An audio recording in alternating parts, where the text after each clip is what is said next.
Ja.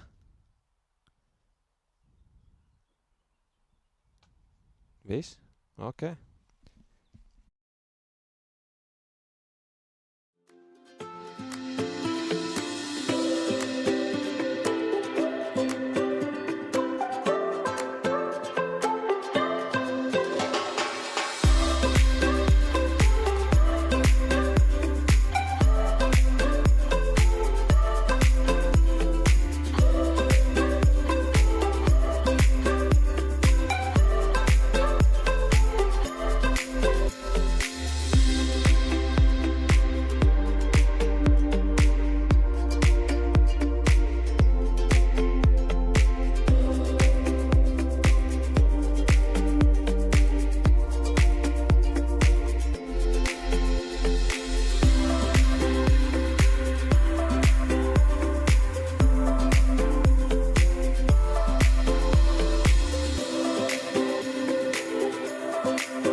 This European cricket event is proudly brought to you by HCL Software, Rado and 1xBet.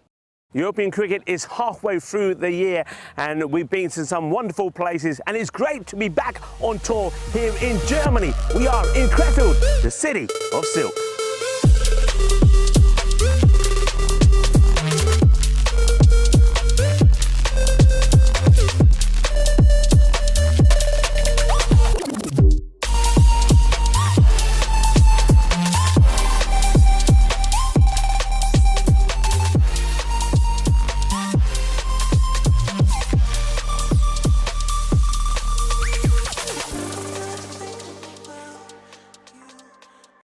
Welcome to a very sunny Krefeld, where we're kickstarting another excellent series for you. And we're starting with some internationals. It's Germany against Belgium.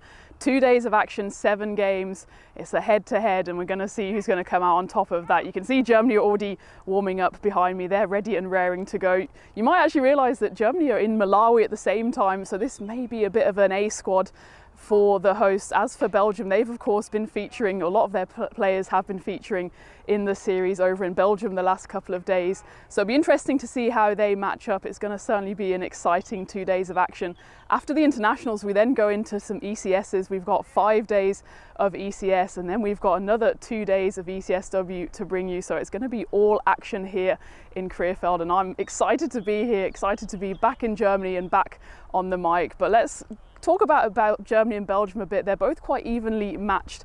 It will certainly be interesting to see what kind of players have come in. Of course, as I said, Germany's main squad are over in Africa, but they've certainly got some players who are looking to compete for that main squad. They've got Hamid Wardak. He's played a lot for the national side. He can be a big player with both bat and ball. As for Belgium, they've made quite a few changes, so it'll be interesting to see how they match up against the hosts. They've got 7 games, and I know it's going to be an absolute thriller. We've got 3 games to bring you today, so it's quite an easy start for me and the crew. Rico will be joining me tomorrow. I'm flying solo today. But without further ado, let's get straight into the action and let's go out into the middle for the coin toss. Belgium to call. Tails is the call, and it is tails.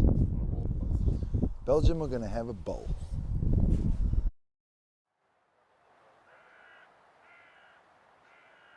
They have won the first little battle of today. They won the toss and they will go out there into the field.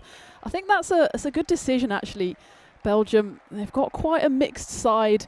Some players have come in last minute, of course. A lot of them have been featuring in that series over in Belgium over the last few days, and just getting everyone out there into the middle, getting out any nerves that might be out there, just out of the system. So it'll be Belgium taking to the field, and Germany, the 2 openers, striding out there into the middle. As I was saying in the intros, just the 3 games today to bring you. So a nice gentle start for this series on this sunny Saturday. A few clouds around. It's quite muggy, actually. I think local temperatures is about 22, 23 degrees, threatening to go up to 27 later today. And I'm certainly looking forward to bringing you all of the action. Just a few last-minute ring adjustments there. The umpires out there in the middle, Saud and Jason, the men in black, very experienced umpires from the German Cricket Board, and I'm sure they'll be doing a stellar job throughout the week. Let's take a look at the team then. And Germany will in fact be led by Hamid Wardak. I mentioned him in the intros. He's got a lot of experience both domestically here in Germany and on the international stage. And Shahan Aga, of course, he's someone who's very familiar to us on the network, having played for the Asian 11 in the Western Shield just a few months ago, back in February. So he will take the gloves for Germany, who have a 76% chance to win, according to the win predictor though. I wouldn't discount Belgium. They've got some exciting prospects, and they're led by the experience of Sherry Butt, the 43-year-old. He's got 100 on the network back in 2022, over 2,500 runs to his name. And he's leading what's otherwise quite an inexperienced side. Got a few youngsters in there, do Belgium. They've got the 21-year-old Burhan Niaz. He's played all over Europe, played for Rotterdam as well. He's an exciting prospect with bat and ball. It'll be certainly interesting to see these 2 sides matching up. And without further ado, let's get straight into the action. It'll be Murid Ekrami to open up for Belgium. As the first ball is bowled here at Krefeld. And it's going to be a wicket. First ball, the finger goes up. And Asmat Ali, he has to take the long walk back Umpire Saud, no doubt there that there was some bat on there. I think there was probably a bit of pad on it as well, but enough bat on it for Asmat Ali to get his marching orders, and that's the ideal start for Belgium. First ball of the series and first wicket, the left armour going around. It's got that beautiful angle darting in to the right-hander, and Asmat Ali just prodded at it, turned away, didn't want to really see that finger of doom go up, but there's nothing he could do about that. Giving a few words of advice to Hamid Wardak, the captain, who's coming in at 3, but for Asmat Ali, it's a royal duck. Very first ball of the series here in Krefeld, and it's all action straight away. Lovely bit of in-drift there by Murad Ekrami. Asmat Ali not able to do much more than just really prod at it. And it's the first wicket to fall for Germany. So Belgium, well, the win predictor might have had them as underdogs, but they've come out barking here. It's Jamshed Khan, who's the non-striker for Germany. He's of course not faced a ball yet, as he will see his captain here face up the second delivery for Germany. An early jolt here for the hosts. It's been delivered by Murad Ekrami, the wily left armour. There's a chance of 2 and 2, and it will be 2 and 2. Hamid Wardak, the captain, I've given him the big up in the intros, and he can only, I think it was a massive leading edge there, just prod it forward, and again this angle from Ekrami is causing absolute havoc for the Germans. And the first 2 wickets of this series fall in the first 2 balls. You can see Wardak, well, he was trying to play that to leg side. It's not the right shot to play for a left-hander when the left armour is coming across you. He really needed to play that through the offside, and I think he knows that, playing the shot now as he takes the long walk off. But it's 2 wickets in 2 deliveries as the German captain falls, and Germany 0 for 2 here. What a blistering start for Belgium, and that man in particular, Murad Ekrami. In the end, it's a pretty comfortable catch in the covers. And Germany absolutely rocking here. Remember, it's a 7-game series, so still plenty of time. But this is an absolute nightmare start for them. Conversely, for Belgium, weren't quite sure how they would rock up here at Krefeld. Of course, a lot of them have been playing in the series the last few days in Belgium. There's been a lot of changes, but here we go. It's a hat-trick ball for Murad Ekrami. And it's flicked away. It's Jivan Bat who decides the best form of defence is attack. And again, it's a risky shot for the left-hander. The ball's coming right across him from Ekrami. And he just flicks it away dismissively. So Germany do get their first runs on the board for this series. And it's a 4 off the bat of Jivan Bat. Still, though, an ideal start for Belgium. 2 wickets in the first 3 deliveries. And really, Ekrami won't mind seeing that shot either from bat. It's a risky one. Belgium subsequently have sent a fielder out to long on, quite a wide long on. It's Burhan Niaz in front of me here, patrolling the boundary. Jivan this time goes a little more defensive and just prods that away, and you can hear the noise out there in the middle. Belgium are really up and at it. It's an absolute dream start for them.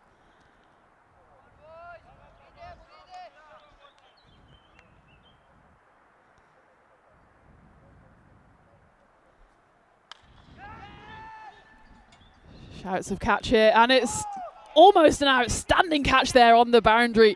It's Mohamed Munib who puts in the effort. We're going to have to look at that on replay because his feet certainly land the wrong side of the rope. It's just whether he's able to throw the ball away. Firstly, it's an excellent catch just to even get the airtime to catch that one. Brilliant camera work as well by our friends at 2 Circles. Does he throw the ball away quickly enough? We're going to know the next frame. I don't think he's landed quite then. Yeah, that will be a 6. You can see the ball is still in hand by the time he throws it away. He perfectly straddles the rope, and it's an outstanding effort by Munib. But it will be back-to-back boundaries for Jivan Bat. He goes 4 and 6. And is leading the counter-punch here for the Germans. Unless a spotted leave there to end the first over, and what a roller coaster first over it's been. I was saying in the intros that it'll be a nice little sedate start on this Saturday, just the 3 games. Well, the first over is finished. It's 10 for 2, and it's nothing like sedate at the moment either in the calendar, as we've got 3 concurrent events happening at the moment. Of course, we're here in Germany, in Krefeld. Same time, we've got an ECSW happening over in Belgium, and we've got ECI or ECN T20I action brought to you from Bulgaria. I'll bring you updates from those games as we go along. I think first I'd quite like to concentrate on what's happening out here in the middle, because it's all action so far in just the first 6 deliveries.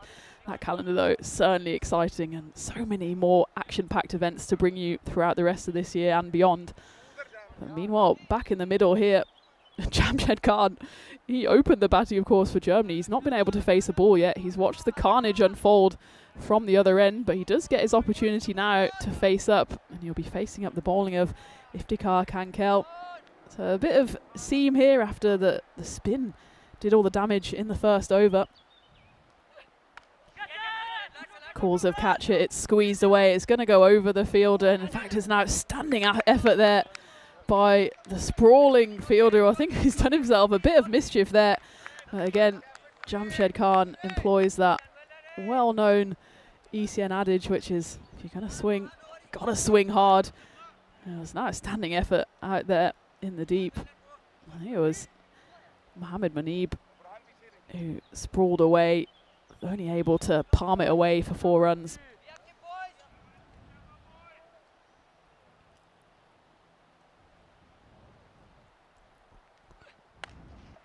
This time straightens up, and it's whipped away. Jamshed Khan for a Maximo. So he goes similar way, Jivan Bat, 4 and a 6. And Germany just settling into their work here. Very much a stand and deliver there from Jamshed. No footwork to speak of, but when you hit it so cleanly like he does, that's all that's required. He just used the pace there of Iftikhar. I think if I was Belgian captain here, Sherry Butt, I would have actually been tempted to carry on with spin, given the carnage of that first over.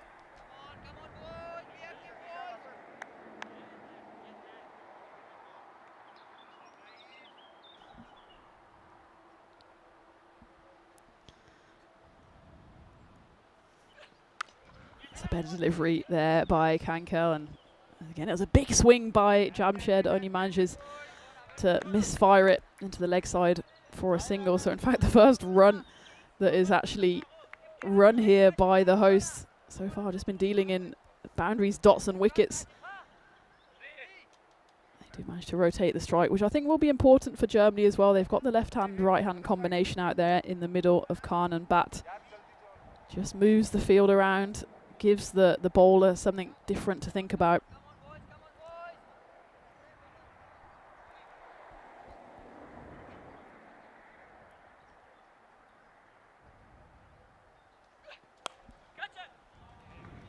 That's a flat, hard 6 off the bat of Jivan Bat. That's a lovely stroke by the left-hander. Again, that's why you want the left-hand, right-hand combination. It was nothing more than a flick, was it? Somehow he got that pace on the ball, and it went all the way to the rope. And you can see Hamid Wardak out there in the background. He'll certainly want to come back stronger with the ball. Of course, he'll have plenty of opportunities with the bat as well. Good to see Sebastian Lucke as well. He's the 12th man in this game this morning, but I'm sure he'll get his opportunity sooner rather than later as well. The youngster, just 19 years old, is featured for Germany under-19s. He gets his opportunity in the men's side in this series.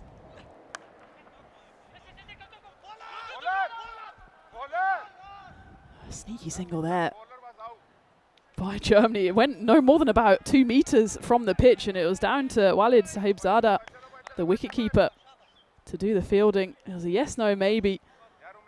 In the end, Jamshed Khan called through the single, and well, didn't exactly slide in his bat, but he's safe in the end.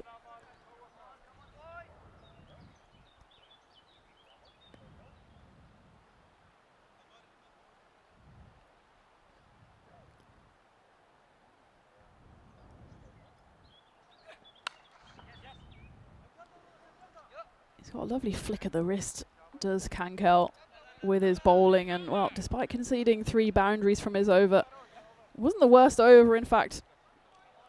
And Germany moved to 29 for 2 at the end of the second. You can see those 2 early wickets have swung the win predictor certainly more towards that 50-50 in that so-called Goldilocks zone between 40 and 60%. That was thanks to those 2 early wickets. First 2 balls of the series delivered by Murid Ekrami. Picks up all important wickets of Azmat Ali and Hamid Wardak. And unsurprisingly, Ekrami will bowl the final over of this power play. As Ucha says in the chat as well, Jamshed Khan, he's surely a key wicket as well. If they can get his wicket in the power play, then they'll certainly feel like they're on top of this game.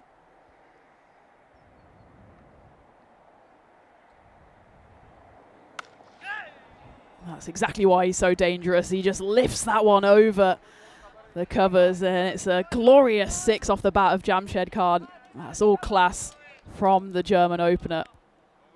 Knows if he clears that inner ring, he's playing a safe shot, and well, he not only clears the inner ring, clears the boundary as well. Moves Germany into the 30s. Speaking of chat, warm welcome to everyone who is joining me on this Saturday morning. I hope you're well wherever you are. I see Alter Ego's in there, Chris Smith as well. Hope it's not too hot where you are either, as that one has gone high up in the air, and it's going to go over the commentary tent for back-to-back 6s for Jamshed Khan. He's really getting into his business here. He's not been too rattled by the fact that he's seen 2 of his top order batters fall at the other end. He just gets on with his business. And Germany posting what is now, I suppose you'd say, a reasonable power play, but they certainly won't want to lose another wicket in these opening 3 overs. Anything above about 50, you can say that's a decent enough power play. Of course, losing 2 wickets, it's always going to be a bit of a hammer blow early on in this series.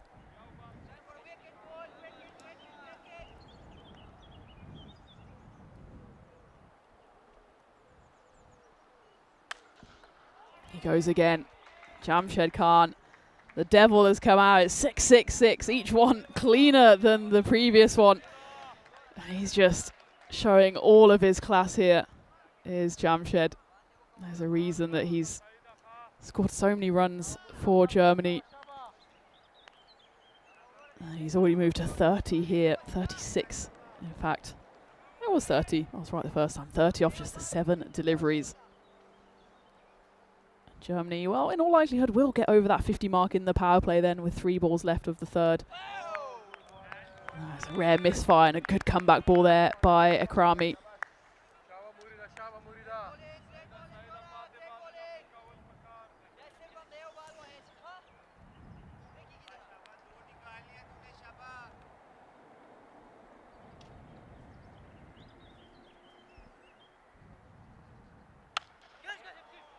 Lifted again, and he doesn't miss out for long, does Jamshed, as that one gets punched away for 6 runs. And Germany do move into the 50s, 53 for 2. Still 1 ball left of this 3rd over, and well, it's a tale of 2 overs for Murid Ekrami. His first one went for just the 10 runs, picked up 2 wickets, and this one, meanwhile, has gone magical. 24 runs coming off it.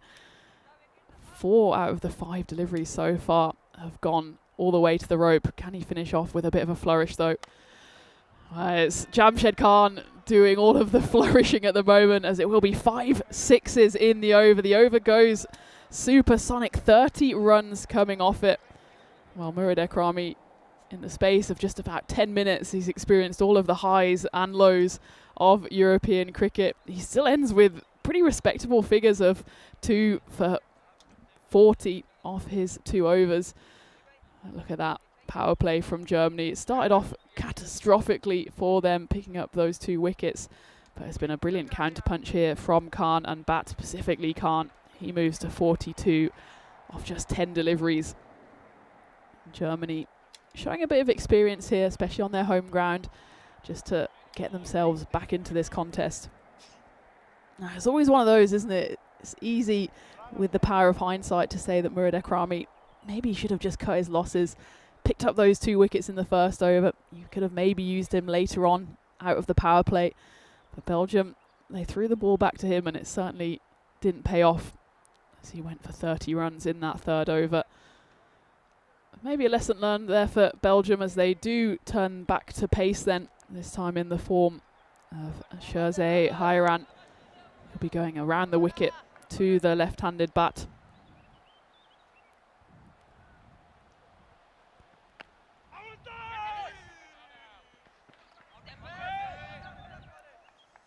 Double appeal there. First, there was a slight appeal for LBW, which no one really was interested in apart from the bowler.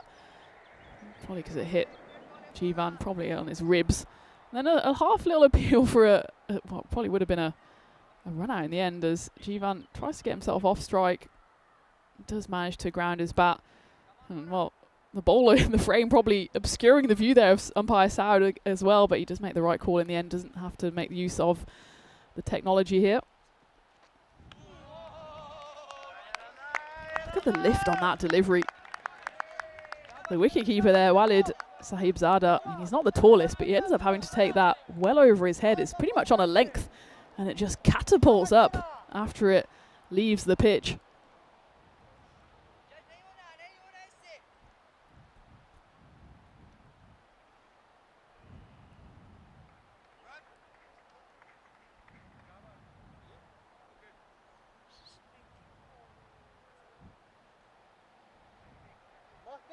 Just making a few readjustments in the field here at Belgium. Remember, we're out of the power play now, so the fielding restrictions are lifted. You can have 4 fielders on the rope. I'm just looking where they are.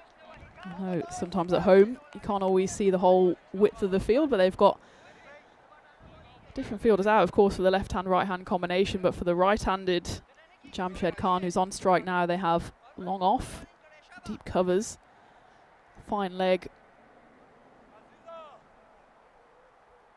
and of course it's 5 that you're allowed out. They've got now a third man, deep mid-wicket, and long on.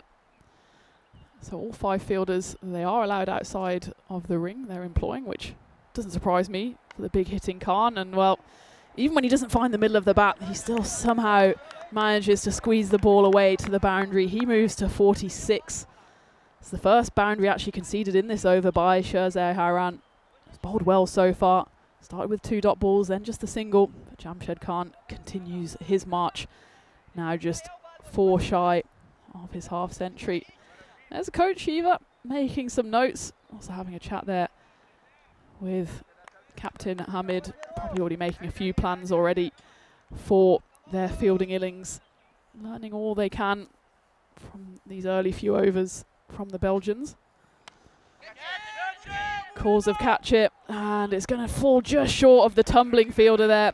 And not only that, but Jamshed Khan does move to his half century. He's done it in pretty speedy time, 12 deliveries as he moves to exactly 50. The last 2 shots not quite been timed. I think, in fact, that one did just about carry to the fielder. It would have been an absolutely outstanding catch. In the end, he's kind of caught neither here nor there. He doesn't stop the boundary and he doesn't take the catch, to Jamshed Khan's benefit, as he gets a very well-deserved and explosive half-century.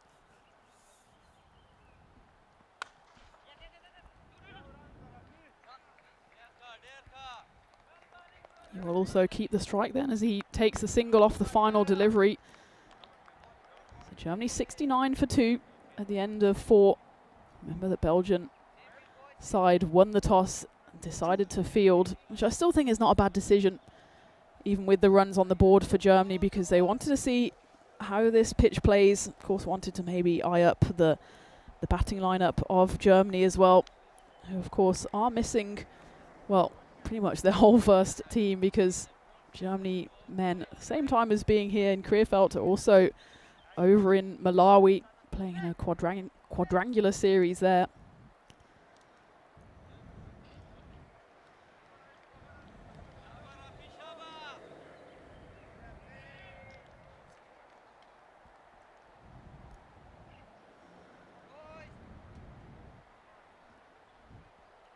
It'll be Rafiola Alokzai who took the catch earlier to dismiss the German captain to bowl this 5th over, and he starts with a bit of heat there.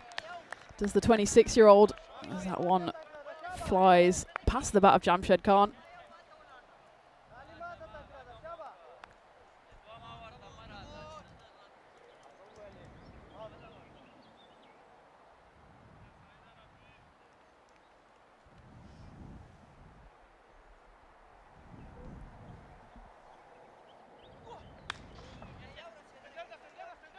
club down the ground and was half stopped there by Iftikhar Kankel. Yeah, I think stopped with his feet. It was hit so firmly by Jamshed Khan, who, rare miss from him. Gets himself off strike though.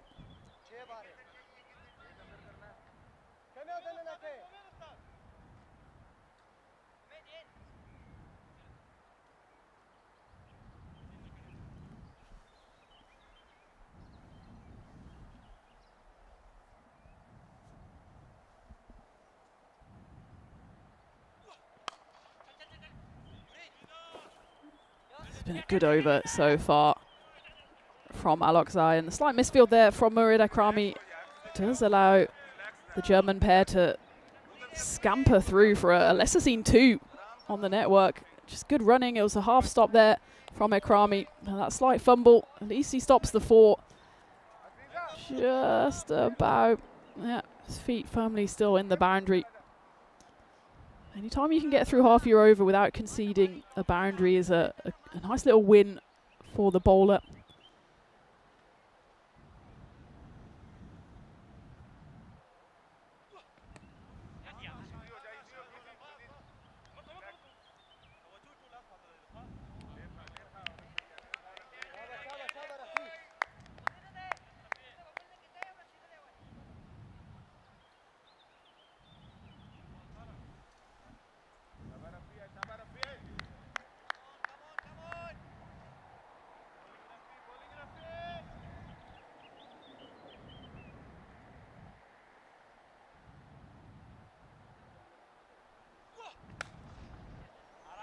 This has been an outstanding over so far from Raffiola. He's really just put the brakes on the German momentum. Just the 5 runs coming off it so far, importantly as well. No boundary. Can he escape here with pretty much a clean bill of health if you get through an over without conceding a boundary? That's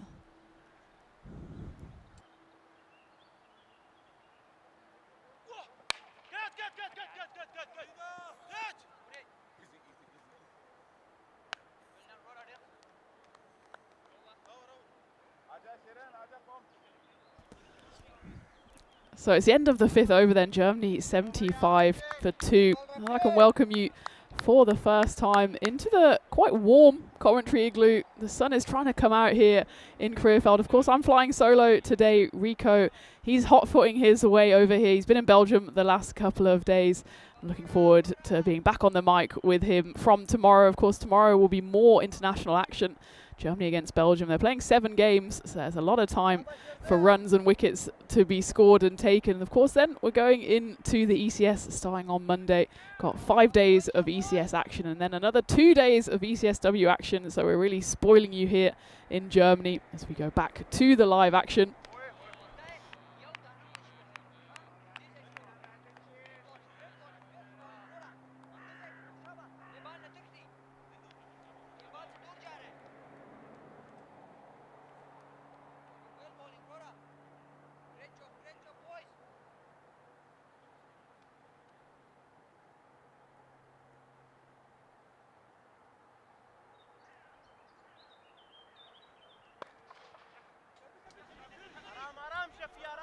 Jose Haran, who's coming back to bowl his 2nd over here. And well, for the German standards so far, a bit of a boundary drought here. It's now 8 deliveries without a boundary. Jivan Bat, well, I wouldn't say he's struggling because he's still going 22 off 13, but he's not quite keeping up with the blistering rate of Jamshed Khan. But he's doing what he can at the moment, which is pretty much get Khan back on strike and see if he can do the damage. Oh, that was hit so hard back at Hiran. You could hear the crack of the bat there. And speaking about doing damage, I hope Sherzai's fingers are okay here. We're seeing this one on the replay. It was a low full toss. I think the fact it went into the ground pretty much saved Sherzai a hefty dental bill. Just goes through for a single. And unsurprisingly, yeah, that's it. Give it a rub. Do we have the magic spray? Well, we've got the magic water. They may be signalling for the magic spray as well. This would be the time, because anytime you get in the way of a Jamshed Khan shot, Gonna need some treatment, and he does well actually to duck his face out of the way of it. Immediately looks down at his fingers. The fact that he's just taking a sip of water suggests he's probably okay. He's the number 3 there. He's still wincing. He's got massive hands like buckets, so he did well to put his fingers up there. Umpire Jason on the scene, making sure he's okay. And we do have the magic spray. It's good to see it. What's that? Within the first half an hour of play here in Krefeld, the magic spray comes out. You can even hear the sound of it. That sounded like a solid magic spray. They've clearly got the extra special stuff here for the internationals. Hopefully Scherzau is okay to continue. I think he just took a moment there as his life flashed before his eyes.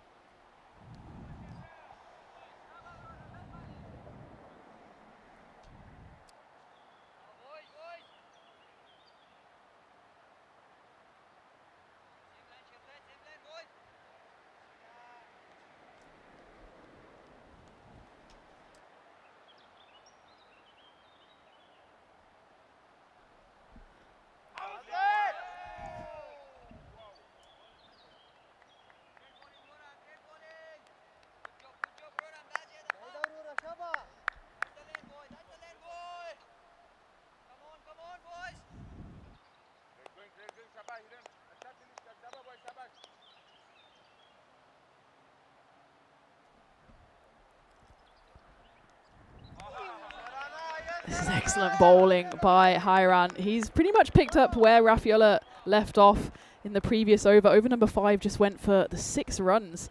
And here, Hairan, yes, he's bowled a couple of wides, but even those wides, if you can have a good wide, then he's kind of bowled a good wide, because they've just been falling foul of that offside line. But otherwise, just not allowing Jivan Bat any kind of room. And, well, Jivan, he's just scratching around for answers here. He started off so well, didn't he? He hit his first 3 deliveries. Oh, he went 4.6. Since then, he's just been struggling a little. 22 off 15. The left-hander, he needs to get back on ball here.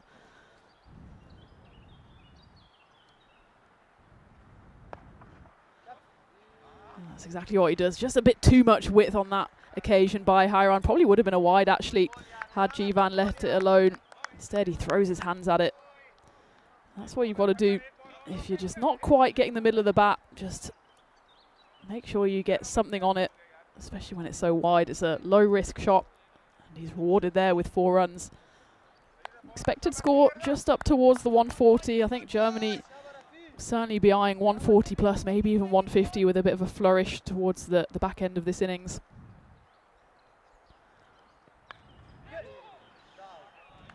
That's really unlucky actually for Scherzau Hairan. Again, brilliant delivery, just coming in to the left-handed Jivan Bat. A genuine edge on that occasion, loses all of his shape, he won't mind those, he sees that one race away to the rope. So by the end of the 6th, Germany 87 for 2. Jamshed Khan, he's still out there, 54 off just the 17 deliveries. Just faced a solitary ball in that 6th over, and really for Germany here, they need to be quite smart. They need to get Jamshed Khan on strike as much as possible here. He's the one that can do an enormous amount of damage.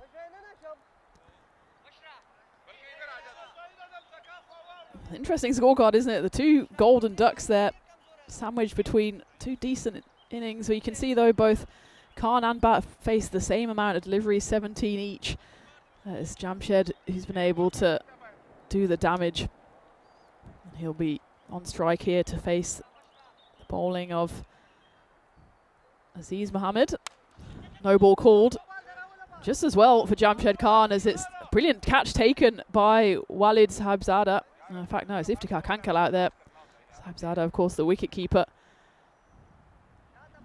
Umpire Saud just explaining there to the bowler. It was an overstep, or it was actually a lesser spotted no ball because of his back foot on that side crease.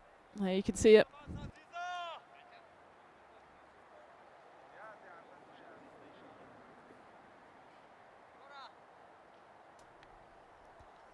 Good spot there, though, from umpire Saud, so it'll be a no ball. A reprieve there as well for Jamshed Khan. I don't think he really could have registered that it was going to be a no ball, and he chipped it up. They managed to run the single, and Jivan Bat then cashes in on the free hit. Hoiks that one away to the leg side. Goes all the way for 6 runs. So a costly start here for Aziz Mohammed. The first ball probably could have and should have been a wicket. In the end, though, it's a no ball. Jamshed Khan is let off the hook, and Jivan Bat then says thank you very much on the free hit.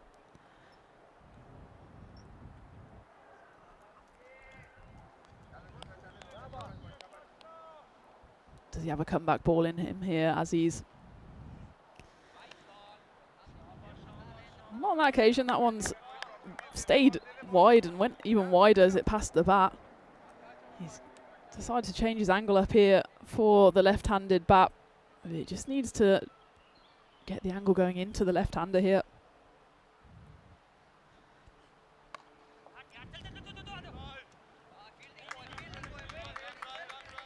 Excellent fielding there. Again, Iftikhar. It's pretty much seen everywhere. On that occasion, in fact, it was Sherry Butt, the captain, who's in mid-wicket. He's pushed himself out for the right-handed Khan into the deep covers. No one will be fielding that one. Jamshed, that time didn't really sound that clean off the bat, but still, he's got so much brute force. It goes all the way for 6 runs. This is turning into quite a costly over from Aziz. 16 runs coming off just the first 3 legal deliveries.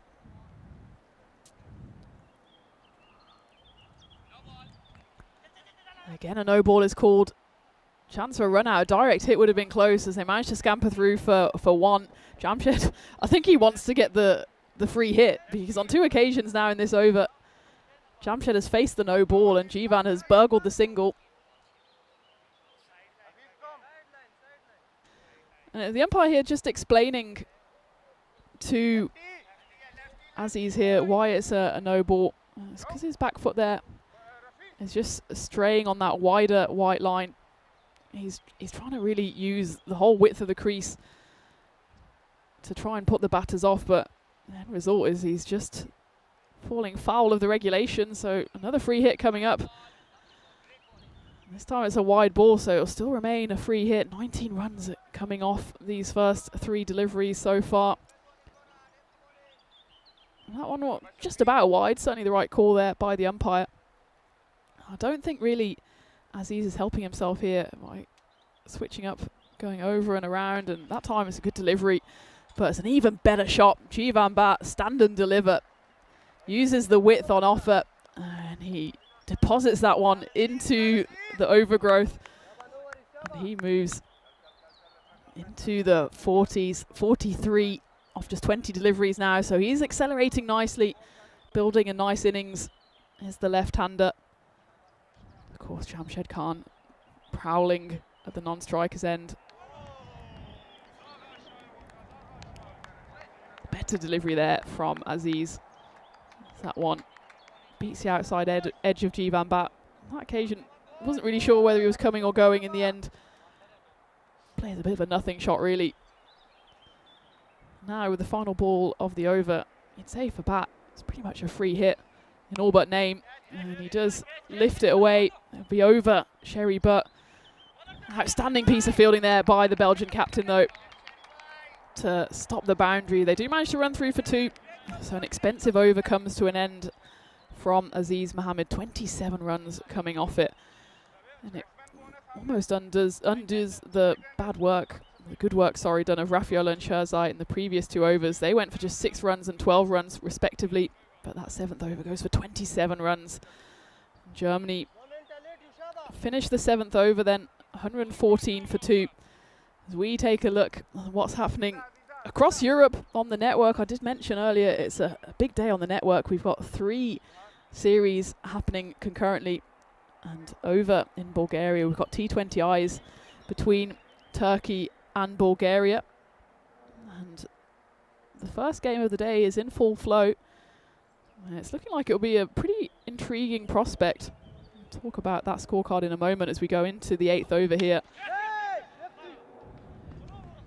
be once more bowled by Raffaella Aloxai, who of course only went for the 6 runs in his first over. Rightly rewarded with his second over here. As Jamshed knocks him down the ground for a single. I must say, Jamshed's bat doesn't sound the healthiest. He was striking it so cleanly earlier, but I don't know if he needs a new piece of equipment. He's looking at it a bit suspiciously. Rightly so. It's not sounding the cleanest. At the moment he's off strike as Jivan Bat is just 5 runs away from his half century. And he gets there with a Maximo. So another half century for Germany, this time Jivan Bat. He moves to 51 off 23 deliveries. An excellent knock from him, one that started explosively, then he got a little lost in those middle overs. He's managed to put on the afterburners here and put in an excellent shift for his side. As now Germany have 2 very set batters at the crease. The partnership between the two, well, it's not hard to work out. It's 121. It's the score on the board. Of course, the 2 wickets that did fall, both fell with Germany not having notched a run yet. But since then, 125 have been scored between these two out in the middle. As that one is flicked away nicely by Jivan. So quickly back over to the game in Bulgaria. Turkey against Bulgaria. Turkey batted first and were bowled out. So I think, oh, okay, well, they're bowled out. That's not great. But they did get 237 runs on the board before they were bowled out with 3 balls to spare. Even more interestingly, they had a collapse that saw 9 wickets fall for just 29 runs.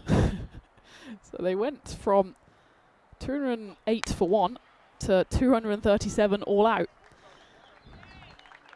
So that's another boundary off the bat of Jivan.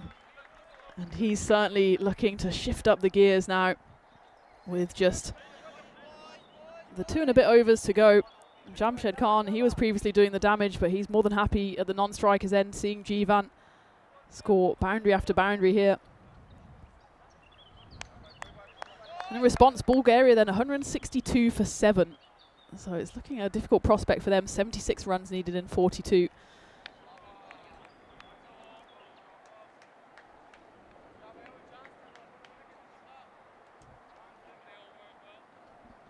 Wide ball called here by umpire Saud. It was an attempted bouncer. Well, it certainly was a bouncer in the end, but a bit too high over the head of Jivan Bat.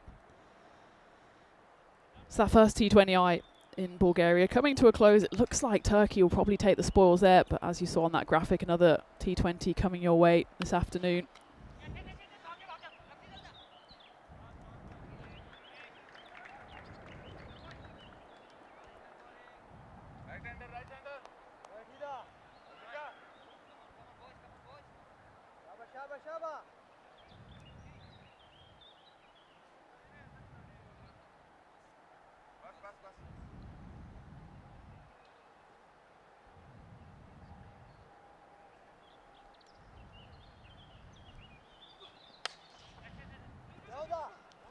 Calls of 2 here.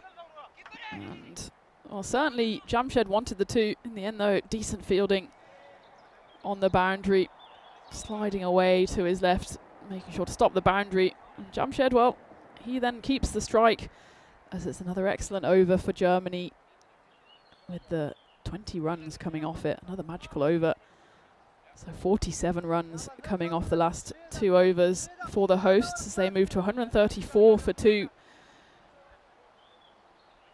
You can see they are very much shaken in that first over with the 2 early wickets to fall. But since then, Jamshed and Jivan have done an outstanding job to steady the ship. And now have put themselves in a good position to accelerate and accelerate hard in the final 12 deliveries here.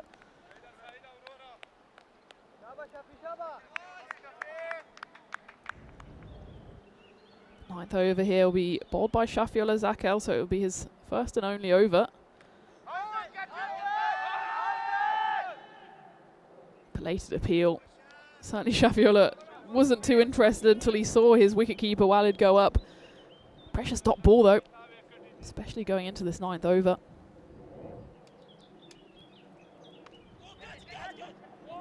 calls of catch it, and Sherzai Hayran there, who in the end goes one-handed for reasons unknown to me.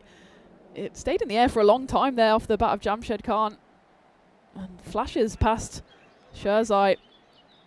In fact, lands just over the top of him. We'll race away for 4 runs.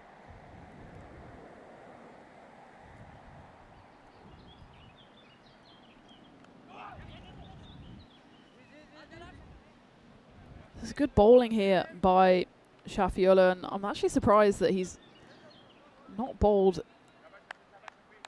previously. It will, of course, mean that bowling the 9th, it will be his first and only over. You certainly saw in that first over that left arm spin did the damage for Belgium. Calls a catch it here. It's a decent effort by Iftikhar Kankel, who's been in the action all around the field, but it will clear the rope, and another 6 runs to the name of Jivan Bhatt.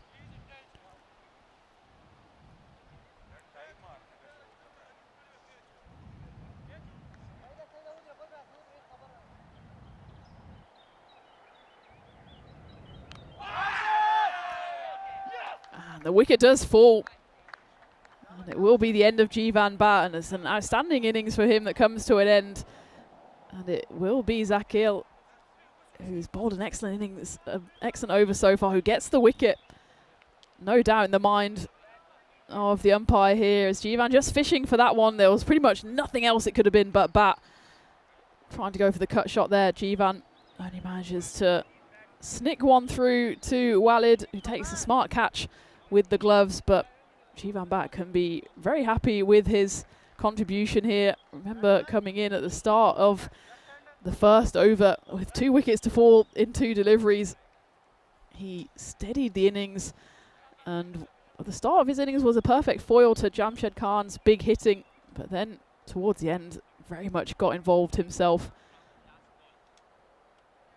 and departs with Germany in a much stronger position. 146 for 3 as Mujadadi is the new batter in for the hosts. Got license here really, only 7 balls to play.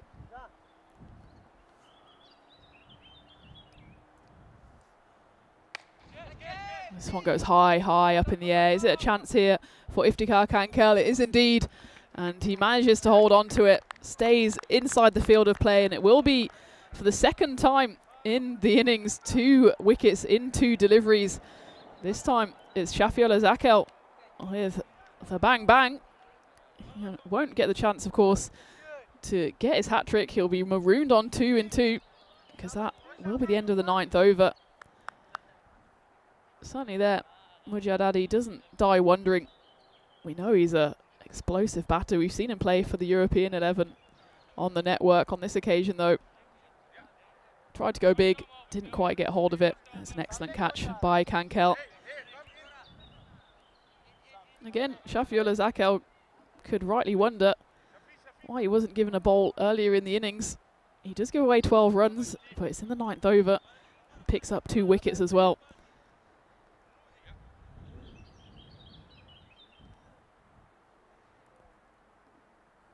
Final over here will be bowled by Iftikhar, who picked up that catch on the previous delivery.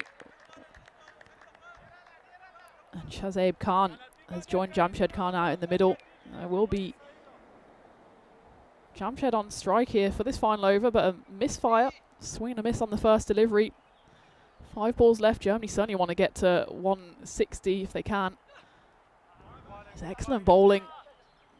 Slower ball deceives both Jamshed Khan and the wicket-keeper as well. I think Jamshed was kind of keen to keep hold of the strike there, a bit frustrated with himself that he misses out, loses his shape there. They do scamper through for byes. It's probably not a bad result, though, for Belgium to get the new batter on strike, see if they can burgle another wicket here. That one, though, will have to be re-bowled. Misses his line and length there. Does Shafiola. Tries to go for the wide Yorker. He count himself maybe a little unlucky there. Hi to Ash in the chat. Good to see you. Hope you're enjoying the action here from Creerfeld. It's certainly looking like it's going to be a tantalising chase, and that was a tantalising delivery from Shafiola. Of course, it's Kankel bowling this final one, and the slow ball doesn't quite come off in the previous delivery, but that was right on the money. Worth taking another look at that one. Back of the hand slow ball, and you could see that Shahzaib Khan kind of knew what was coming before he was even bowled. He went for the big swing, saw to his horror that the ball was coming in slow motion. Excellent delivery from Iftikhar, who picks up a wicket. Germany just stuttering a little here. They certainly want to get to that 150 mark. There's 3 deliveries left here to see if they can get there. 148 on the board.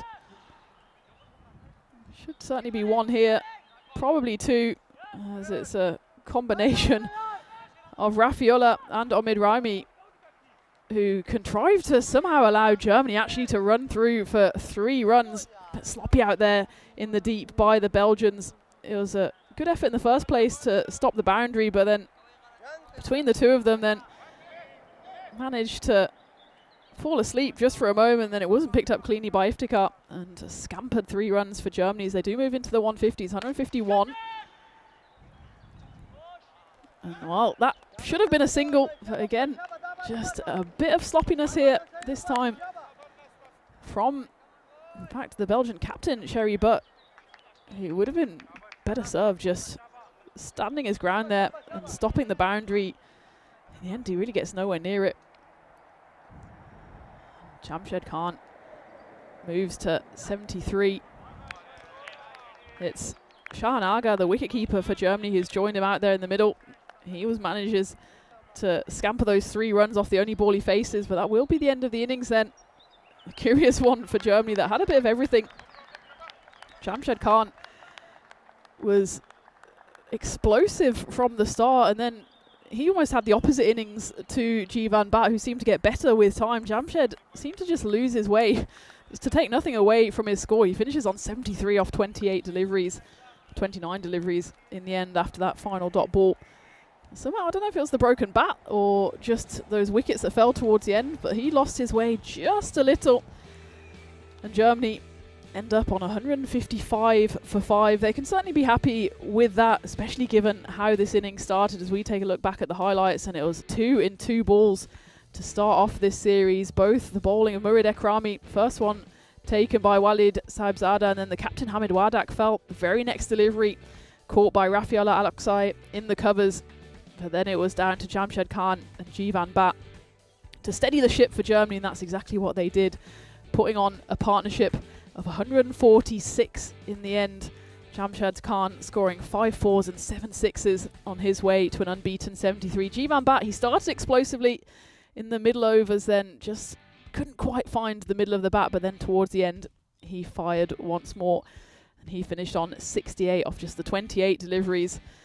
And it was the left-hand, right-hand combination for Germany that really put Belgium to the sword. But in the end, Jivan Bhatt, he departed. A smart catch behind the stumps by Walid. That was off the bowling of Shafiola Zakel, who then picked up another 2 in 2. This time, Nouruddin Mujaddadi, he came and went, and that was a brilliant slower ball there by Iftikhar Kankel. That was the final wicket to fall. That was of Shahzaib Khan. So in the end, there's 4 golden ducks in the Germany innings. If you take a look at the scorecard, it's one of the more curious scorecards that you will see, with 4 golden ducks and then 2 big scores coming off the bat of Jamshed Khan and Jivan Bhatt. Take a look at that. 4 golden ducks, 2 big scores, and Shahan Agha, well, he manages to run a 3, which is also lesser spotted on the network on his one and only delivery he faced. So in the end, 155 on the board for Germany. As for the bowlers then for Belgium, 6 used in total. Shafiola Zakel only bowled the 1, the all-important 9th. He did manage to pick up 2 wickets. Otherwise, Murid Ekrami picked up those 2 wickets in the very first 2 deliveries, but then got taken to the cleaners, really, in his second over. So at the halfway stage, it's, you certainly say delicately balanced. Of course, we're only in the first game of this long series, both the internationals and, of course, the ECSs coming up next week. So it's hard to know what a pass score is. Germany, though, they've got the runs on the board, and now it's over to Belgium to see if they can chase them down. So 156 needed for Belgium to take home this first win. Of course, there's 3 games today, so it's all still to play for in this 7-game series. And I'll be back on the mic in just a few minutes' time. You can see Germany already out there warming up as we see whether Belgium can chase down those 156 runs needed. We're here in Krefeld. It's ECI, Germany versus Belgium, match number 1, and the run chase is coming your way in a few moments' time on the European Cricket Network.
This European cricket event is proudly brought to you by HCL Software, Rado and 1xBet.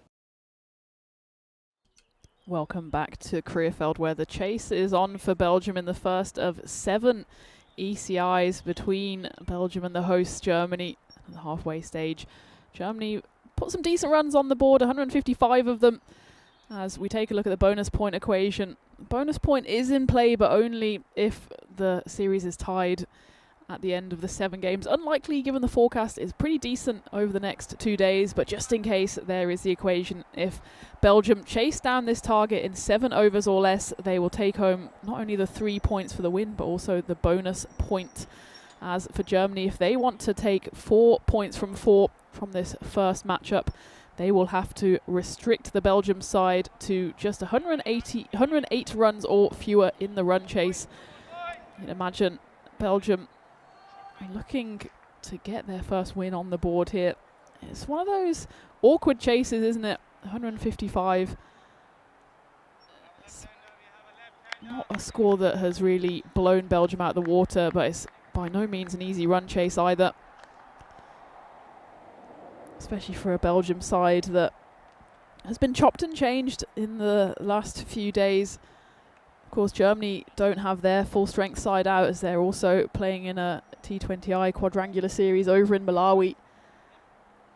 So both of these sides, you'd say some of them unknown quantities. We've seen a lot of them on the network before, but it's all about how they gel together as an international side. As we go into the run chase here then, and Jivan Bat, having done so much damage with the bat, now has the ball in hand. The left armour for Germany opening up. It's almost a perfect start for him, but it will be called wide by umpire Saud. Opening up the batting for Belgium then is Mohamed Manib, who faces that first delivery. Harsh call, I'd say there. Yes, the keeper, by the time he takes it, is taking a stride to his left, but actually it's just because of the late swing there from Jivan. Aziz Mohamed is joining Manib out there in the middle. Number 22 for Belgium, currently at the non-striker's end.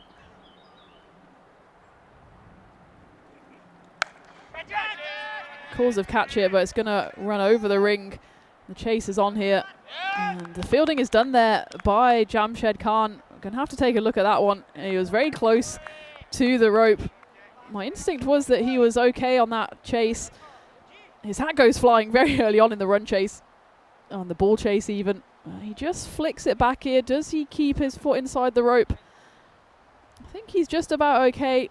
It's obviously difficult to see from this angle, but I would say, yeah, you can see his foot lifting there off the ground, and by that point, he's nowhere near the rope. Flicks it back and then puts his hand down to support him. So it's an excellent piece of fielding there, and it's followed up by a brilliant delivery from Jivan. Goes straight through Mohamed Manib there, as they did run through for the 2.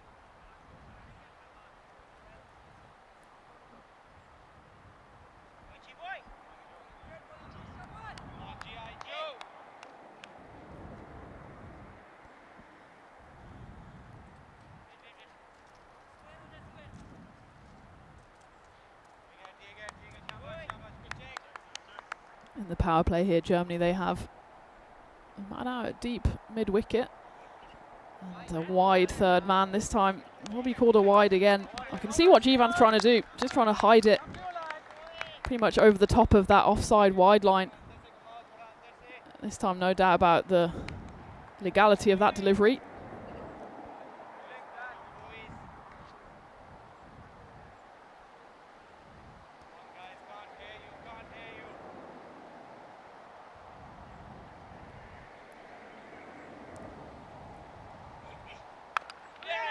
The wicket falls, and Mohamed Manib throws his head up in frustration there, as all he manages to do is splat his own stumps there. He's looking at his bat with incredible amounts of suspicion. It comes right off the toe end, only manages to hit it straight into the ground and into the stumps. Unfortunate way to go for the Belgian opener. You will say Manib, not much footwork to speak of. I don't think that's the right shot to play against Jivan Bat, who's very much keeping the ball outside off stump and is swinging even further away from the sticks. Mohamed Manib has to depart, and as Germany, so do Belgium as well, lose a wicket in the first over. Can Germany repeat the trick and do the double strike here? Jivan Bat, excellent start from him. Yes, a couple of wides, but he hasn't conceded a boundary so far. And he's got the all-important early strike here for the hosts, as Burhan Niaz is the number 3 batter coming out here for Belgium. One of the younger players in this side, just 21 years old. Does have a high score of 63 on the network. So he's handy with the bat in hand. He's got work to do here. And he starts it off in perfect fashion with a Maximo. Jivan Bat, well, he pretty much just got used to bowling to the left-handed Manib, has to adjust his line for the right-handed Niaz, doesn't quite manage to adjust it enough, and in the end it's a comfortable flick off the hip for Niaz.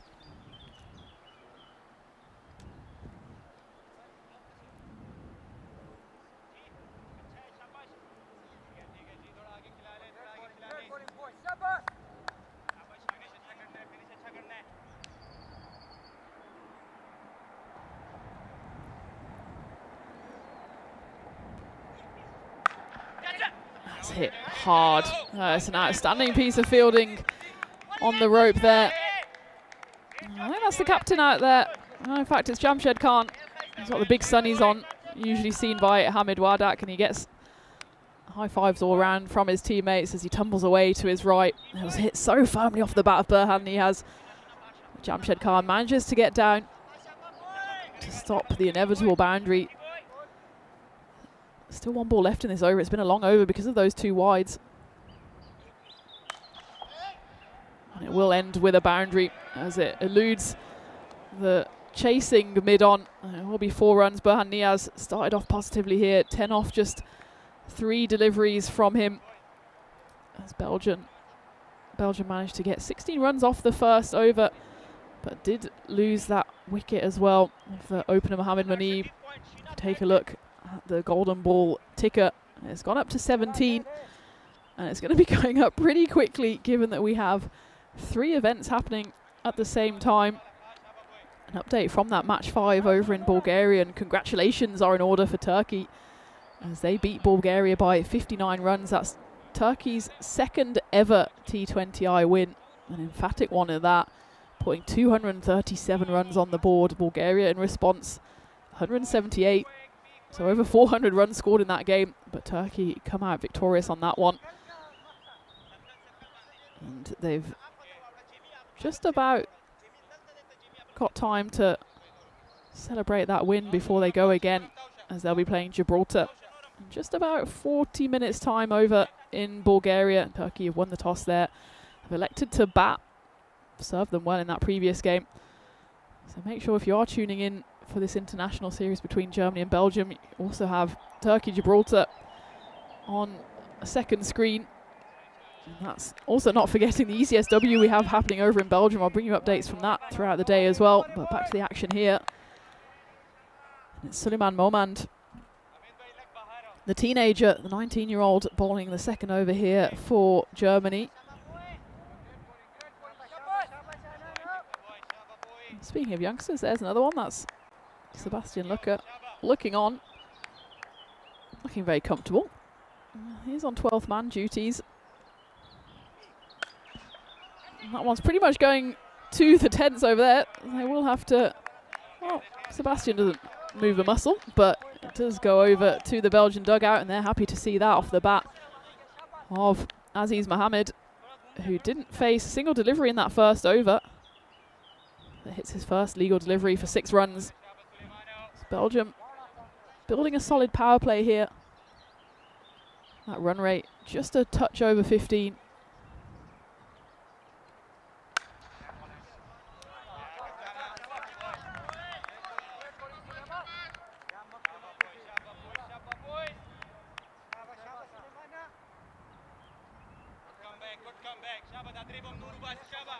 So over in that ECSW in Belgium, we have the Belgium Belforts against the Belgium Genicans.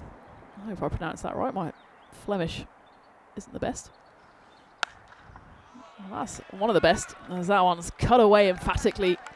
Just a little too much width on offer there by Suleiman, and Aziz Mohammed throws his hands at it. And it'll be the second Maximo of this over. So in match 2 over there, Belgium Genikens put 98 for 1 on the board off 10 overs. Thanks to 43 runs coming off the bat of Shweta Sinha. In response, the Belgian Belforts, they're 62 for 2 off 7, so they need 37 off 18. It's a tough ask there for the chasing side. They do have Captain Alex Broden in though, and while she's in, they've got a chance. So that's on your third screen, I hope. But on the main screen, of course, you should have this run chase here as Belgium getting into their business now. Similar to the German innings, despite losing that early wicket, the batters haven't been too phased. They continue on the march, hitting boundaries. That's the third Maximo of this over so far. Suleiman Momand, the man with the headband, just needs to dust himself off here. Try to get one through the defences of Aziz Mohammed here.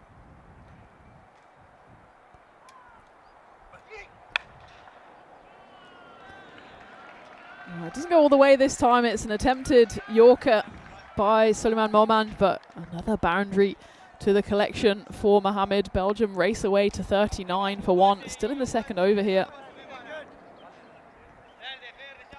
I will say it's not an easy task here for a pace bowler to be bowling in the power play. Remember, in the first 3 overs, you're only allowed 2 outside of the ring. They now have sent long on in and mid-wicket out, so we have a deep mid-wicket now. Pretty much where that ball went, and it does go straight to him, so it's a good move from Captain Hamid Wardak to send that man back.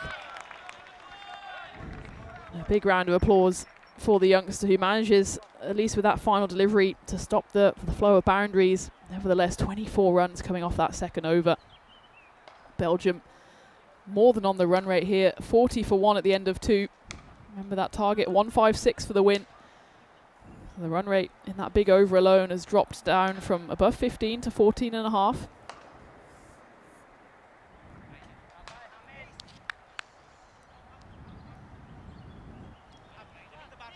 A reminder then that Germany, of course, are also playing over in Malawi in a quadrangular T20 series at the same time as this. In fact, they'll be playing Tanzania in just over an hour's time, an hour and 20, in match number 12, weather permitting. I know they have had some rain over there. Bahrain won the game this morning, bowling Malawi out, the hosts, for 72, chasing it down within 7 overs, keeping all wickets. Back here though, and Aziz Mohammed is the wicket that Germany dearly want to get, as he smashes that one straight down the ground for 6 runs. It's Farouk who's come on to bowl this third over here. And Aziz has taken no time at all to eye up the German seamer. Smiles all around so far for Belgium, but as we saw in that Germany innings, just a couple of wickets can shift the momentum. That's exactly what Captain Hamid Wardak is trying to get through to his bowler here.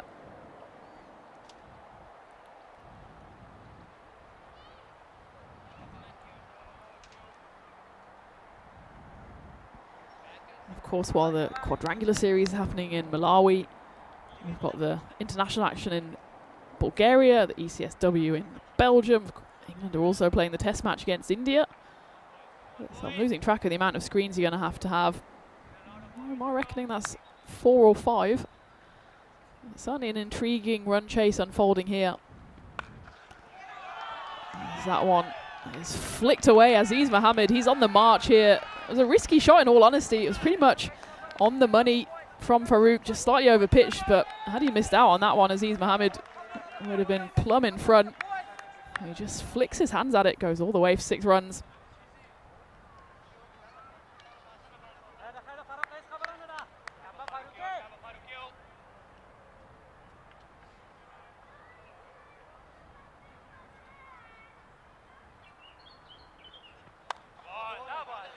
Good comeback on that occasion by Farouk. KFC RFC in the chat saying the last time Aziz played for Belgium was way back in 2020. What a comeback after a long time. And certainly 5 years. And he's come back absolutely firing here. 35 off just 9 deliveries. He's got his side off to a flyer. Remember, we're still in the power play here. 3 balls left of the third.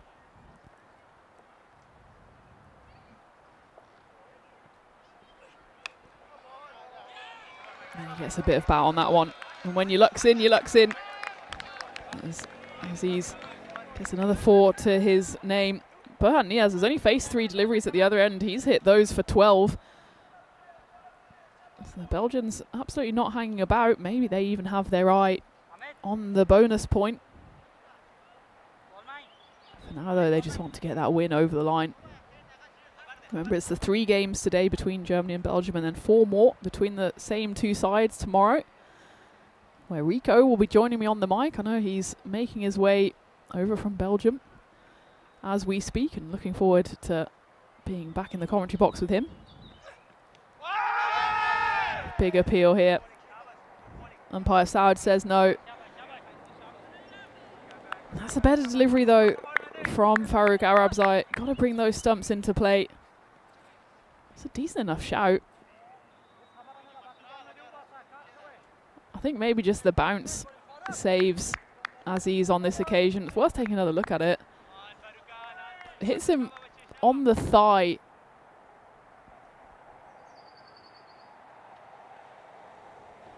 And we have seen the lift off this pitch, and maybe that was in the back of umpire Saud's mind. The appeal wasn't the most convincing. I think if I was bowling that one, I would have been begging and pleading to the umpire. Germany kind of half-heartedly went up. The decision didn't go their way, and the next ball doesn't go their way either, as Aziz Mohammed pummels that one for 6 runs. That will be the end of the over as well. 22 runs coming off it. Aziz Mohammed moves to 45 off just 12 deliveries. Belgium 62 for 1. Let's take a look at the power plays. Well, actually, they're pretty similar. Germany, of course, lost those 2 wickets on the first 2 deliveries, but came back strongly, especially that supersonic third over going for 30. Been a little more consistent here for Belgium. So 59 for 2 with Germany. Belgium here at 62 for 1.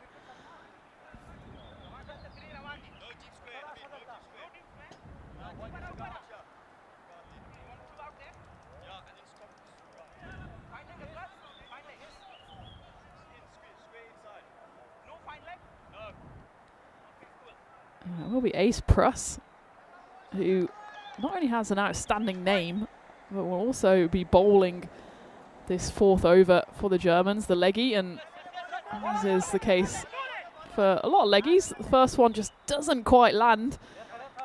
In the end, though, he kind of gets away with it. Just will be signalled by umpire Jason. Ace, just 21 years old. You want to be pretty confident if you're a parent and you name your child Ace that they're going to be going well in life. Well, not going well so far, as that one gets pumped away, 6 runs. Berhan Diaz, he watches from the other end here as Aziz Mohammed gets to his half century, 51 in just 13 deliveries. So it's another lightning quick half century seen here at Creerfeld after, of course, it was Jamshed Khan who managed to get there in just the 12 deliveries. Ace just not quite landing it so far. This time, it's another boundary. I think the fielder there was half tempted to go for the catch. It was not hit cleanly there by Aziz Mohammed. In the end, it was difficult for the fielder to go for the catch or to stop the ball. Ends up doing neither. That'll be another 4 runs to the Belgian side.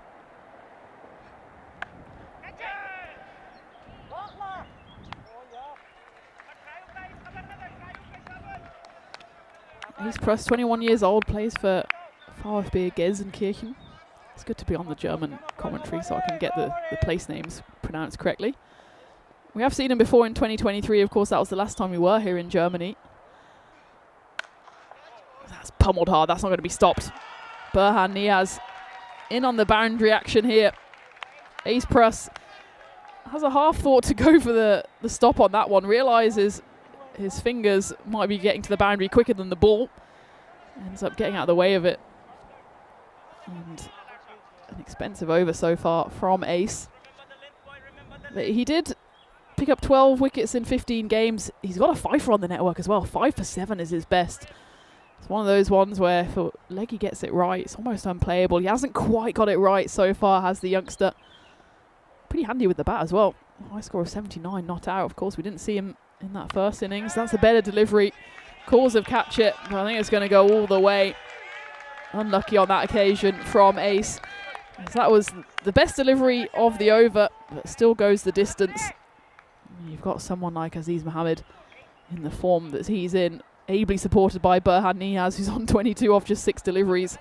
And it's always a tough task coming in as a bowler. Belgium racing away here, firmly over that winning line. 84 for 1 at the end of the 4th.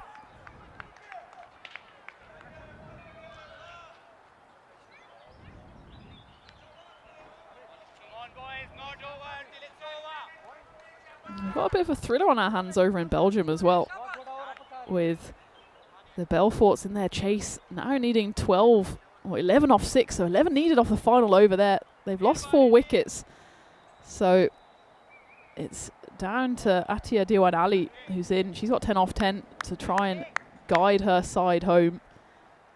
That'll be an excellent run chase for the Belforts if they do manage to pull that one off. Speaking of excellent run chases, this has been exemplary so far from the Belgians. Aziz Mohammed, that's probably one of the shots of the day so far. It's Noureddin Mujadi who's come on to bowl. He just gets cut away with brutality in equal amounts with style from Aziz Mohammed. Belgium very much on the march here. The win predictor has them well into the 90s, 92%. Not only is that target in sight, but maybe even that bonus point as well. Remember, the bonus point will be Belgium's if they manage to chase down this total in 7 overs or less.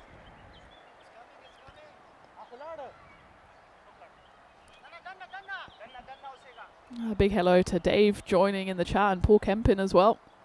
Good to see you all. I've missed you all. I feel like I've been away for so long. Well, it's great to be back here. Not only back on the mic, but of course back in Germany. I was gone, I think, for about 6 weeks. Almost forgot how to speak German. I was back home for a few days and then back on the road. Looking forward to an action-packed, it'll be 9 days here in Krefeld. Both men's and women's action, international and domestic. Pretty much the whole spectrum coming to you here. Calls of catch it, but the chase is on. And it'll be a futile chase there for the wicketkeeper Shahan Aga, as that's a Baximo for Burhan Niaz. Noureddin Mujadadi wasn't too much wrong on that occasion. It's a pretty decent bumper. Burhan Niaz only manages to kind of duck his head out of the way and throw his hands at it. That's all it's needed, though, to get the ball racing away to the boundary. Now, pretty comfortable equation for Belgium. 61 runs in 33. That's for the win. Remember, if they get there in, what would it be, the next 15 balls, and they get the bonus point, and that'll be another 6 runs to add to the collection. Burhan Niaz, he's trying to catch up with Aziz Mohammed. He moves to 34 off just 8 deliveries.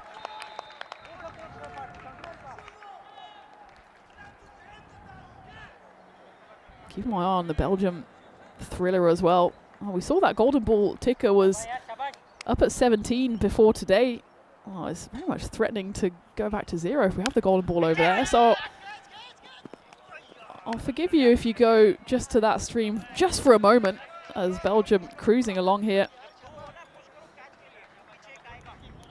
Then I expect you back reporting for duty in just a few moments, because of course we've got 2 more games to bring you after this one. Germany at the moment look like they're staring down a first defeat. Some chats there in the Brains Trust, of course, being led by Coach Shiva there with the sunglasses on. It'll be interesting to see what he's writing in his notebook there.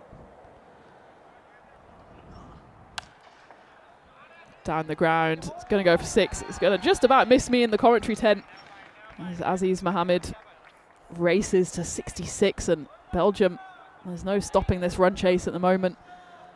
The partnership between the two moves beyond 100. Of course, remember, it was an early wicket to fall again. Manib fell on just the third delivery of the run chase. Since then, Mohammed and Niaz have put on a blistering partnership.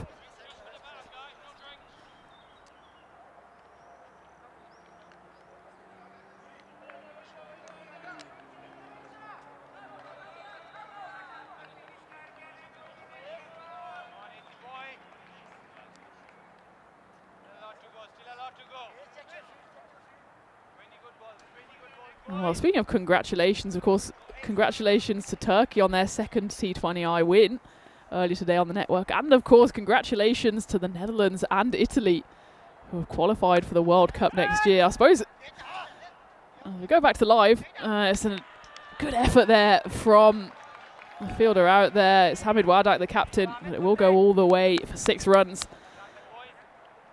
Yeah, of course, congratulations to the Netherlands. It's good to see them at a World Cup. Good to see the orange representation, but we've got to say a massive congratulations and a shout out to Italy, who will be at their first ever World Cup, led of course by former Australian Test cricketer Joe Burns. I know representing Italy means a lot to him, and of course to everyone in that side, and the celebrations I'm sure went long into the night yesterday as they secured their spot at next year's World Cup. So big congratulations to them. I know a lot of the women's players for Italy were delighted for their male counterparts, and Italy women, they're going up in the world as well. And this one's going up and away as Belgium here are racing to the finish line. That's thanks to the explosive batting of Aziz Mohammed. Back into the side and straight back into the runs here for the Belgians.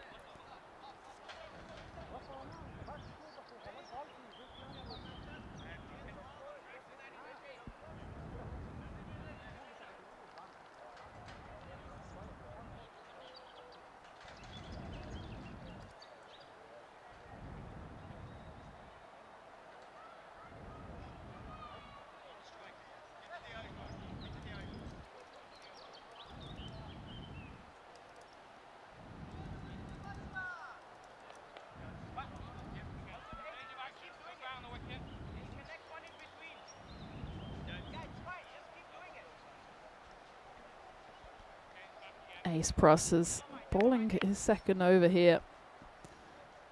Has not escaped from the carnage, and this one again will go for 4 runs.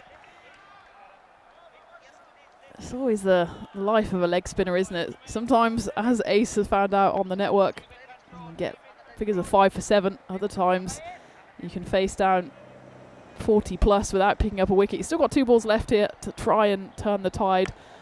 Again, it's a decent enough delivery, but Aziz Mohammed hits that into outer space. There'll be another 6 runs to his name. As Belgium now just a few runs away from the win, and maybe even that bonus point if they can do it in the next 7 deliveries.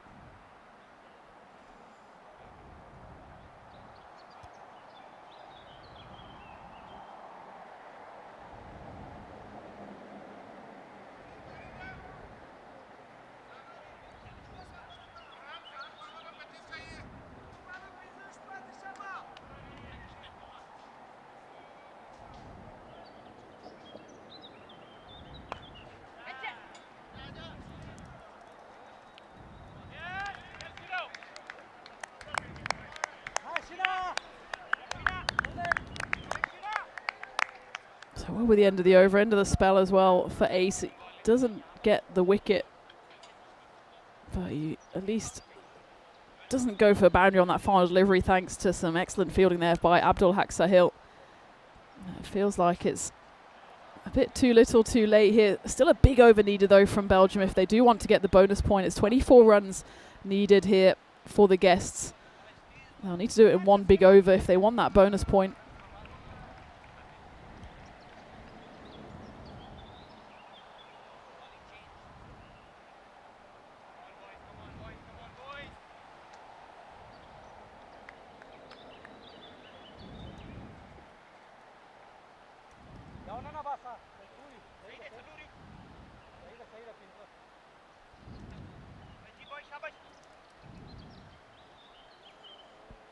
It will be Jivan Bat then, the left armour, to try and at least get Germany a point on the board. And while that's not the start they wanted, and now the equation for Belgium, 20 runs needed in 5 deliveries for that bonus point. So at the bottom of your screens there, you certainly wouldn't put it past them, especially with Aziz Mohammed at the crease. He moves to 88 off just 23 deliveries. If they get there with the bonus point, then it'll certainly be a milestone for Aziz Mohammed as well. As you'd imagine, he'd get his milestone century as well. His top score on the network is 92, so he's never got those magical triple digits.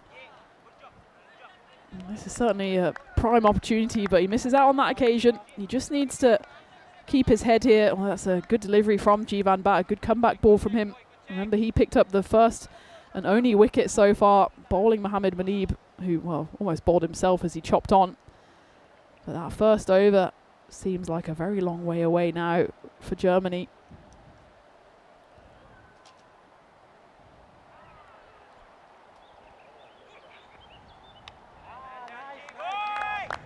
Back-to-back dot balls here for Jivan, which is in fact the first time we've seen that in this run chase.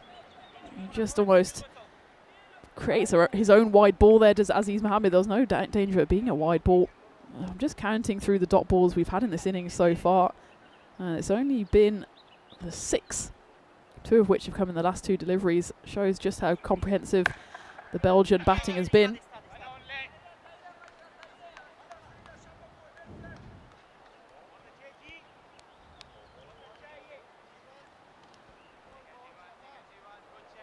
It's been a good over from Jivan. He's at least secured the point here for Germany, unless something goes dramatically wrong in these final 2 deliveries of the 7th. 19 needed from the Belgian batters here. So it was a good move, I think, from Hamid Wardak to throw the ball back to one of his frontline bowlers in the form of Jivan to get a point on the board for Germany. But the way it's going here, it'll be nothing but a consolation point, you'd imagine, as the slow ball comes down. It could be a second wicket here, as Hamid, the captain, settles underneath it. He does pick up the wicket, and Jivan, despite the fact that Germany will probably end up on the wrong side of this result, he's certainly one that can come out of this game with his head held high. Not only his contribution with the bat, but he's picked up his second wicket here. Burhan Niaz, meanwhile, he's done exactly what his side needed him to do, which is score runs and score them quickly. He departs in the end, though, for a well-constructed 42 off just the 12 deliveries. In the end, goes for 1 big hit too many.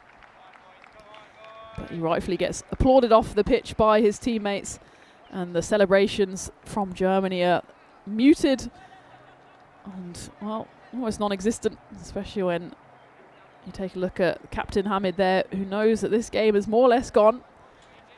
But any kind of little confidence boost that Germany can get, whether it's with the ball or in the field, is certainly something to hold on to, as the games here come thick and fast, with the second game between these 2 sides coming up in less than half an hour's time, 1:15 local time.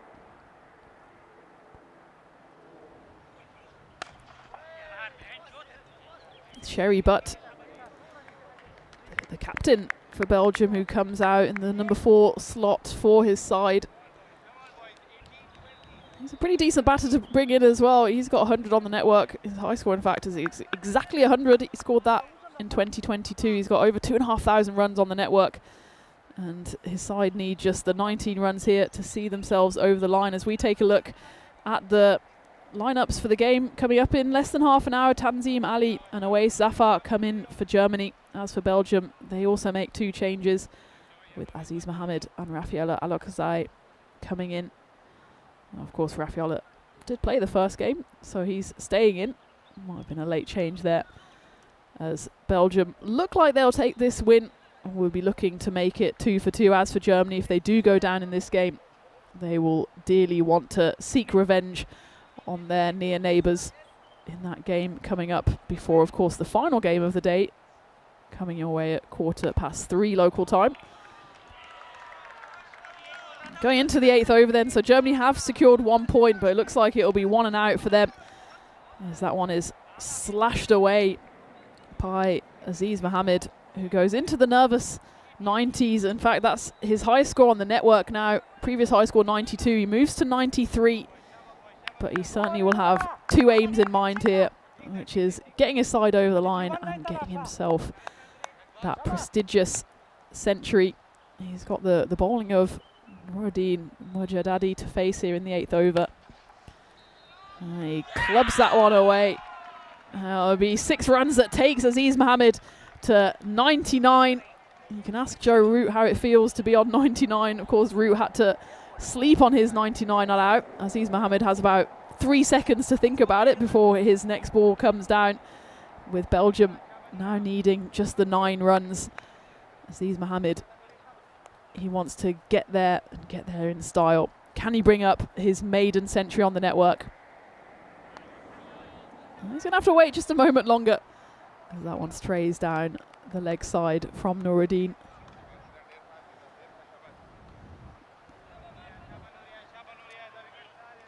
And here we have it. It will be number 49 if Aziz Mohammed does get there. Oh, we've well and truly cursed him now, so if he doesn't get there, it's very much our fault. He gets there with a single, and Aziz Mohammed back on the network and back into the runs as he lifts his bat into the air, and it's been an outstanding knock from the veteran. 100 runs off 29 deliveries. A rare single to get there. I think he knew he was only one away and he wanted to get to that all-important milestone. It's been a match-winning knock from the 36-year-old Belgian, as his side now just 7 runs away from victory.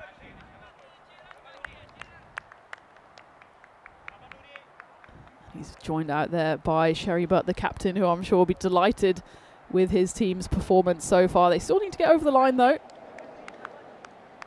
to the Belgians.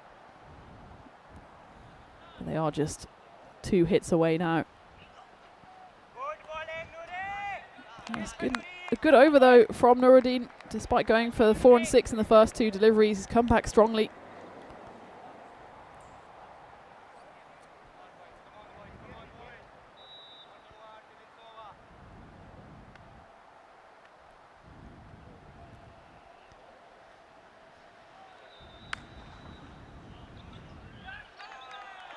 Club down the ground, and well, the long on is non-existent, so Sherry Buck cashes in on that one, gets the 4 runs, with Belgium now needing 3 for the victory. That will be the end of the over, though, so Germany do take it into the 9th.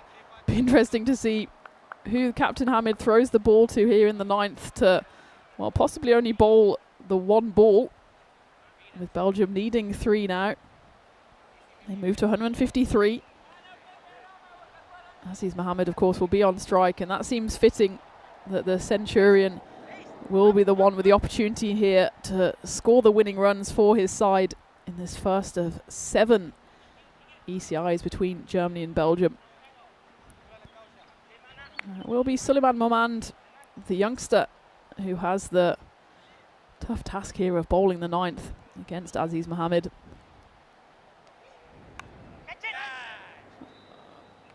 Well, he does get the wicket, though, so Aziz Mohammed falls to the bowling of Suleiman Momand, who has a smile on his face, which is good to see. Aziz Mohammed, he's 100 and out. He gets to his milestone. You can see that he knew the milestone was 1 away. That's why he just prodded that one into the leg side. That one, though, was a good delivery from the German teenager, and Aziz Mohammed only manages to squirt it away for a leading edge.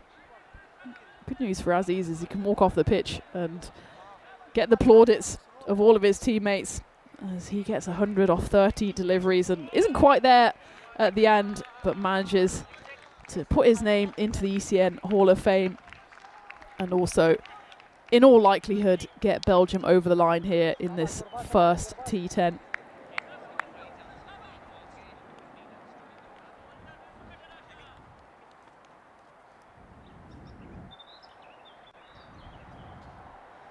Still 3 to get.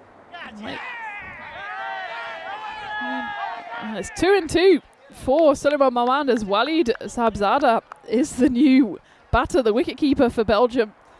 I was going to say that's a wide, and it would have been then 2 to get for Belgium, but if you ask the umpire, Saud, he will tell you there was a bit of a feather on that one. Certainly the wicketkeeper, Shahanaga, went up. And it was just a case whether it was a bit of pad or a bit of glove. But the finger goes up, and Suleiman Momand, for the third time in this game, a bowler gets 2 wickets in 2 balls. It was very close to the glove and to the pad, wasn't it? And I think Walid there is saying that it probably flicked a bit of pad. It's so difficult to tell on the replay. I think it's academic in the end. I'm sure Walid doesn't think it's academic, but it's probably academic to the outcome of this game, with Belgium now needing the 3 runs. But Suleiman Momand, the German teenager, finds himself on a hat-trick. The third bowler to find himself on a hat-trick in this game. Big appeal, but nothing doing. Could get the run out here. He misfires, and it's an excellent piece of backing up from Farouk Arabzai to stop what would have been the end of the game. Almost went for 4 overthrows. The appeal was more in hope than expectation, as it was going down leg side by a country mile. You can see Suleiman Momand. For him, the game's not gone. Every ball is important here for the youngster. As Omid Rahimi joins Sherry Butt out there in the middle, manages to scamper through a leg bar on his first delivery. So it's down to the captain. Can he finish the game for Belgium with 2 runs needed? Yes, he can. As that one is scythed away for 6 runs. So he not only finishes it, does the captain, he finishes it in style, as Belgium take the first game here against host Germany, and in the end, in pretty comfortable fashion, winning by 6 wickets. Probably could have been 8 wickets, but for that flurry at the end by Suleiman Momand. Good for him, though, to get a bit of confidence into his veins as he finishes with figures of 2 for 30. The other 2 wickets were taken by Jivan Bat as he finishes 2 for 21. Otherwise, for Germany, I just feel like they didn't quite bowl the right lines at the right time, especially to Aziz Mohammed, who just loved hitting it to all 4 corners. He finished on a century, 100 off 30 deliveries. He, of course, will be featuring for Belgium in that next game.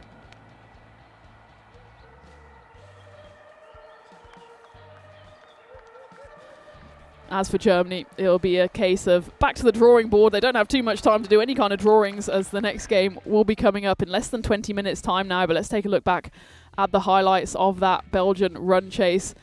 Certainly if you're a Belgian fan, there's plenty of highlights to choose from, as Aziz Mohammed in particular got into the action, having made his return to the network. There was an early wicket. Mohammed Munib, he was bowled by Jivan, but thanks to an assist off his own bat there from Munib, who couldn't quite believe his luck. Probably the wrong choice of shot there, as that did though bring Burhan Nihaz to the crease, and he was the perfect foil to Aziz Mohammed, who hit 11 sixes and 7 fours on his way to his century. Burhan Nihaz, he was pretty quick in his 42 runs, those coming off just 12 deliveries, and it was really that partnership, that second wicket partnership between the 2 batters, that was worth 133, that took the game away from Germany. And Germany just never really had any answers to that. Had they picked up a wicket earlier on, especially that of Aziz Mohammed, it could have been a different game. You could see the batting coming in after the top 4 or so from Belgium was not exactly explosive from the start, but the wickets came too little too late in the end, as Burhan Nihaz went, as he was caught by Captain Hamid Wardak. Aziz Mohammed went for exactly 100, as Suleiman Momand picked up 2 wickets towards the end, 2 in 2, as Walid Sahibzada went for a golden duck, feathered one behind, as Shahanaga did the rest of the work there with the gloves. But that was it for Belgium. With just a couple of runs needed, it was down to the captain Sherry Butt to get there in style, cutting one away for a brutal 6 runs. And Belgium take home the spoils. Germany, of course, do get that bonus point. For a while, it looked like Belgium would be getting all 4 points from this game. The chase just lost a little bit of momentum into the second half, which meant Germany at least took it deep. In the end, just the 8 balls left for Belgium, but a comprehensive win nonetheless for the guests, as Germany hosting here 7 games, and they will look to match 2 now to see if they can get their first win on the board. Let's take a look at the scorecard then. Again, another golden duck, Walid Saibzada, this occasion to add to the 4 golden ducks that we saw in the Germany innings. But it's only really dominated by one man, that's Aziz Mohammed for Belgium, as he picks up a century off just 30 deliveries. He was ably supported in those middle overs by Berhan Niaz, who falls just short of his half century, but he did enough to get his side over the line. As for the bowlers then, just the 5 bowlers used. Ace Press, he was unlucky in his 2 overs, the leg spinner.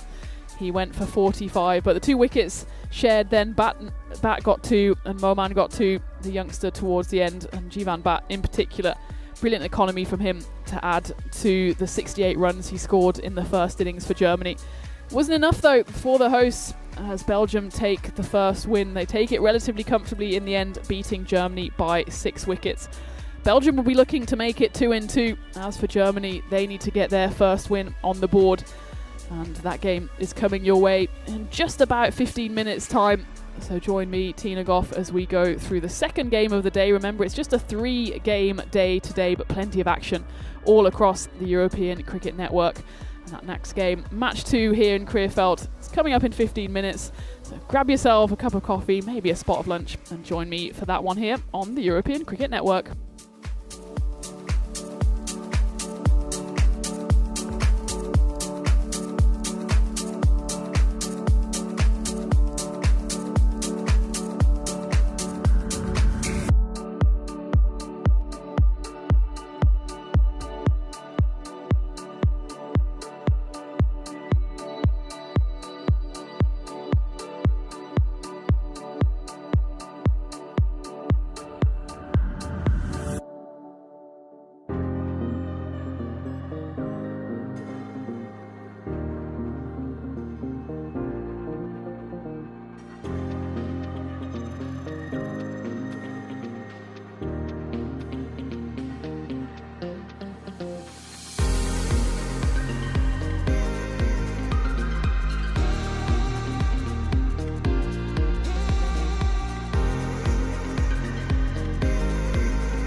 This European cricket event is proudly brought to you by HCL Software, Rado and 1xBet.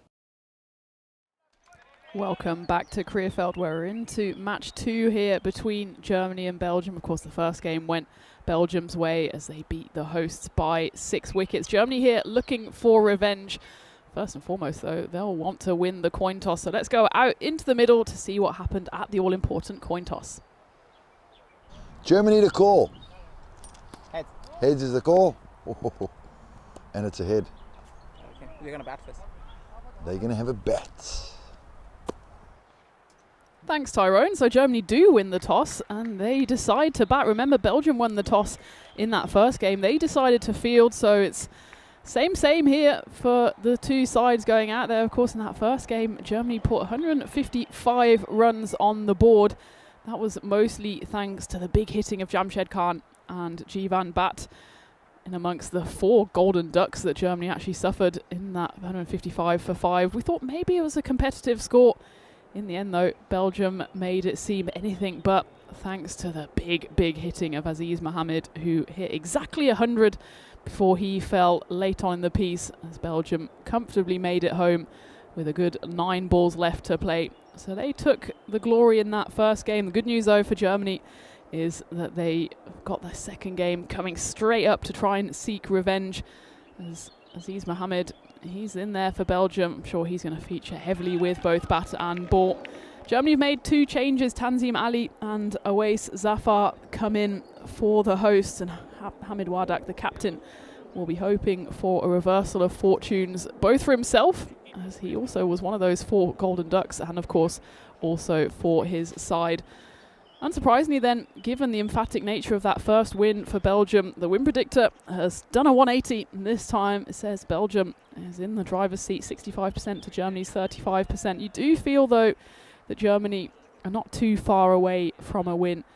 The likes of Khan and Bat can once again go big with the bat in hand and post a big total, and Belgium might struggle in the heat here to chase it down. It's all ifs and buts for now, as we look at the live shots here with the 2 German batters out there in the middle.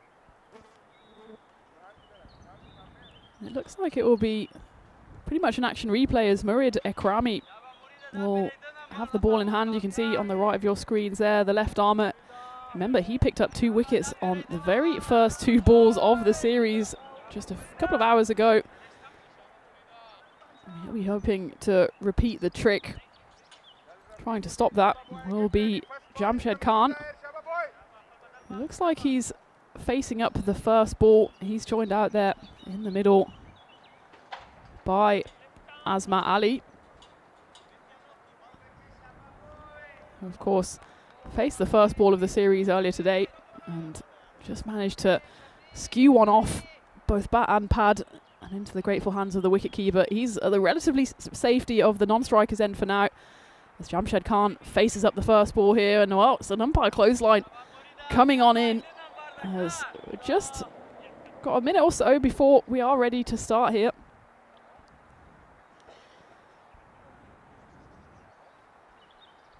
As Belgium look to make it 2 wins in 2. That's a perfect start for Germany. Not quite the start that Ekrami was able to have in that first game, as the first ball is pummeled away for 6 runs. Jamshed Khan picking up exactly where he left off in that first game.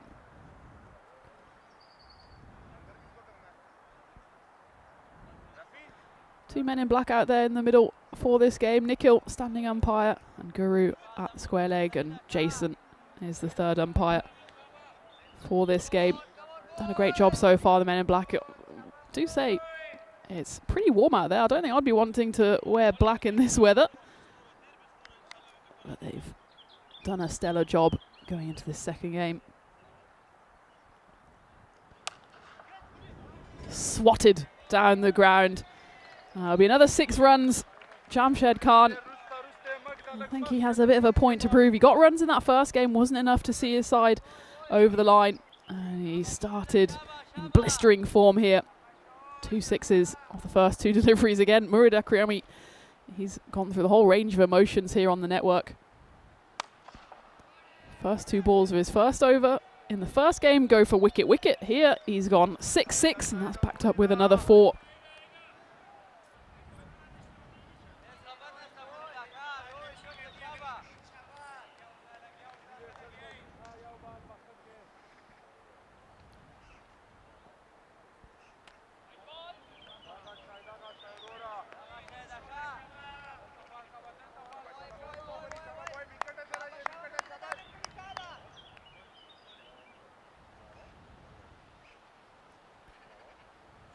Slow ball tossed up by Akrami, but the result is the same. Jamshed Khan, that's already his 3rd Maximo of this over. It's gone magical already, 23 runs coming off it because of that wide as well. We've still got 2 balls left to face. Germany putting that shaky start in the first game very much out of their minds. They've got off to a blistering one here.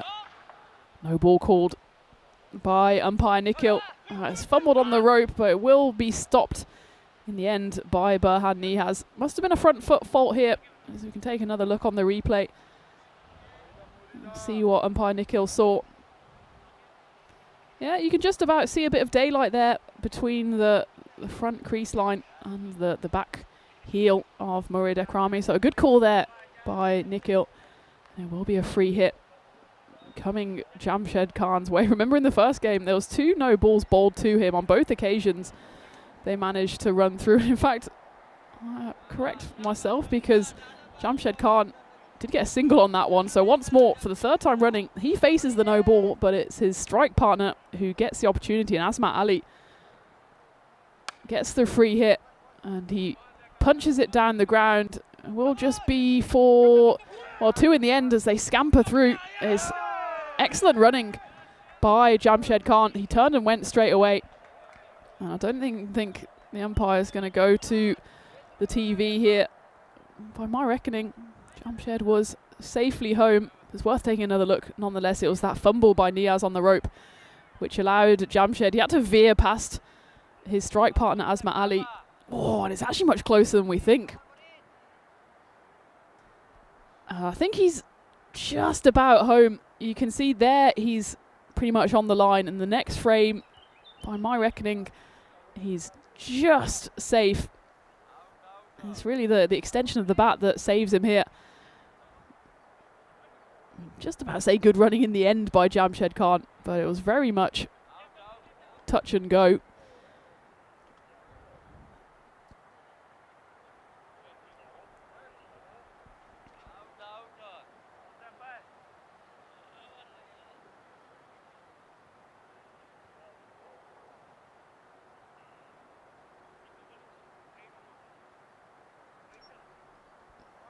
So Asmat Ali does get off a king pair. Remember, he got a golden duck in the first game. And, well, the best situation to find yourself in if you've had a golden duck is to face up a free hit on the very first ball of your next innings. And that's what he manages to do. I think they're still trying to check this run out. By my eye, I think it's that very final frame that he's got the bails off. And I think by that time, the bat is grounded. So after all that fuss, it will be a dot ball to finish what was a very eventful first over. 24 runs coming off it. Still managed to sneak in a dot ball.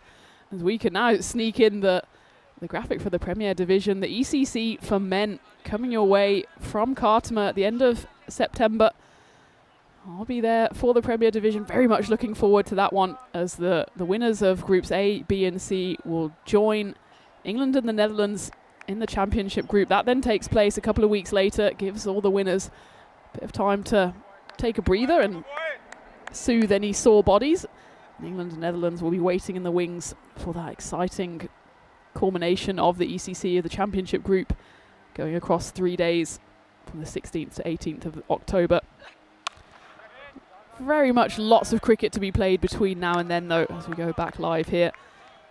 And the second over of this Germany batting innings. Perfect start for them, really, thanks to a bit of wayward bowling by Murid Akrami. Of course, that no ball, in the end he escaped from it, only a 2 coming off the free hit.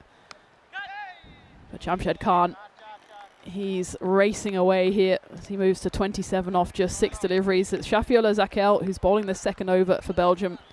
Consider himself a little bit unlucky there. There was a genuine edge from Jamshed. Flies away for a 1 bounce 4.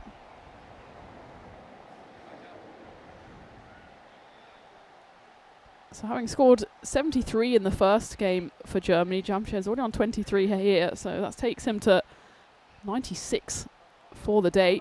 Pretty good going for the German opener, but I think he traded all of those runs for a win here for the hosts.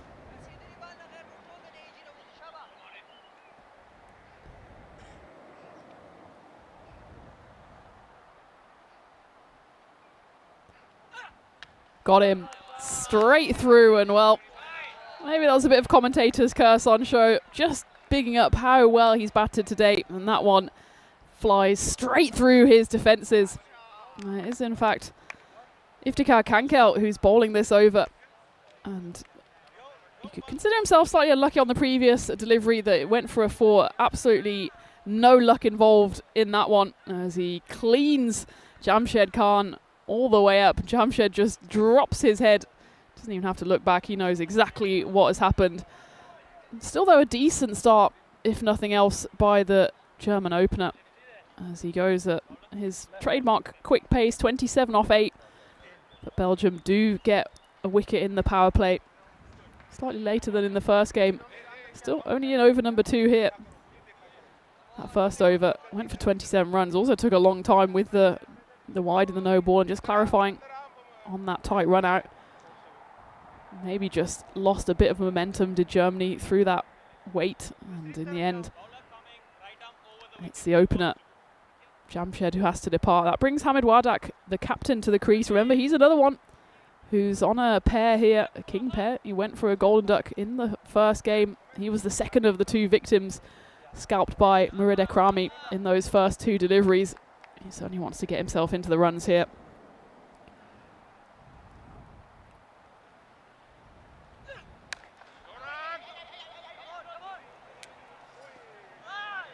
That's certainly the mark of someone who wants to get himself off the strike and off the mark as he scampers through for a single. Does Hamid Wardak. Bit of hit and run there. As soon as he saw it was beyond the bowler, he got his skates on. Well, probably just about in the end, doesn't matter, as Mohamed Manib misses the stump. So Hamid Wardak does get his first runs of this series.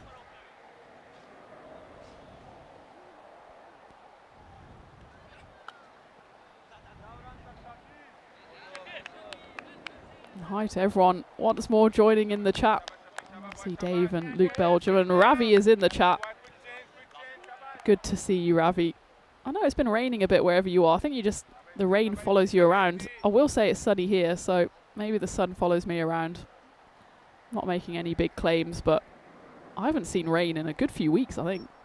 Must just be you, Ravi.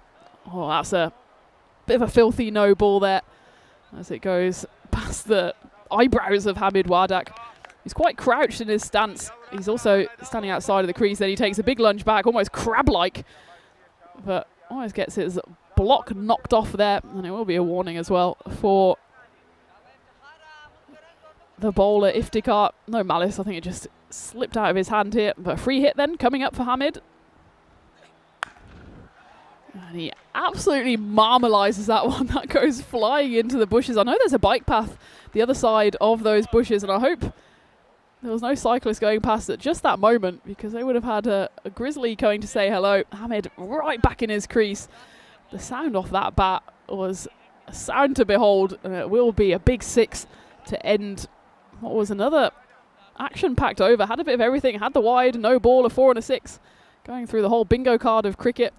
Germany moved to 40 for 1 at the end of 2. Take a look at the table, of course. It's only the 2 sides. It's a 7-game series, so you imagine the bonus point won't necessarily come into play. Germany, of course, picked up that consolation point in the first game. I thought for a while Belgium might actually chase down the total within 7 overs for the bonus point. Just lost a bit of momentum in their run chase, but still comfortably got over the line.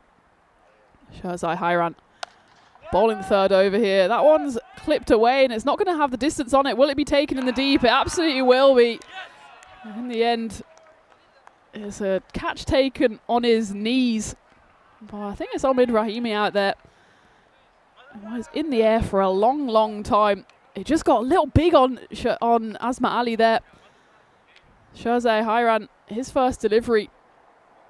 You can see that clearly a Belgian fan in the distance there, watching on as his side pick up their second wicket. And Asma Ali, well, he went for a golden duck in the first game. Goes 3 better on this occasion, but still not the return he would want in his first day. You can see he just sprung up a little on Asma. I don't think he was quite expecting it to get that big on him. And it is Omid Rahimi who takes the catch out there in the deep. Germany lose their second. It's the second time in 2 games that they've lost 2 in the power play. As Shahan Aga comes in at number 4. Interesting that we haven't seen Jivan Bat come out at 4. That's where he batted in the previous game so successfully, 68 off 28.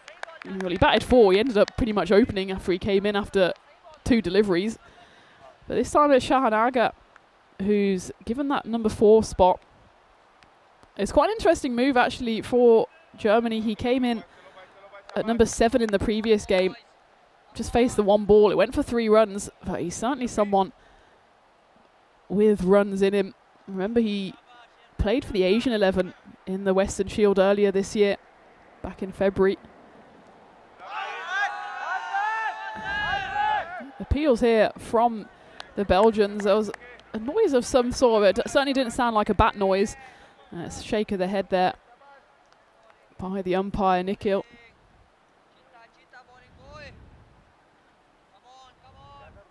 Certainly the wicketkeeper wasn't convinced there, Walid. He only went up when he saw his bowler go up.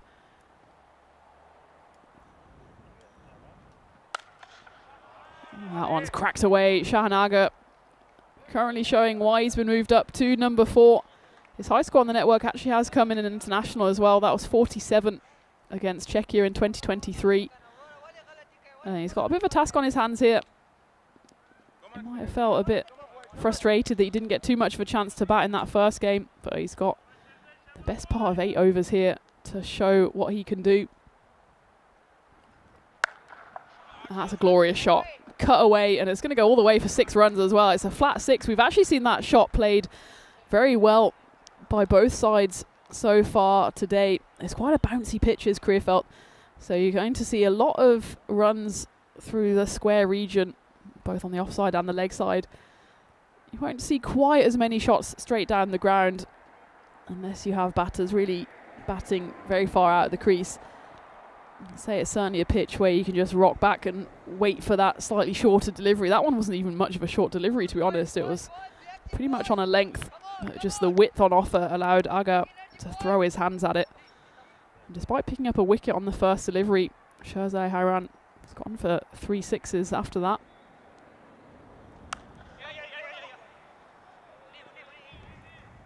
Smart running though by Aga, who keeps hold of the strike, then end of the power play. Germany 59 for 2. And if I'm not mistaken, I think that's an identical power play to what they managed in the first game. Remember on that occasion, the 2 wickets came in the very first 2 deliveries, and then it was Jivan Bat and Jamshed Khan who put on a great rebuild job. On this occasion, still lost the 2 wickets, but a bit more steady.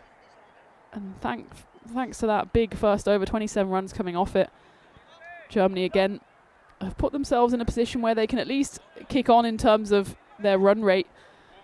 The expected score up in the 160s, but really the fact that they got to 155 in that first game was thanks to the 2 batters that put on a partnership of almost 150, Jamshed and Jivan. And they need something similar here from their captain and their wicketkeeper, Hamid and Shahan, out there in the middle, as Belgium turn back to a bit of pace off in the form of Shafiola Zakel. It's good to see him bowling earlier in the piece.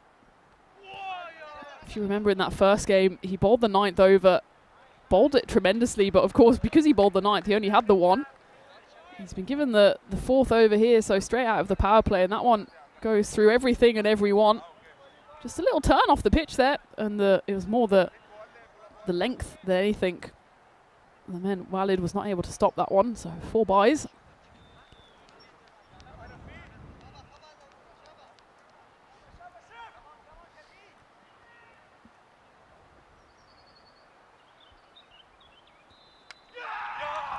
And he gets the wicket, and you can see exactly what that means to the bowler, Shafiola Zakel. Big celebration from him as it goes straight through the defences of the batter, and it's Shahan Aga, someone who can be so dangerous, who has to depart.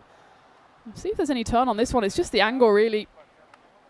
In fact, he's trying to really dart it in and then get anything off the pitch to take it away from the batter. On that occasion, it was just the angle that did for Shahan Aga. So moving him up to fourth hasn't quite worked on this occasion as he goes for 19 off 7. It's a start, but nothing more than that.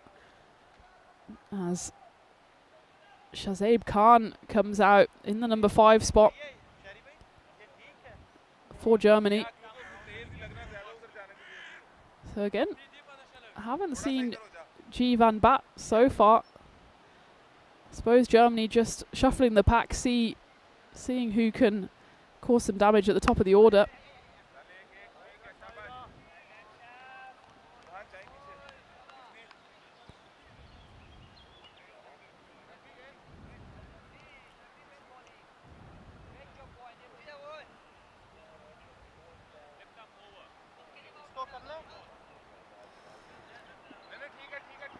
Shahzaib Khan is one of the other unlucky batters for Germany who went down to a golden duck in the first game, but he's got himself straight off the mark. So both these batters out there, Hamid and Shahzaib, with a point to prove. But Germany just stuttering a little here after a decent power play, but losing a wicket so quickly into the 4th over certainly hasn't helped their cause. No, it's been an excellent over so far by Shafiola Zakel. Germany are able to run through on the overthrow.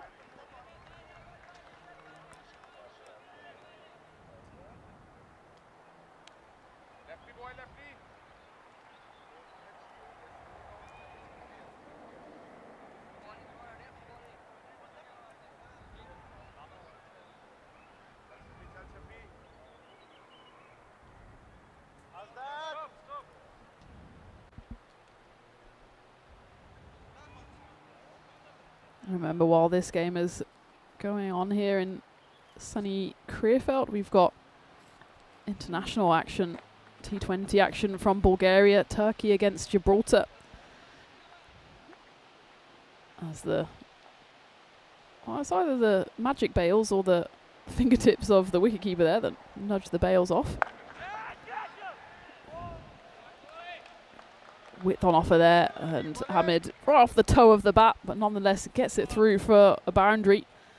Despite the sprawling dive of the man there in the covers, would have been another all-time classic ECN catch. In the end, gets nowhere near it, and it races away for 4 runs.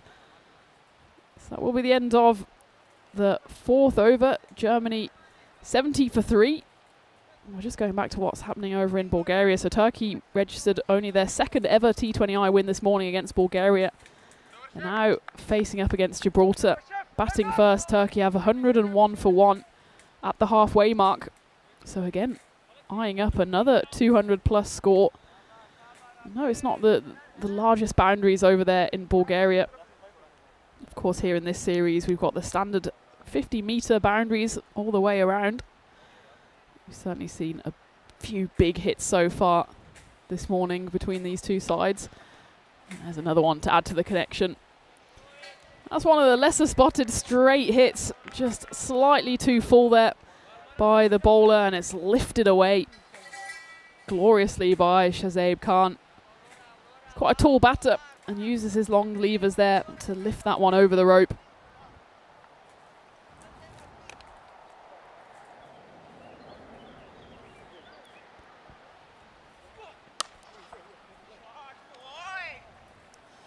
Back-to-back boundaries for Shahzaib Khan. It's the captain, Sherry Butt, who's bowling this over.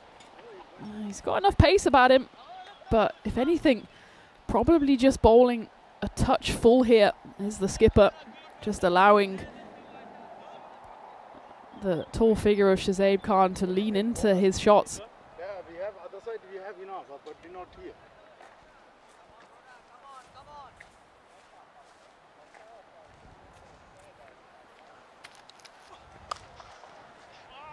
Another boundary to add to the collection, this time straight once more. Shahzaib Khan, he's playing a bit of classical cricket here. I was saying earlier how a lot of the boundaries have gone square, but this time he's gone through mid-on, through mid-off, through the covers. And Sherry Butt brings himself on. It hasn't worked for him so far.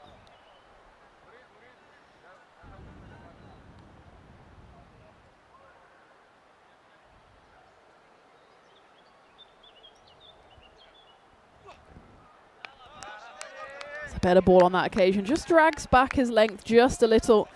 And that's enough really to stop Shahzaib Khan being able to throw his hands through the line of it. That's more the length he's got to bowl here. In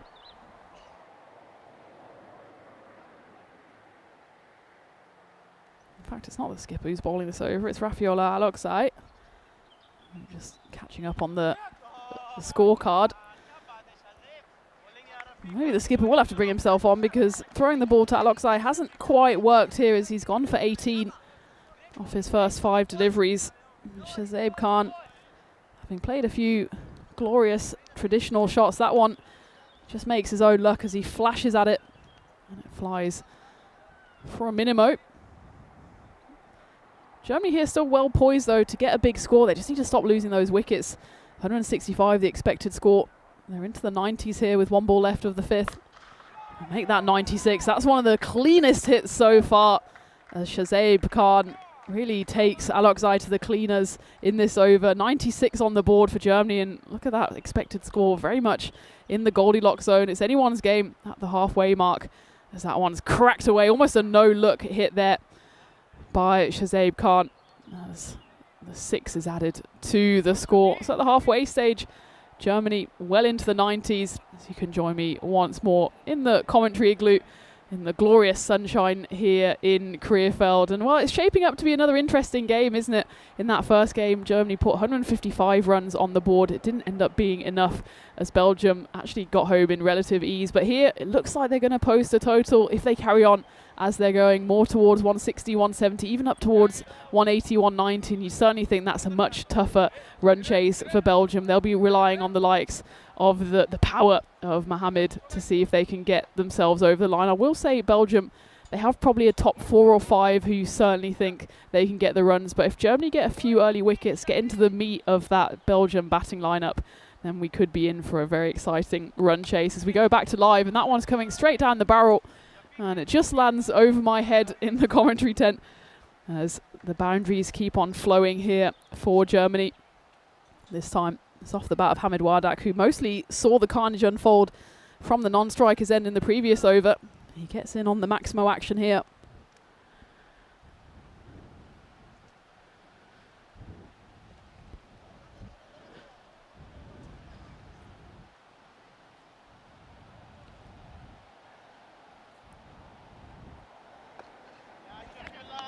Turn back to spin here, have Belgium to try and put brakes on this German momentum. And it's Shafiola Zakel who's come back on, picked up a wicket in his first over, and he went for 7 in the end.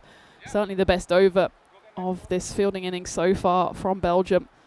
They need him to come up with another wicket here. It's not going to do it if he over pitches it, as that one's clubbed away. Shahzaib Khan, he's in the boundary hitting mood here. Just misses his line and his length there, does Zakel. He knew as soon as he bowled it really that that one was going to get given the treatment. It still wasn't the cleanest of hits actually from Shahzaib Khan, but it was enough to take it well over the rope.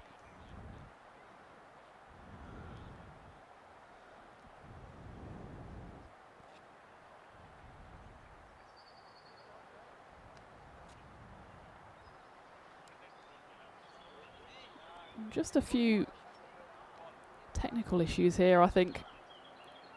It's always the way on the first day.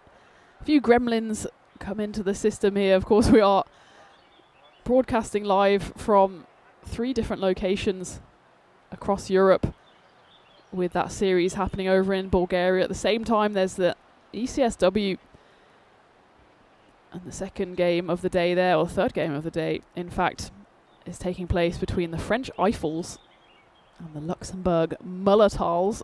I'm really liking these ECSW names over in Belgium.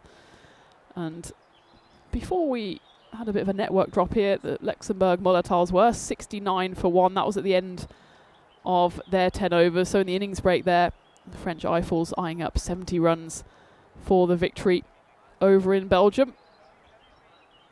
There's 4 games coming your way each day from Belgium, as well, of course, as the T20I action over in Bulgaria. We're actually entering the final day before the big final that's happening tomorrow at 9 AM local time in that tri-series between Turkey, Bulgaria and Gibraltar.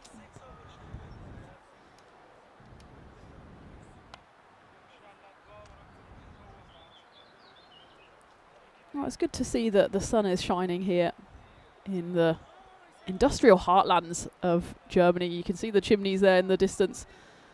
Very much where the heart of industry was in Germany, and it's become pretty much the hub of German cricket. We have the German Performance Centre here, and both the women's and the men's national teams play the vast majority of their home games here at Krefeld. It's a facility that's just got better and better every year.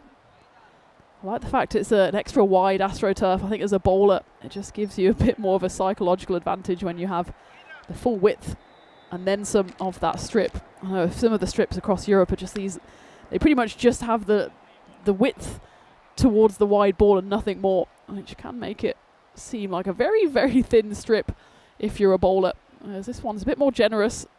It does have generous bounce as well. A bit trampoliny in parts, but true enough. And as they always say, both sides have got a bat on the same pitch, so it doesn't matter really what it's doing.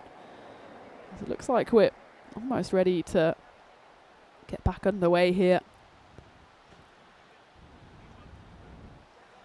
It's of course brilliant to see and also be a part of the growth of cricket in Germany, which, well, I did a bit of research. I don't come here completely blind, and Germany has hosted cricket all the way back to the 18th century.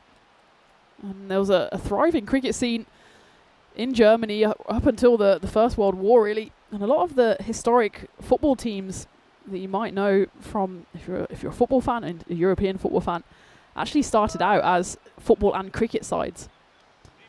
And there was a German Football and Cricket Federation, so the DFCB, formed in Berlin in 1891.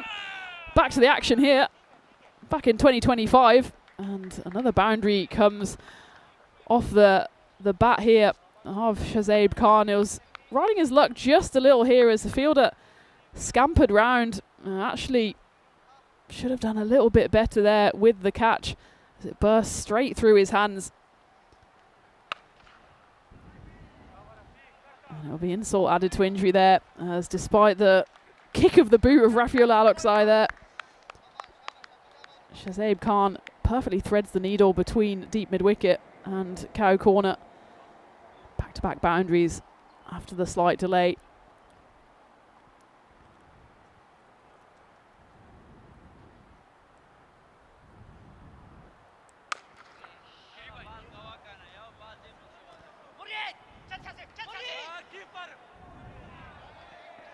Good running there by the two German batters. They saw that as Murad Akrami out here in the deep wasn't exactly going on all cylinders to get himself to the ball, and they managed to run through for 2. Actually, Germany's running has been pretty impressive in the series so far. They managed to burgle another 2 here to get them to the end of the 6th over. The scorecard just trying to keep up. By my calculations, it was a 4 on the penultimate ball and a 2 on that ball, so that takes Germany up to what I think is 121 for 3 at the end of the 6th.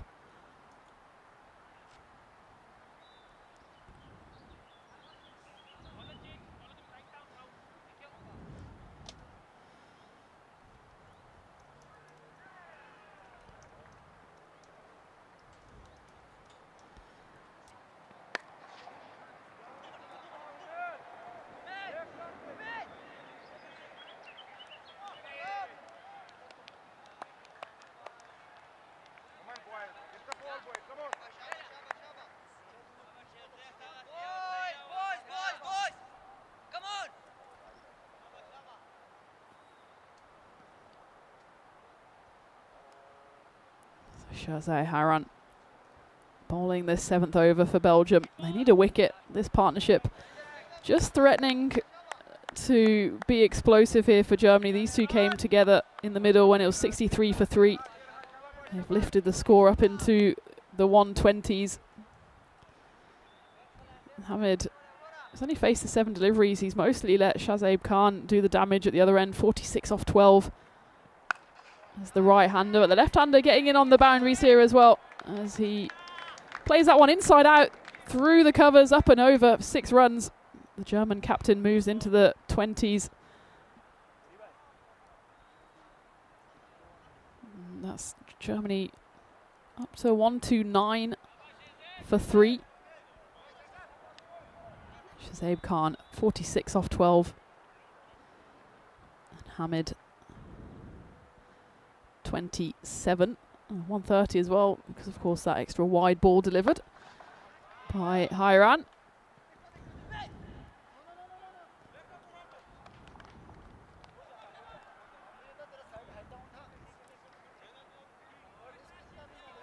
Yeah, just on the history of cricket in Germany, it's crazy how these things go through generations. So it was such a flourishing sport in Germany at the end of the 19th century with the German Football and Cricket Federation, and well, certainly football seemed to take off from there, whereas cricket, especially because of the World Wars, pretty much became non-existent in Germany.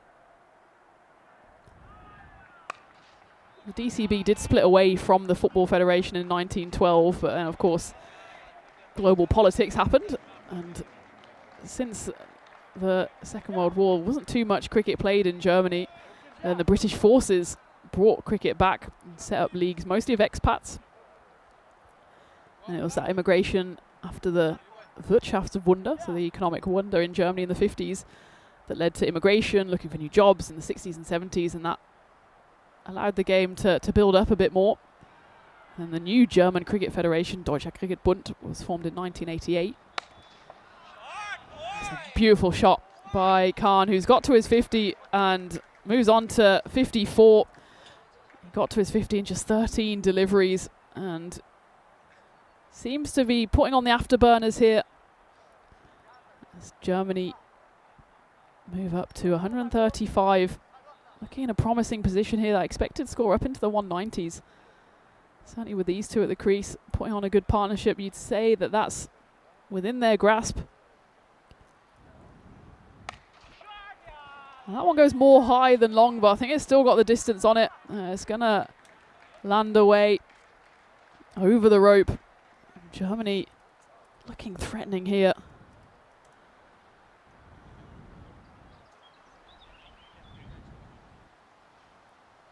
That will be the end of the over as well, with the 6 to finish it, and it's a big over for the Germans. 24 runs coming off it. And well, I told you there was action coming from Khartoum in September. It's not just the ECC, but also, of course, the Western Shield. It was such a brilliant event back in February. Remember Shahanaga, the German wicketkeeper, he was involved for the Asian 11, and we're going to have the same 4 teams out there in the middle.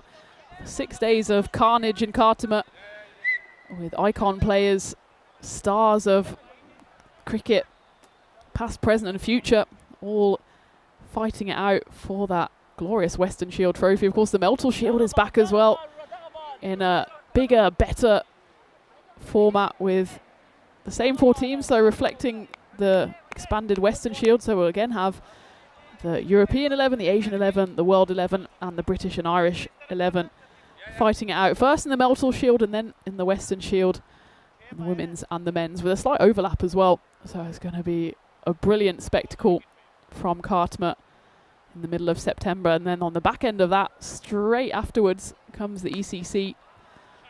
So you won't want to make any plans for September, October, or in fact for the rest of the year with the amount of cricket that's coming your way on the network. Of course, we have the ECCW brought to you in December as well. That's an expanded format, moved from 2 leagues to 3 leagues. We have the Emerging League for a week, then the Challenger Division, and then the Premier Division to round up what will have been an absolutely record-breaking year on the network. No ball called here. Again, it's Aziz Mohammed the Centurion from the first game who falls foul of that crease. And again, it's a back foot no ball. That's exactly what the umpire is telling him here. And you don't need an interpreter for that. If you're on the line, it's a no ball. If you're inside the line, it's not a no ball. Aziz Mohammed, hopefully he's learnt his lesson here. Third time lucky.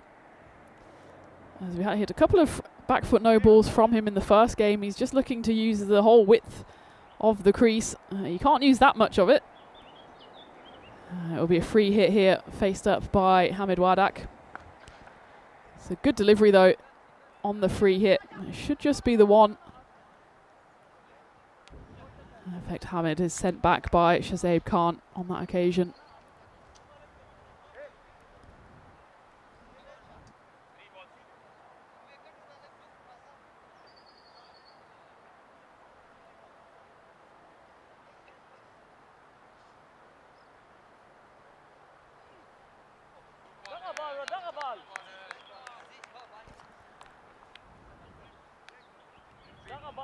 Hello to Akash in the chat. He says hello from South Korea. I've floated this idea before that we need to have some kind of, you can get those world maps where you can scratch off the different locations. We need to scratch off the locations of where all of the fans tune in from. So if you are in the chat, let me know where you're tuning in from, wherever you are in the world. I hope this Saturday is treating you well. I hope you're getting some of the sunny weather that we're having here in Krefeld as well. But it's always great to have you with us on the network. Remember, of course, to give the stream a like, and if you haven't already done so, subscribe to the channel as well, where you not only have the live action, but of course all the highlights from all of the games we show and all of the play of the match performances as well. Well, Shazib Khan certainly putting his hand up as an early contender for player of the match here. 68 off 19 for him, ably supported by the skipper Hamid. He's 31 off 13 as Germany moved to 157 for 3 at the end of the 8th. Remember, they won the toss on this occasion, Germany, and Hamid decided to bat first, which didn't come off for them in that first game as they were put into bat on that occasion by Belgium. But this time, they've gone out there looking to prove a point, and they've certainly done that so far. They've already surpassed the score that they managed in the first game, and they've still got 12 balls left here to try and do a bit more damage. The 9th over here, the all-important 9th, will be bowled by Iftikhar Kankel.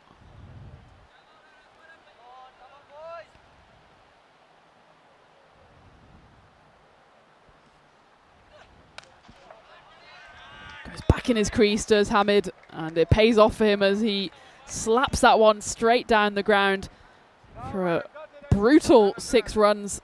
German skipper looking in good touch here. Clatters straight into the scaffolding.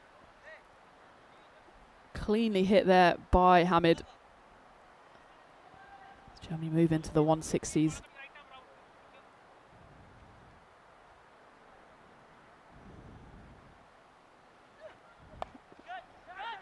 Slower ball in response there by Kankel, and it's half stopped. It's a half chance for Aziz Mohammed at backward point. Hamid Wardak rocks back on that one. Doesn't quite get a hold of it. It's an uppish cut, but he manages to go past the Centurion and races away for 4 runs. Hi to Finley's Chickens in the chat. He says, hi, watching from Austria. I'm from New Zealand and Austria. That's a good combination. I would like to know more about your chickens, please. How many? What are their names? Do they lay eggs? I've actually got an egg on the table next to me. I stole it from the breakfast this morning just to see me through the day.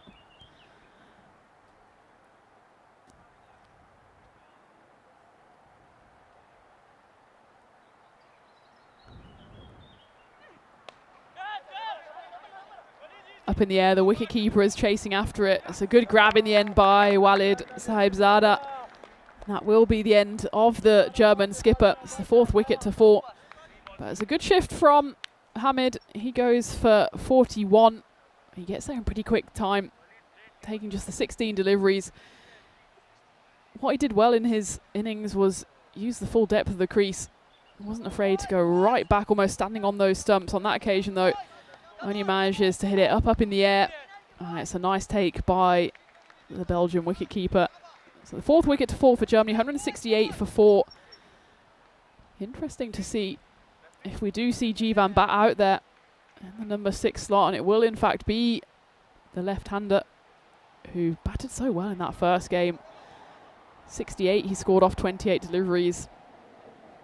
Surprised to see him drop down the order, but of course it is a time for Germany to also use their different options, see who can score some runs with the bat.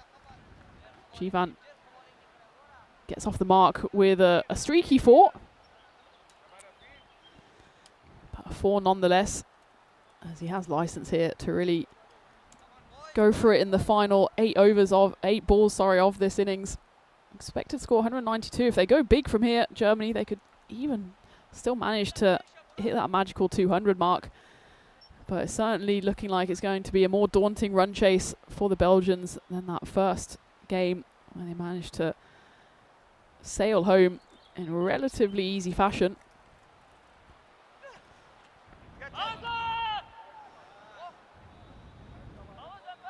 Invisible in the chat saying he's watching from he or she is watching from the beautiful country of Pakistan. I know we have a lot of fans over in Pakistan, so hello to you.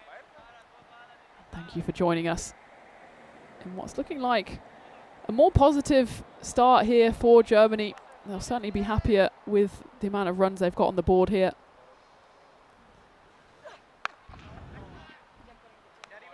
Again, an attempted slower ball by Kankel. Doesn't quite get the length right, but actually gets away with it. A low full toss outside off stump is actually one of the more difficult deliveries to get away, especially in this T10 format where you're just trying to swing from the hip.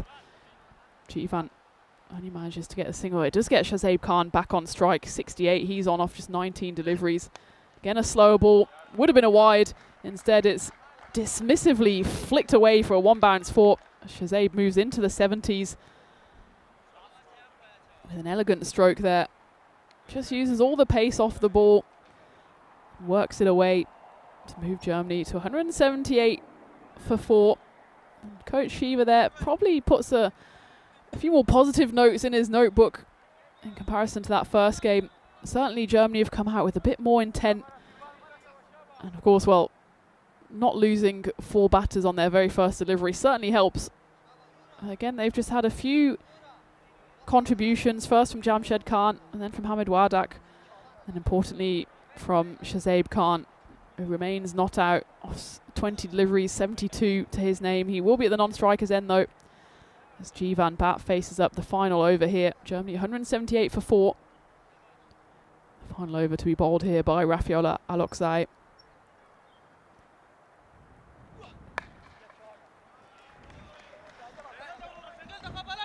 Chase is on here for the fielder, and the fumble allows Germany to scamper through for 2.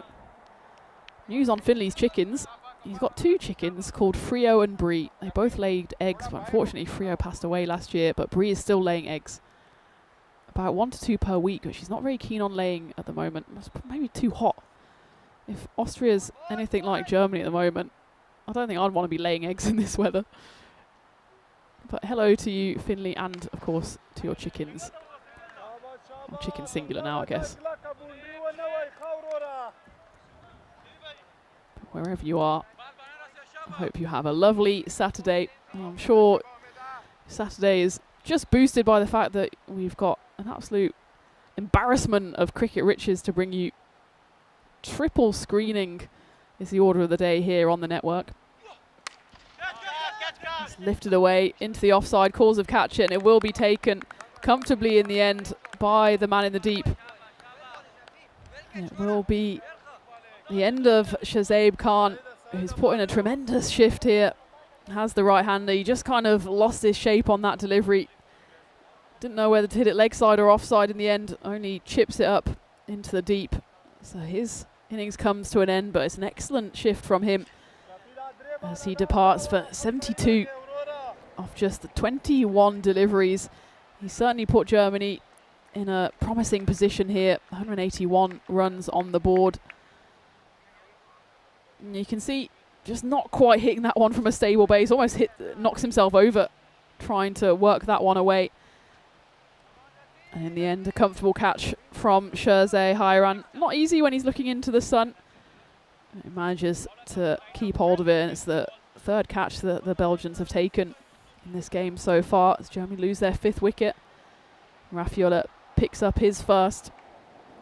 Farouk Arabzai in at number 7 for Germany. He's got 3 balls left here. And Rafiola doesn't have any ball left because he's knocked that one out of his hand.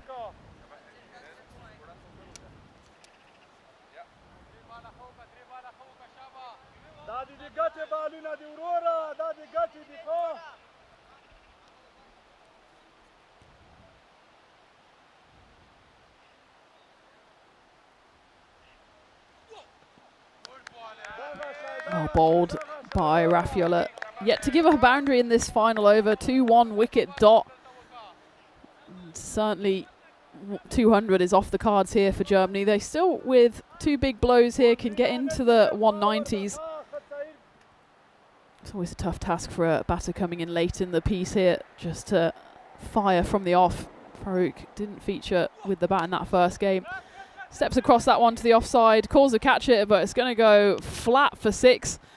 And what shows what I know, Farouk, he doesn't mind going from the start. He misses out on the first occasion, but this time slaps that one away. Germany moved to 187, so 190 still possible here on the final delivery of this innings. Win predictor, interestingly, up in the 70% now for Germany. Sees that this is going to be a tough run chase for the Belgians. And it will be a 190 plus score. That one is 4 runs, 191 then on the board for Germany. Nice little cameo from Farouk. Gets a 6 and a 4 after missing out on the first occasion. Steps across, manipulates the field well. Pretty much vacant region there behind square. Makes the most of that as that one flies away onto the football pitches.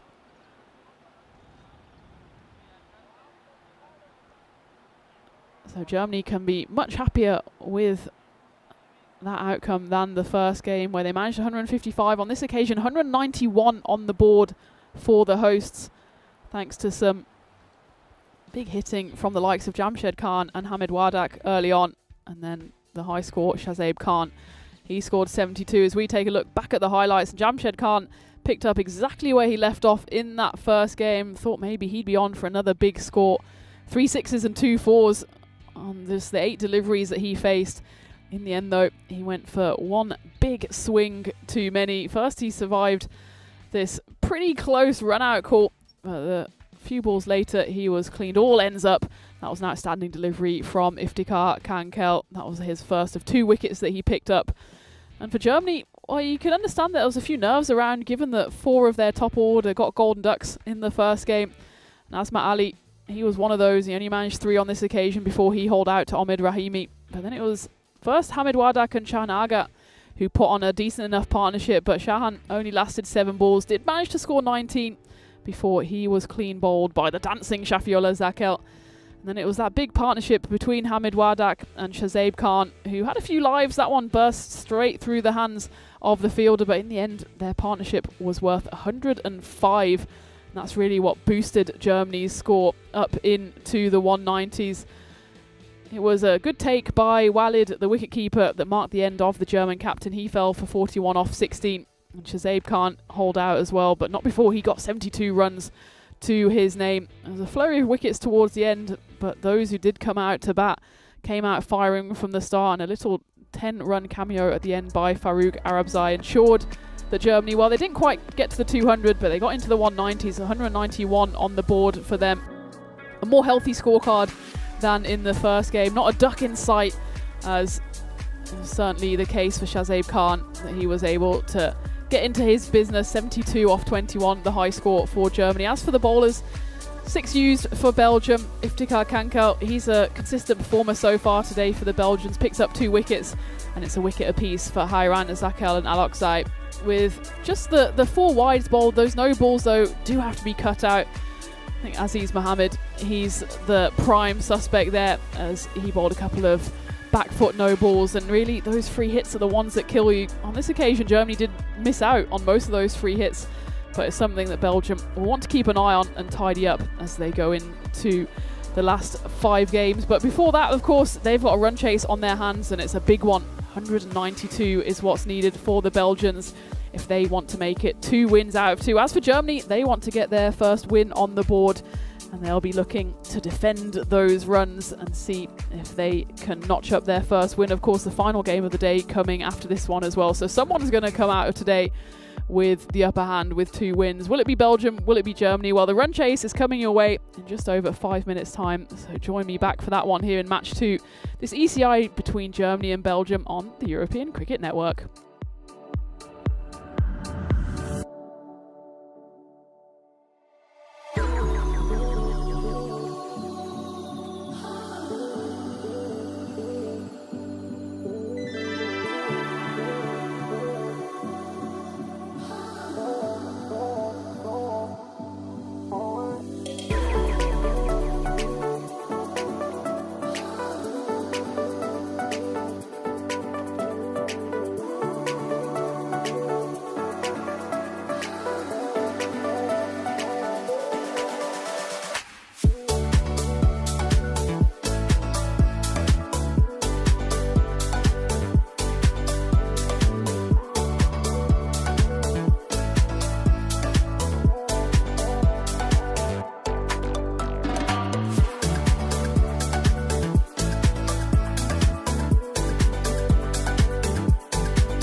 This European cricket event is proudly brought to you by HCL Software, Rado and OneXBet.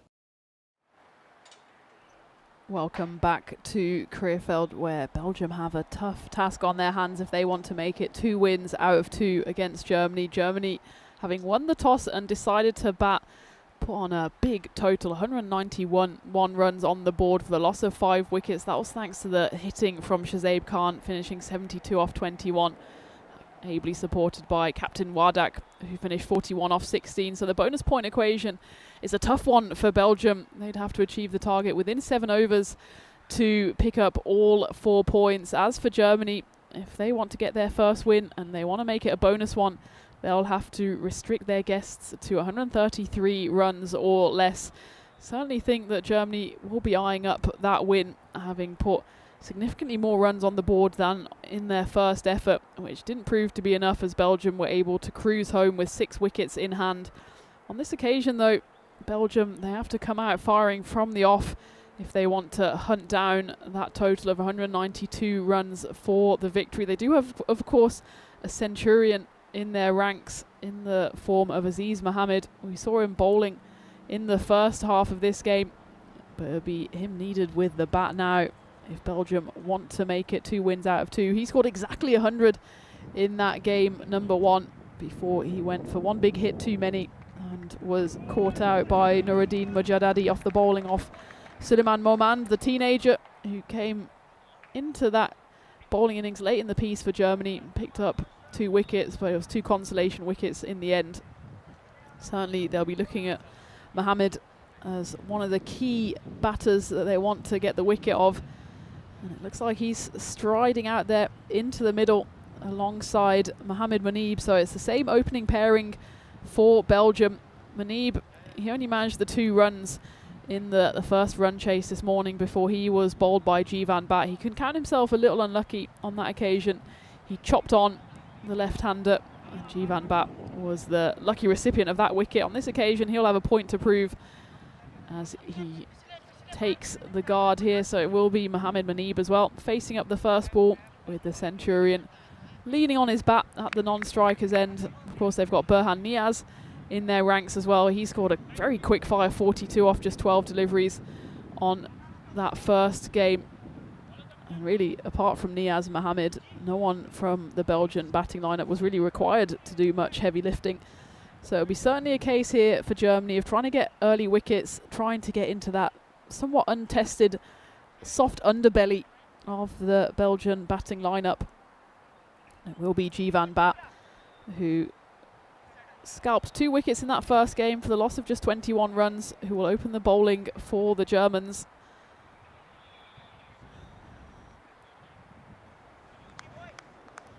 Bat on this occasion wasn't needed as much with the bat in hand. He scored 8 off 4, remained not out as he was dropped down the order from 4 to 6. He's opening up here again for the hosts with the ball right on the money, straight up. As it's miscued into the leg side, and some excellent fielding out there in the deep means that Belgium will have to settle for just the 1. That gets the Centurion immediately into the action here.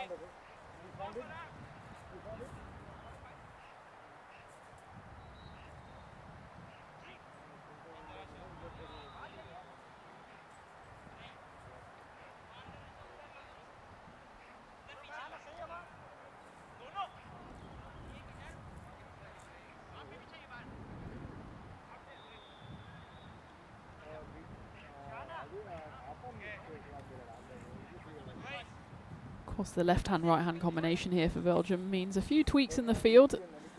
2 fielders allowed outside the ring in this 3-over power play. Nice half stop there. Backward point by Asma Ali. Would have stopped. Ball that would have otherwise raced to the rope. Good smart piece of fielding there, tumbling away to his right, and it's Jamshed Khan who does the mopping up for Germany.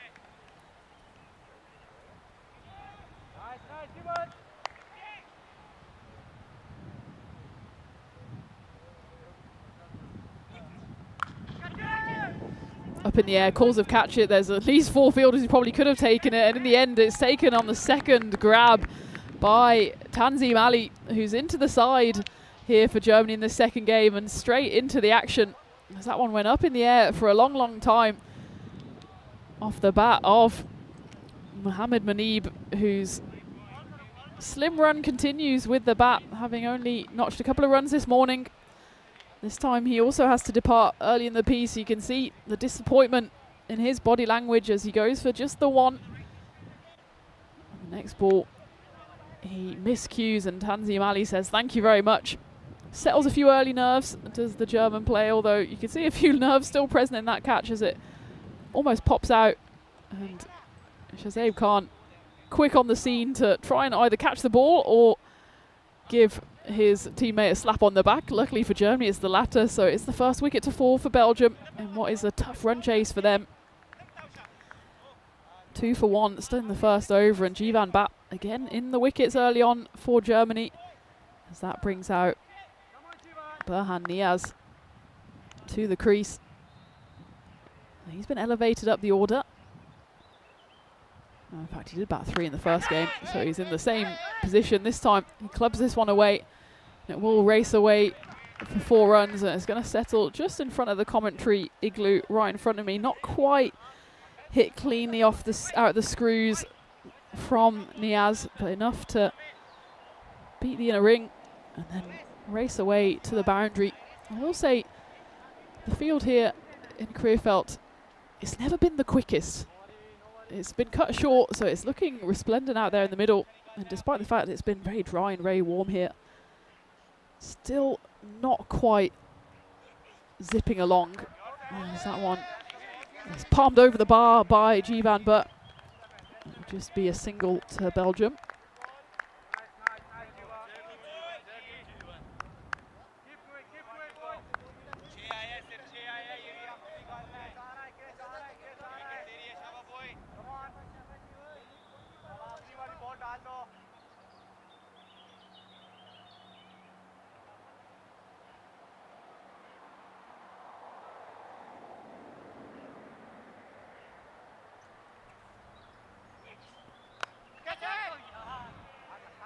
Slight blot on the copybook then for Jivan Bat, who maybe got a little greedy there, trying the slower ball on the final ball. It was otherwise a excellent over from him. Went for just the 7, but that make that 13 now with those 6 runs. Just not quite the line right from Bat on that occasion, but still good first over from Germany, given that Belgium need to go well over 19s here. Anything that's below that 19 is just another tick in the column for Germany. So we've had 19 matches since the Golden Ball, of course. It was 17 before the first game today. We didn't have a Golden Ball this morning, and of course we haven't had Golden Balls over in all of our other stations across Europe, as we are coming live to you here from Krefeld, but also from over in Bulgaria and over in Belgium, just across the border, where the French Eiffels toppled the Luxembourg Mullertals in that ECSW, winning comfortably by 9 wickets, also winning within 7 overs. So it was a bonus point victory for the French Eiffels. Good news for Luxembourg Mullertals is that they are straight back in the action in match number 4 over in Belgium. That's against the Belgium Genekins, who of course lost that game this morning as well. So both sides looking to make amends over in that ECSW. So make sure you have that stream open as well. As well, of course, as the T20I action coming from Bulgaria, where the halfway stage Turkey didn't quite manage the 200, 193 for 4 off their 20 overs, facing up against Gibraltar. But back to the action here in Krefeld, and away Zafar, who's into the side here. One of the 2 changes alongside Tanzim Ali. And he started off with 2 dot balls here up against Berhan Niaz. He wasn't in the habit of facing too many dot balls in that first game, but he's got off to a more moderate start here as the number 3 for Belgium. That's more like it from Niaz, and that one slightly too much in the slot from Zafar. And Niaz clubs that one down the ground for 6 runs.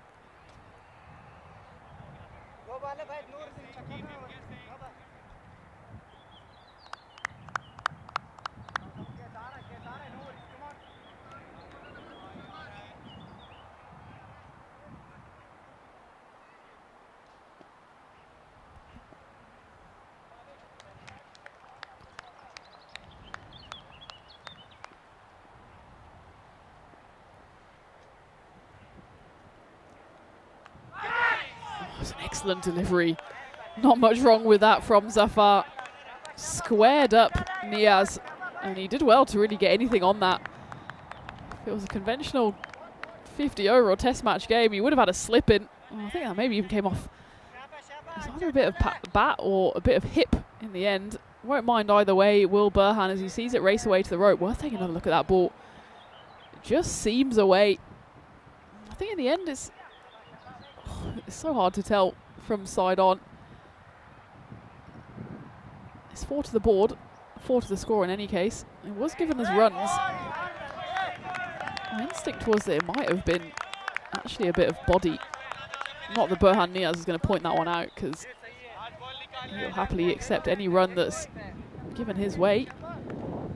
This has been a dangerous over so far from Zafar.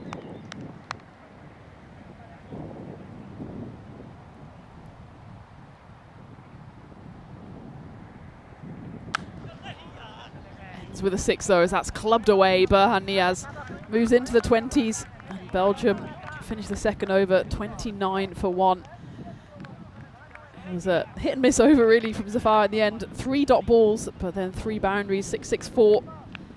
Certainly say that one of them was unlucky, as that was a genuine edge of a ripper of a delivery. Germany though can still be happy with where they have Belgium here, 29 for 1 at the end of 2. Take a look at the standings. Of course, it's a 7-game series, so really with the good forecast that we have over the next few days, and I don't want to curse it, but we should hopefully get all 7 games in today and tomorrow between Germany and Belgium, so the bonus point shouldn't come into play. Should just be a straight shootout of whoever gets to 4 wins first should win. You never know though, stranger things have happened on the network. If there's rain around, then of course the bonus point will come into play. Of course, anytime you can secure a bonus point victory, especially against the side that you're playing over and over again, it's just one of those moral victories and a bit of a confidence booster for the side. Stjepan Bat will continue in the power play, bowling his second over here. His first went for 13, and he picked up that all-important wicket as well. And he starts off with a 6 here, as a couple of the local organisers there having to take cover in the tent.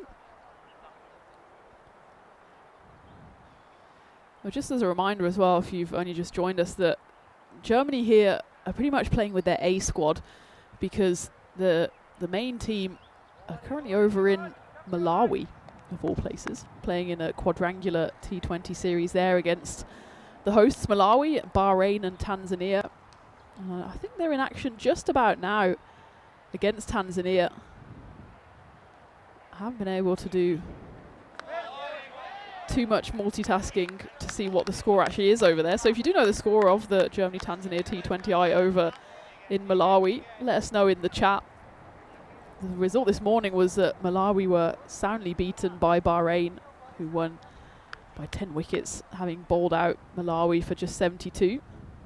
But Malawi did beat Germany yesterday evening as well, so it's one of those, or 2 days ago even, it's one of those tournaments then where anyone can beat anyone over in Africa. Germany in the final group stage game over there, looking to win against Tanzania. And that's their, I suppose you'd call it their full squad, whereas it's the A team here, or the development squad, whatever you want to call it, facing up against Belgium. So certainly for a lot of these players, it will be a case of putting their hands up and wanting to stake their claim for the main national squad. Stjepan Bat has certainly been someone that's impressed so far. He just hasn't quite found his line yet in this second over of his. But he picked up 2 wickets this morning and got runs. He's got an early wicket here. It's never easy bowling in the power play, but he's someone Germany consistently turn to because he does have a lot of control and, of course, the natural advantage of being a left-hander. He just needs to find his line again here.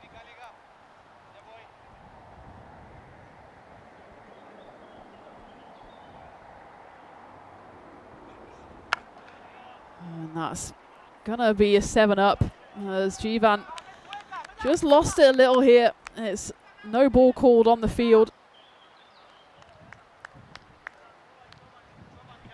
Despite the fact that Aziz Mohammed was sitting quite deep in his crease here, it was an easy enough call there for the men in black, called by both the standing umpire there at square leg, the umpire at square leg, and of course the standing umpire. And to add insult to injury for Jivan, it goes all the way for 6 runs, so that's 7 runs plus the free hit coming up. Maybe a big over here from Belgium just swings the momentum back into the favour of the guests. This one goes up in the air. There's calls of catch. Remember, it's a free hit, so it doesn't matter if it's caught or not. And the only people catching that will be somewhere in the dugouts, as it will be back-to-back 6s. Aziz Mohammed, again, looking in imperious form. The Centurion from the first game. The umpire, he throws his hands up just to shield his eyes from the sun rather than to catch the ball. And certainly the Belgian dugout are loving what they're seeing here from their experienced batter, Mohammed. Germany, meanwhile, having a bit of a brains trust meeting here. Mohammed and Jivan, the top of Jivan's mark. A rare sloppy few balls here from Jivan, who's otherwise so consistent for Germany.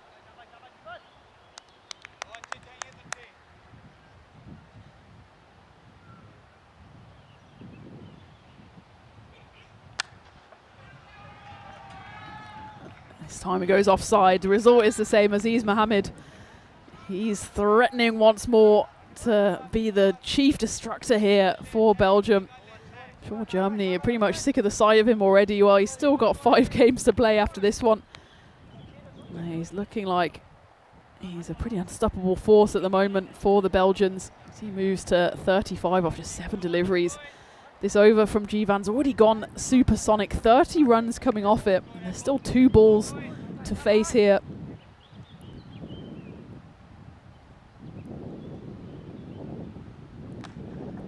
Slower ball. Aziz Mohammed saw it coming. And this one goes up and away. 6 runs. That's 4 6s in a row, including that no ball as well. Jivan bat staring down the barrel of a 40+ over here. 36 runs so far. So that one threatens the camera crew up in the scaffolding.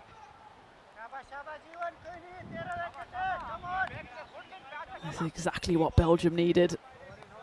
Power play suddenly has swung in their favour. Jivan, does he have one comeback ball in him? It's his final ball of his spell. He at least avoids a boundary as it's fielded there by Nuruddin Mujadadi. Still goes for 37 from that over. Of course, the no ball and the free hit is just a punishing situation there for Jivan. He just goes one shy of his half century. Well, in fact, he gets the full half century with his bowling, finishes the figures for 1 for 50. Bear in mind that he only went for 13 runs in that first over and picked up a wicket. Bit of a catastrophic second over from him, but he's someone who's not going to be down for long. He'll come back strongly, I'm sure, with both bat and ball in the next game. But for Belgium, though, they're actually ahead of the rate here in the power play, losing just the 1 wicket, and they've still got the valuable wicket of Aziz Mohammed out there.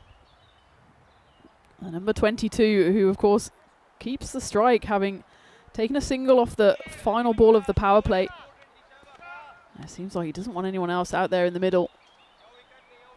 Taking on the responsibility here is the experienced campaigner for Belgium.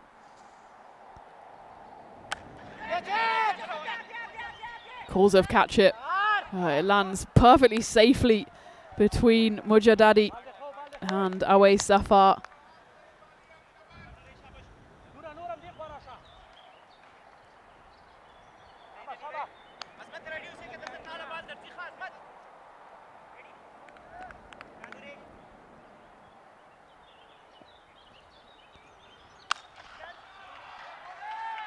Burhan Nihaz then into the action after they scamper through a single, and he clubs this one away. This is the partnership for Belgium that did so much damage in that first game, and it's these two again threatening to go big. In game number 1, the partnership was worth 133 between these two. Something similar would certainly get Belgium not quite over the finishing line, but somewhere close.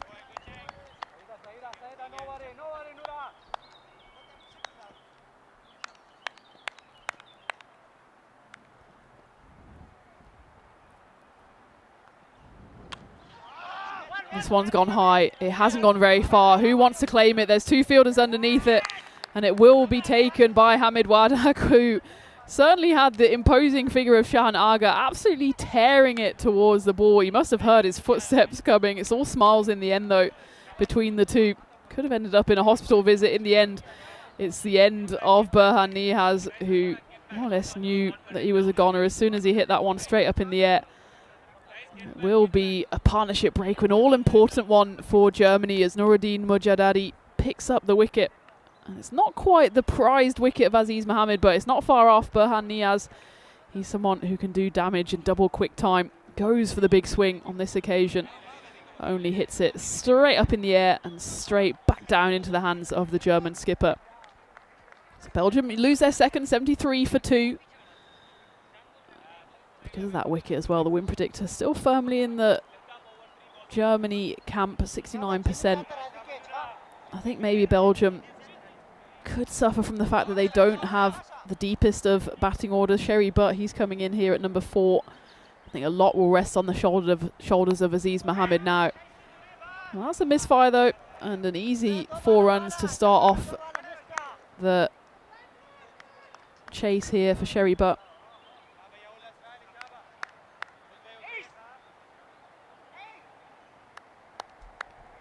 Just a slight check on the no ball here.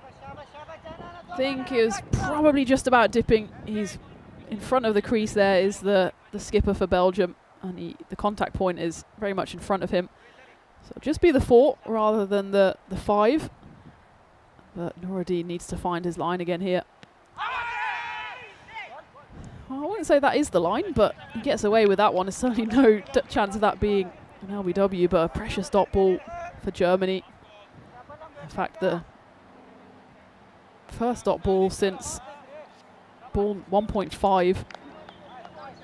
Any dot balls, especially in a big run chase like this, are all important for the hosts.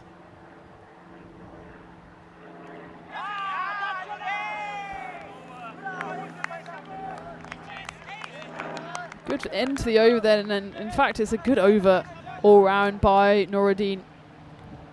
12 runs, or 11 runs coming off the figures, and a leg by in there as well. So the end of the 4th, Belgium 78 for 2.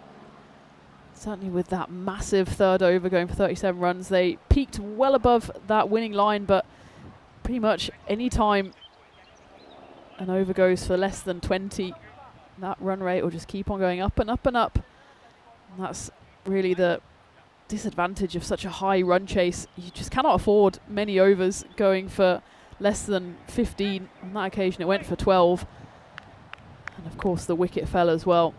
Aziz Mohammed, currently not much he can do at the non-striker's end, as Ace Pruss comes into the attack, and he might come in with a wicket straight away here, as it's taken by Jivan Bat, who didn't quite pick the line straight away. He was right in front of me here, in front of the igloo, with his heels on the boundary line. I think it just took him a moment to realise that actually Sherry Butt didn't quite get hold of that at all. He had to scamper in off the rope. Ace Pruss, as opposed to that first game where he just didn't quite get his lengths right, he's right on the money. First up here is the German leg spinner, and he gets his just rewards as the Belgium captain has to go. 4 for of just 3 deliveries from him. And this is exactly what I was talking about. When it's a big run chase and a slightly fallible middle order, Germany always feel like they're in this game, and a couple of wickets, and suddenly it becomes a tough task for the Belgians. And even though Aziz Mohammed is still out there, there's not much he can do from the non-striker's end as Omid Rahimi joins him out there in the middle. And this one should go all the way. Well, it's a one bounce for, despite the onrushing Noor there on the boundary. But again, not quite timed here by the new batter, Omid Rahimi, who basically doesn't have time at all to get himself comfortable at the crease. That one bounces and almost goes sideways, but does still go for 4 runs right off the toe of the bat there.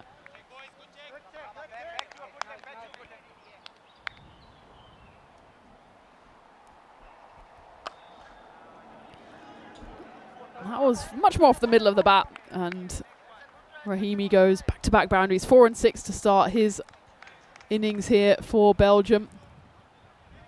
He's someone who is in a bit of form actually. His high score 83 not out. That was earlier this month. Of course, in that series over in Belgium, the ECS, he scored that against Beveren. So we know he can score runs. And at the moment, he just needs to stay out there with Aziz Mohammed just to try and build a partnership. It's the equation here is 104 needed. On the bottom of your screens there, 46 off 33 is of course for a point.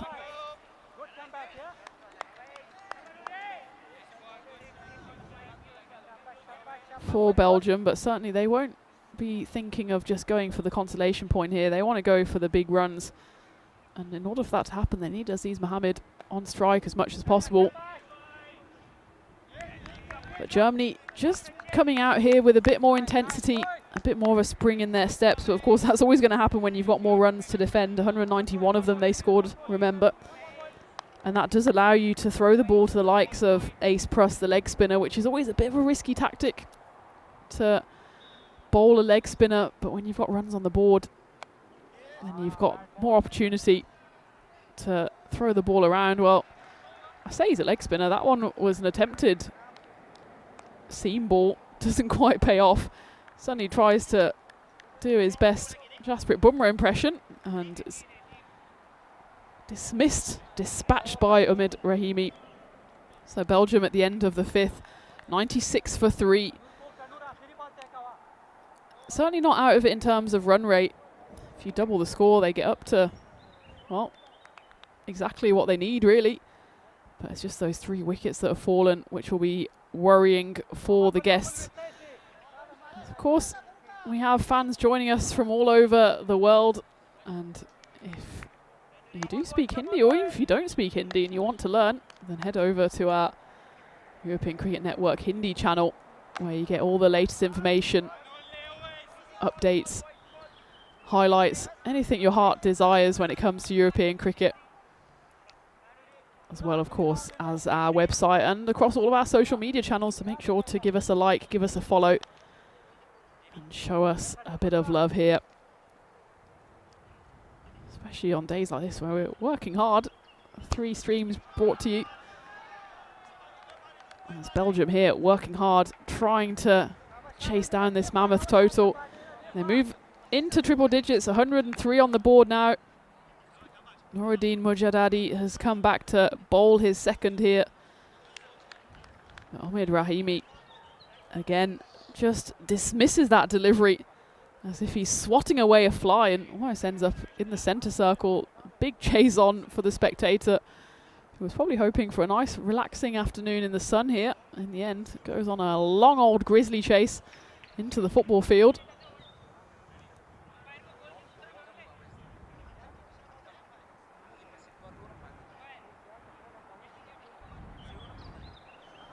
A big shout out to everyone joining the chat. I see Johnny's he's there, and Lily Panda as well. And KG. And Jacob as well. I've missed you all. It feels like I've been gone for months. It must have only been, maybe, is it 1 month since Hornchurch? I'm not sure.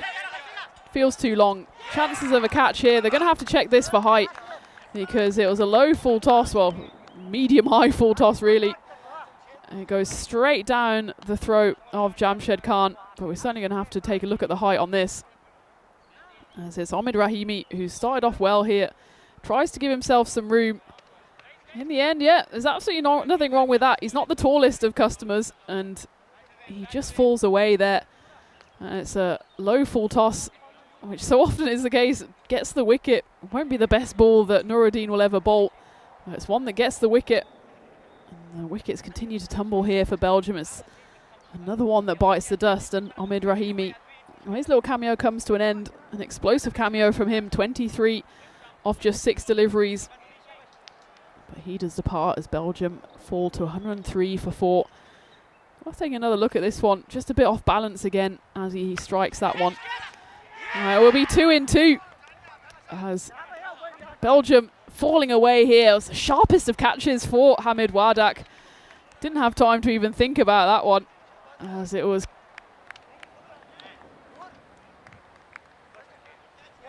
creamed off the middle of the bat of Walid Sahibzada. So quick, I think, that we don't even have a replay for that one, but it was smacked into the covers. Just about catch the end of that there as Nuruddin Mujadadi picks up his 3rd wicket. And again, like London buses, just mentioned Hornchurch a few moments ago, these wickets keep on coming in 2s. It's the 4th time today that there's been 2 wickets in 2 balls. None of them so far have been able to convert it into a hat-trick. As we go back to live here, and it won't be a hat-trick on this occasion either. And not only that, it'll be 4 runs. Rafiola Aloksai, bonus runs for him. He comes in with his side shaking. And that's exactly what he'll want to see, which is a bit of sloppy fielding out there in the deep. A little Tortuga, I suppose, can spare Jamshed Khan's blushes. Certainly one he should have taken nonetheless.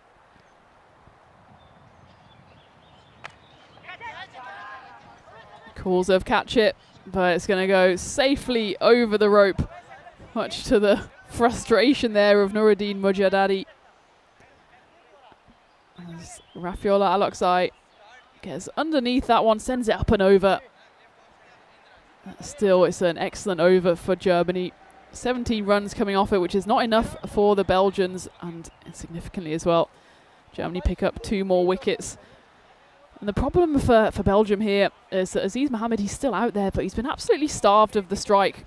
If you look at the balls that have been faced by the batters that came after him, there's 20 balls that have been faced by the batters 3 to 6, and none of them really were able to keep up the pace. Okay, Omid Rahimi, he scored 23 off 6, but apart from that, Aziz Mohammed has just been watching on in frustration, really, from the non-striker's end.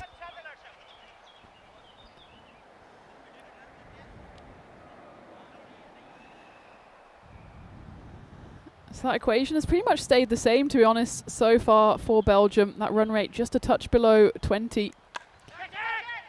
But there might be another wicket to fall here, as this one goes comfortably into the hands of Ace Prus, patrolling the boundary out there at Cow Corner. And significantly, it's the big, big wicket of Aziz Mohammed, who I think just pretty much cut a frustrated figure out there in the middle. He saw the wickets tumbling at the other end, and he pretty much knew when he got on strike he had to hit almost every delivery to the rope. Wasn't able to do that, so he departs for 45 off 14 deliveries. And that, I would say, is pretty much the final nail in the coffin for Belgium's run chase here. 113 for 6. And the big wicket of Aziz Mohammed has been taken by the Germans. For Belgium here, maybe even it's a consolidation job here. They still need 21 runs to get to that bonus point. And the rate that the wickets are tumbling here, you can't say that's a guarantee either, as Awais Safar picks up a thoroughly deserved wicket. His first over had a bit of everything, but he bowled some absolute crackers for no reward, but he picks up a wicket with his first delivery of his second over here. Again, could it be 2 in 2? Well, actually, it's going to drop comfortably short of Nuruddin Mujadadi.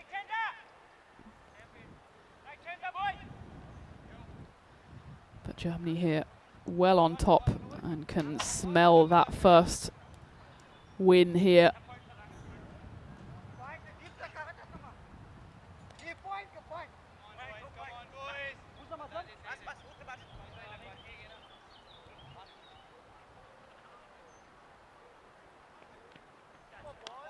That's well bowled by Awe Safa. Firmly in that wide line, so I'm not quite sure what Rafiola Alexei has to say there. He takes a massive step to the leg side, gets nowhere near the ball, and then complains that the ball's too wide. There was pretty much daylight between the ball and the wide line there. Awe Safa continues to impress with the ball here. This time, Rafiola does get a hold of it. And again, just a case of Awais maybe getting a little too greedy. Is that one? Well, he's a sub-fielder there for Belgium, and maybe he'll stay a sub-fielder if he's not able to keep hold of that one. Did he catch it in the end? Do we have this one on camera? Oh, does he catch it? Oh, he does catch it. No, he drops it. Oh, there we go. That's why he's the sub-fielder. Away stuff up. Just saying on that delivery, I think.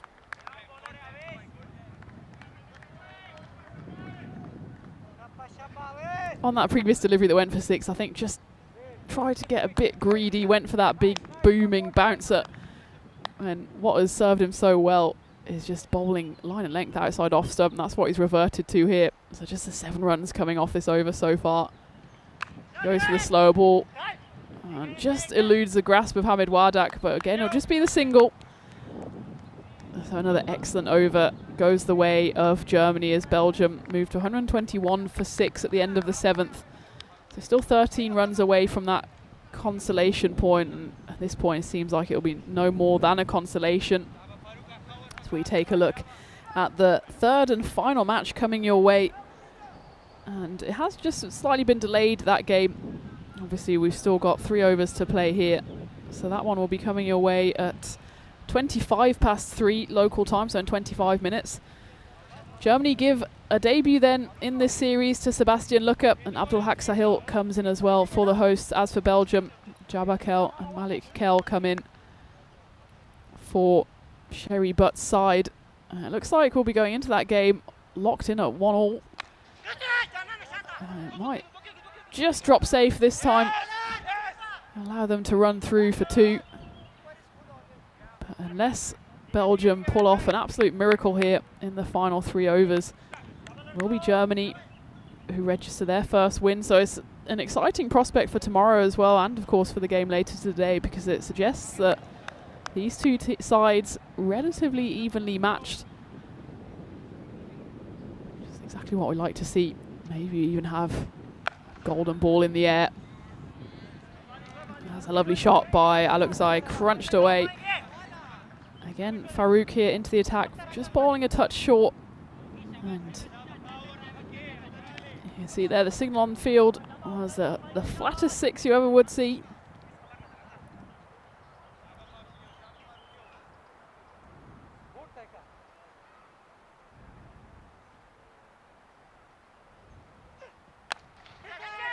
This one though doesn't have the distance on it, should be taken, and it's a comfortable grab in the deep as the 7th wicket falls for Belgium. It's Tanzim Ali once more, his 2nd grab of the game. In fact, every wicket so far for Germany has been a catch. Catching has been exemplary so far. Don't think they've dropped one in the field, and certainly it's been a step up from their fielding efforts in the first game. So Belgium falling away here, 129 for 7. Still a couple of runs short of that bonus point. I think that should be in the bag, you'd imagine, unless there's an absolute collapse here. Equally though, I think the win is in the bag for Germany here in this game 2 of 7 coming your way today and tomorrow from Krefeld. Iftikhar Kankel, so dangerous with the ball, is the new batter here for Belgium, coming in at number 9.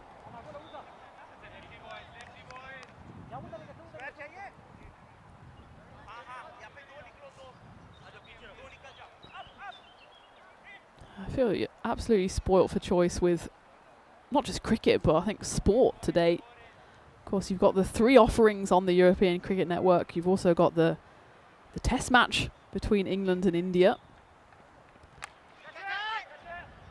Might be another wicket here, and luckily it's a wicket and not a collision, as it's all smiles once more for Germany as the ball is dropped in the end very much after the curtain has fallen on the innings for Mourid Ekrami. Number 2 so often opens the bowling for Belgium. This time only manages to find the hands of Tanzim Ali, who almost found the teeth of his teammate there. Luckily though, disaster averted for Germany, but it's pretty much disaster here for Belgium as they lose their 8th wicket, 130 on the board. How close were they here? Well, it's hard to tell from this angle. Could have been about 10 metres away for all I know, but luckily for Germany, no harm done. And the catch is taken. So their copybook remains unblotted here for Germany. 8 wickets to fall, all 8 taken as a catch. Sherzai Hairan is the new batter. Farouk then picks up 2 wickets in an excellent 8th over. Just the 10 runs coming off it. Well, Belgium, they still need 3 runs for that consolation point. If we see another 2 wickets and 2 deliveries, they might even fall foul of that. For Germany, though, they would simply be happy that they've got their first win on the board. And it will be Ace Prus, the leggy, to bowl the 9th here.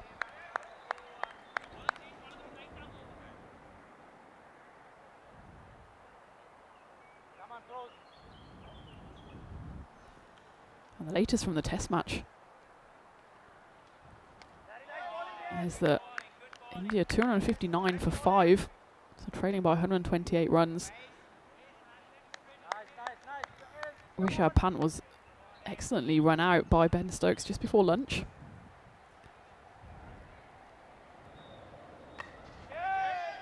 Up in the air, will this be another catch? Oh, there is the blot on the copybook, and it's from a figure you wouldn't expect as Hamid Wardak shells that catch. Still a sheepish smile on the captain's face there, as it probably won't end up being a costly drop. Although you could say that that might put paid to the bonus point win for Germany, as they do manage to run through for a single, so 132 on the board.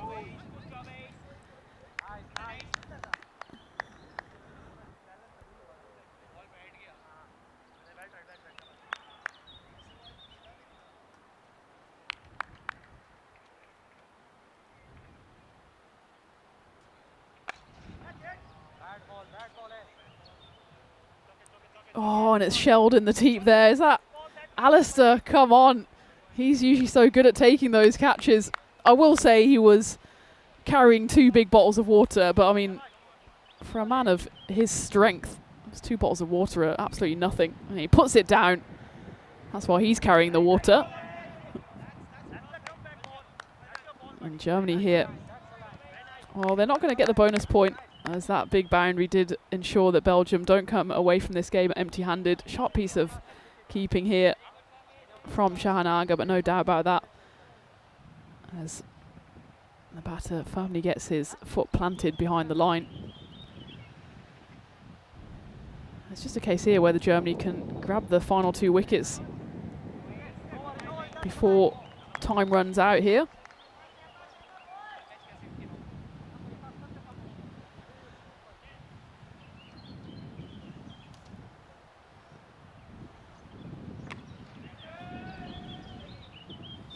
Hi to Jules in the chat, and as you rightly point out, and I was going to get to that as well, it's not only a day of cricket, it's also a day of sport. We have the women's singles finals at Wimbledon today, the men's singles final tomorrow, and you've got the women's football Euros as well. I think Germany are in action today and England tomorrow.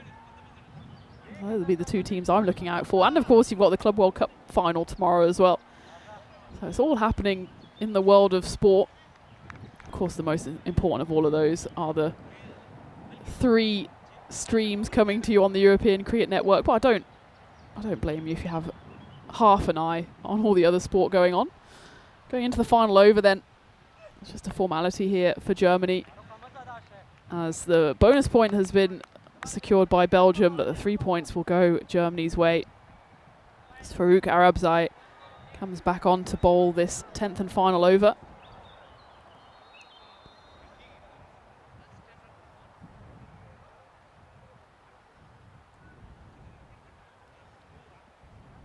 Okay, Al Rahul for India did exactly what Aziz Mohammed of Belgium did earlier today, of course, which is get to 100 and then get himself out. I suppose if you're going to get out, get to 100 first.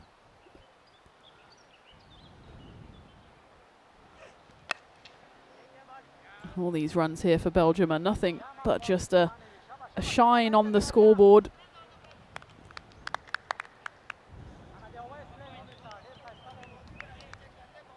But it sets up, of course, a tantalising final game this afternoon, which is coming your way in just over 15 minutes' time, 10 minutes later than the original schedule because of the, I wouldn't say the slow over rate here. I think it's just the amount of wickets we've seen and a bit of ball chasing as well, and a few technical issues means that we're slightly behind the clock, but of course only the 3 games to bring you today. So an early finish, whatever happens.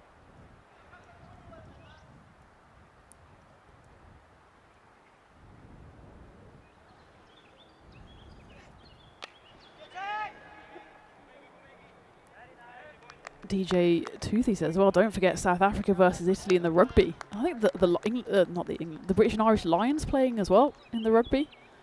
I can't keep up. And Lily Panda rightly says that ECN is by far the most important. But even I'm quite known for having about 5 different streams on at the same time. I don't think even I could keep up with everything that's going on in the world of sport. The good news is that the weather across Europe seems to be decent enough. Well, I suppose in some places it's too hot. I know they've definitely had problems at the Club World Cup over in America. I don't think I'd want to be playing football or cricket for that matter in, what was it, like the late 30s, 37, 38 degrees Celsius, whatever that is in Fahrenheit. But here it's a nice 26 degrees. Could be a few degrees cooler, but no complaints given some of the weather we had earlier in the years. This one goes high up in the air. It's another chance for a catch, and it's an outstanding effort. I thought he took hold of it. Jivan Bhatt, he seemed to have hold of it actually for a long time. I was about to call it an outstanding catch. In the end, it's an outstanding drop by Jivan. Doesn't make a difference though to the result, as Belgium, when they get into the 150s, 151 on the board, but Germany win this one comfortably by 40 runs. And it sets up the perfect finish for the first day of action here from Krefeld, with Germany and Belgium locked in at a win apiece. This occasion, Germany having won the toss and decided to bat, put on a healthy 191. And when a few early wickets tumbled for Belgium, it always seemed like the run chase would be a step too far. And well, it'll be 3 for 3 as well for Germany, and batting first, as they won the toss and elected to bat in that final game. Coming your way in just under 15 minutes time. We'll have plenty of time to talk through that one though, as we head to the highlights. And for Belgium, again, Mohamed Manib opening up for the guests, just wasn't able to fire as he hit one up in the air, and it was taken comfortably on the second time of asking by Tanzim Ali into the side and straight into the wickets with that grab. Aziz Mohammed though, he once more threatened to go big, having scored a century this morning. Looked like he might be on for another big score, but unfortunately for him at the other end, the wickets kept on falling. Burhan Nihaz scored a quickfire 27 before he was caught by Hamid Wardak, and the captain Sherry Butt went not long after. Jivan Bhatt scampering in from the boundary to take his first catch. And well, catches were the order of the day for Germany, as Omid Rahimi went caught on the boundary by Jamshed Khan, who then had one Tortuga through his hands, but in the end it wasn't a costly mistake, as the chances kept on coming off the bat of the Belgian batters. And well, we almost had 1 or 2 trips to the hospital in the end. Despite some heated discussions, it was all smiles for the Germans, as they were able to notch their first win of the series. A comfortable one in the end though, beating Belgium by 40 runs. So really it was only Aziz Mohammed once more the shining light for Belgium, but as soon as his wicket went caught on the rope by Ace Pruss, you really felt that the Belgium innings would just tail away, and that's exactly what happened in the end. Didn't quite get all the wickets to Germany. I think they probably could have put the foot on the throat of Belgium a bit more and actually bowled them out. But I think in the end they were just happy to get their first win on the board. As for the bowling then, Nouruddin Mujaddadi, he caused carnage in the middle overs, picking up 3 wickets. Farouk Arabzai picked up 2. and none of the bowlers went away empty-handed, as there's a wicket apiece for Bat Zafar and Ace Prus, the leg spinner for Germany. Good to see him getting some overs under his belt as well. It was a solid bowling innings by the fact that only the 2 wides bowled and the 1 no ball, which was for height. So in the end, a comprehensive win for Germany as they put Belgium to the sword and win this one by 40 runs. Thanks to some big hitting early up by Shazab Khan, scoring 72, ably supported by Hamid Wardak, the skipper for Germany. He scored 41 and he'll be happy that he's got his side to winning ways. So it's locked at 1-1, and you've only got about 10 minutes to see how this drama continues to unfold here at Krefeld as Germany and Belgium take to the field for the 3rd and final time on this glorious Saturday. We're going into match 3, and it's all still to play for here. As Germany and Belgium take to the field once more, I'll be talking you through that. It's the final game of the day, at least here in Belgium, in Germany, as we have an absolute festival of sport here across the sporting world this weekend. I hope you can join us for that one as we come back on the European Cricket Network in just over 5 minutes' time.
This European cricket event is proudly brought to you by HCL Software, Rado and 1xBet.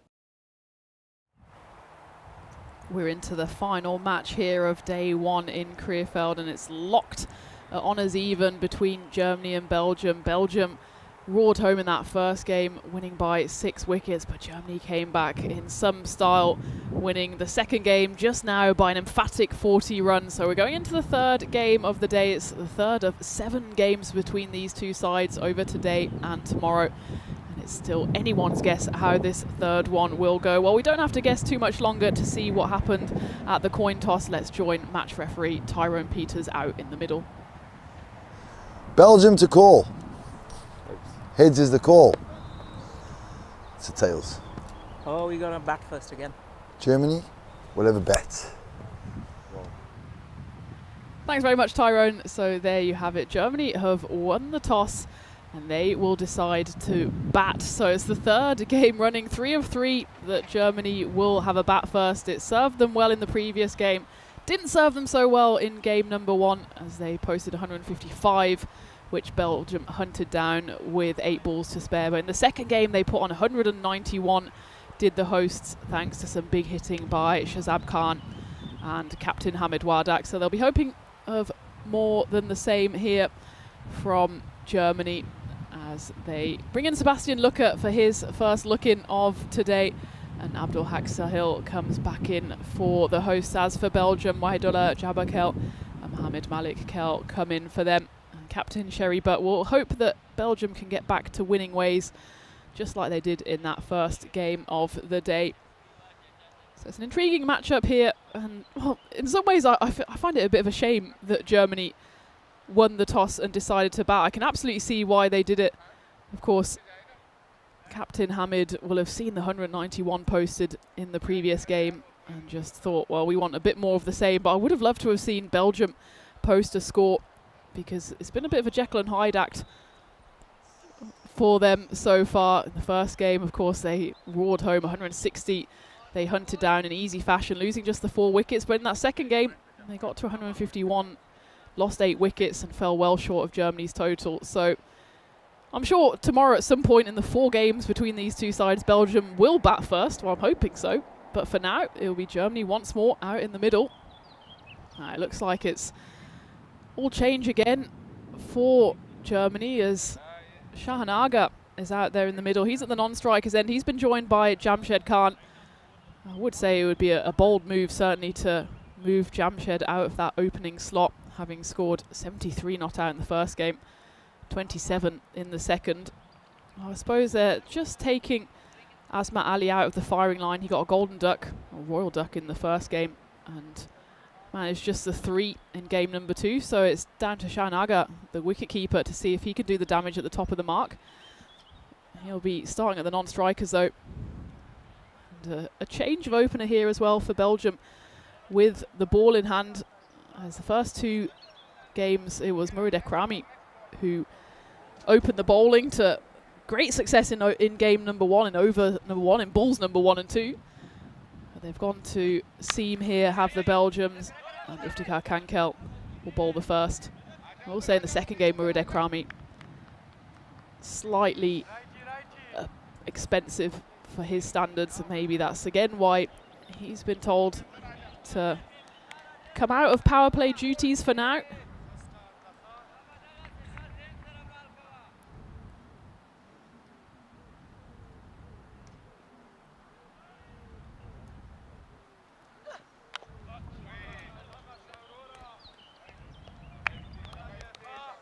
Just as I'm looking at the sides as well, in fact, Mourid Ekrami not in the side at all for Belgium in this third and final game of the day.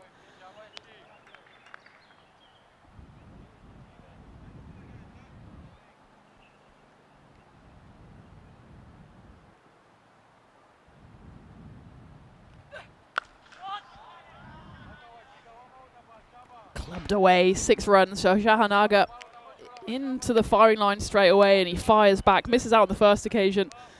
The second one, all style from the German opener there as he clubs that one away. Remember, he's a player with enormous amounts of experience, a 32-year-old, plays for Wiesbaden We've seen him on the network for his domestic side. Of course, we've seen him play in the Western Shield as well for the Asian 11.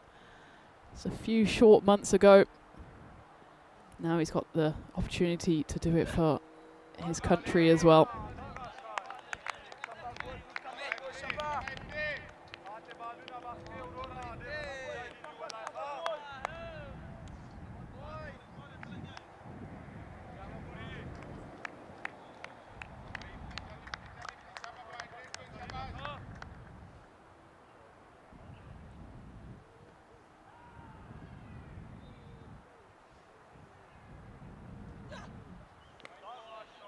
He's got a lovely snap of the wrist, does Kankel on that occasion. Falls foul of the wide line. See what he's trying to do. Just keep it out of the hitting arc of Shahanage, as he saw on the previous 6. Anything that's straight, the German wicketkeeper's just going to throw his hands at.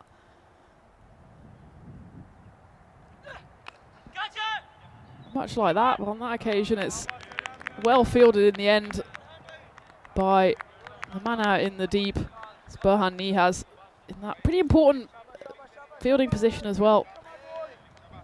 Often back in the day, say you hide your worst fielders at third and fine leg, but I think especially in the shorter format with the shorter boundaries, you need to have a good fielder out on the third boundary because the ball often comes to you in the air, flying off the side of the bat. On that occasion it was on the ground, but he manages to stop the boundary. That's a good over first up for Belgium. Just the 10 runs coming off it. That 1-6, but otherwise just feeding off scraps of Germany, and Jamshed Khan restricted to only actually facing the 1 ball here in the opening over. As we are the very start of our tour of Krefeld here, it's going to be 9 days of action to bring you best of 7 T10 internationals between the two sides out there in the middle, Germany and Belgium. And then we've got a full fleet of ECSs to bring you, so 10 men's sides, 2 groups of 5. Top 2 go through the usual ECS format, and then we've got 3 women's sides in what is a round robin next weekend on the Saturday and Sunday. It's a 6-game round robin, as in every team plays 6 games between the women's sides next weekend, which is Baden-Württemberg United, DJK Munich and the Western Warriors. So looking forward to that one in exactly a week's time, but plenty of action between now and then. Shazai Hayran bowling the second over for Belgium.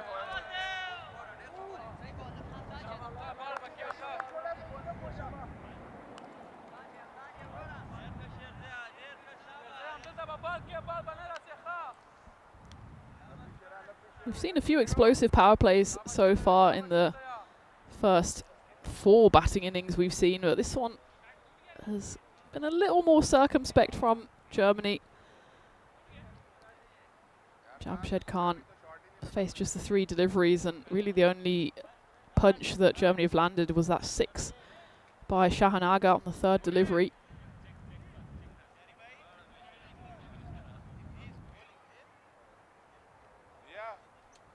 I think here,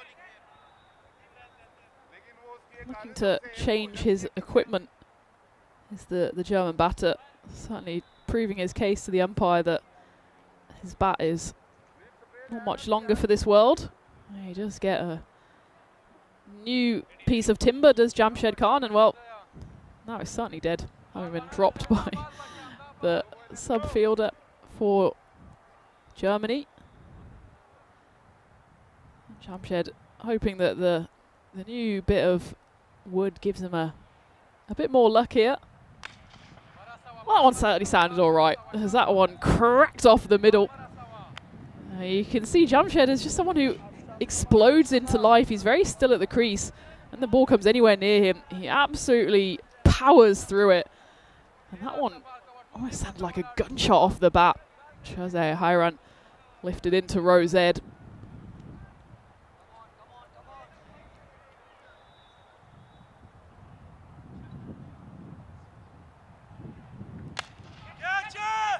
It'll be 6 and out though. Jamshed Khan maybe needs to go back to his first bat, as he hits that one straight into the covers, and it's a comfortable catch in the end for Sherry Butt, the captain. They often come at you hard and flat in the covers. Well, this one was flat enough, but really right off the toe end of the bat of Jamshed Khan, and a comfortable enough catch for the Belgian captain. So Germany do lose a wicket in the power play for the third time running. This time they just haven't quite got the runs on the board that they did in the previous two power plays, both 50-plus power plays in games 1 and 2 for them. This occasion there's 17 runs on the board, but the first wicket does fall. It's the dangerous wicket as well of Jamshed Khan. Remember, he scored an unbeaten 73 in game 1. Followed that up with a quick-fire 27 in game 2. And this time he falls for 8. 5 deliveries, 2 bats used.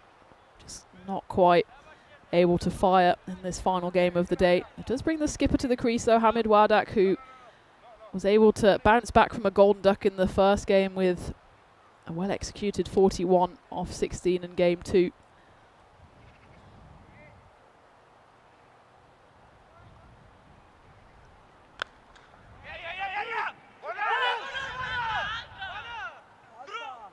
Well, it was good calling there actually from Shahanaga. As soon as the ball left the bat there, he was scampering through knowing that he'd be going to the danger end, and a comfortable run through for the Germans.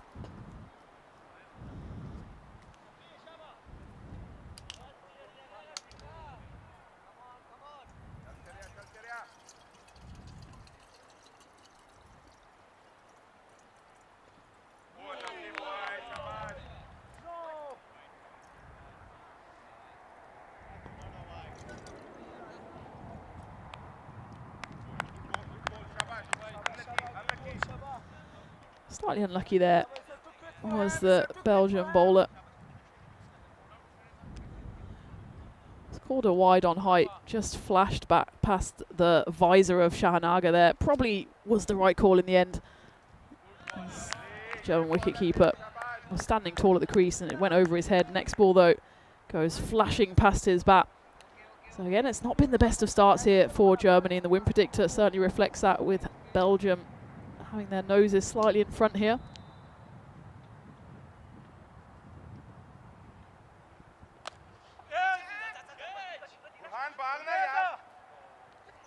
Half chance there, and it's shelled by the man in the deep, but it might be a chance at the non-striker's end though, and it will be a run out. As a bit of confusion out there in the middle. I think the drop catch just rattled Germany a bit, and in the end the wicket is taken at the non-striker's end.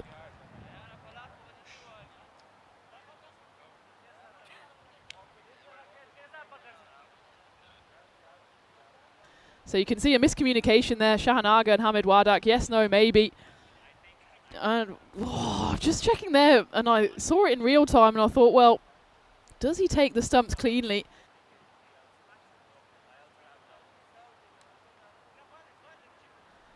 And you can see the ball is in the hand there, but has he already knocked the bails off? I mean, maybe just go forward and backward on that just a couple of times. It's so hard to tell when the ball's in hand because, of course, he's completely obscuring our view.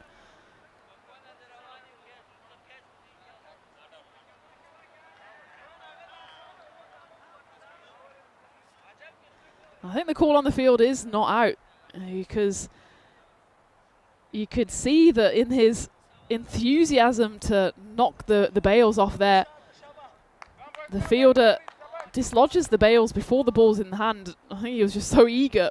He had all the time in the world, really. He should have just taken the ball comfortably.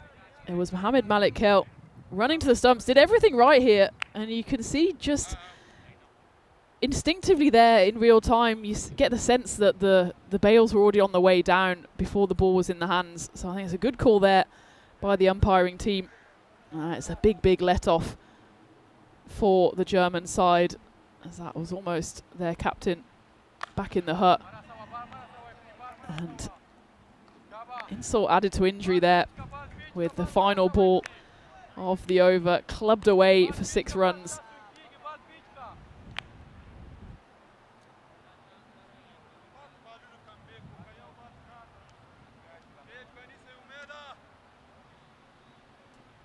So in all that confusion, it was the end of the second over. This was now into the third over.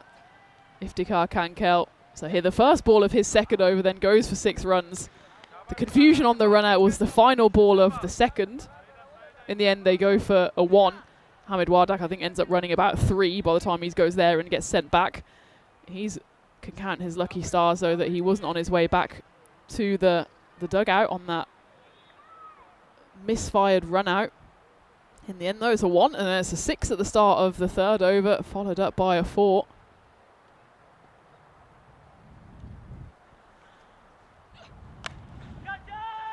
Up in the air.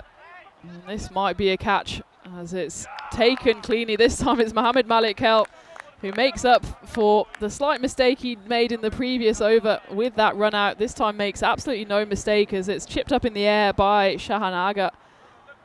And the catch is comfortably taken. Iftikhar Kankel picks up his first wicket. Germany lose their second, just faltering here. Remember, we're still in the power play.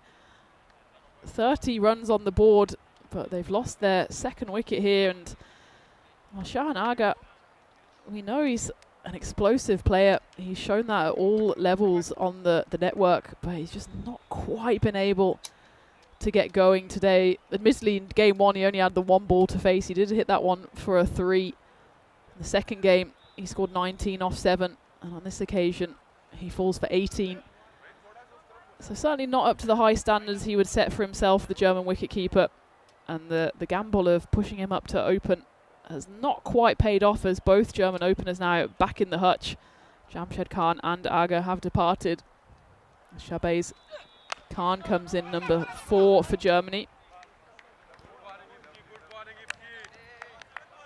So he's had a hit and miss day so far on the back of a golden duck in the first game. Came absolutely roaring out the traps in the second game, scoring 72 off 21. Something similar here would be more than welcome for Germany.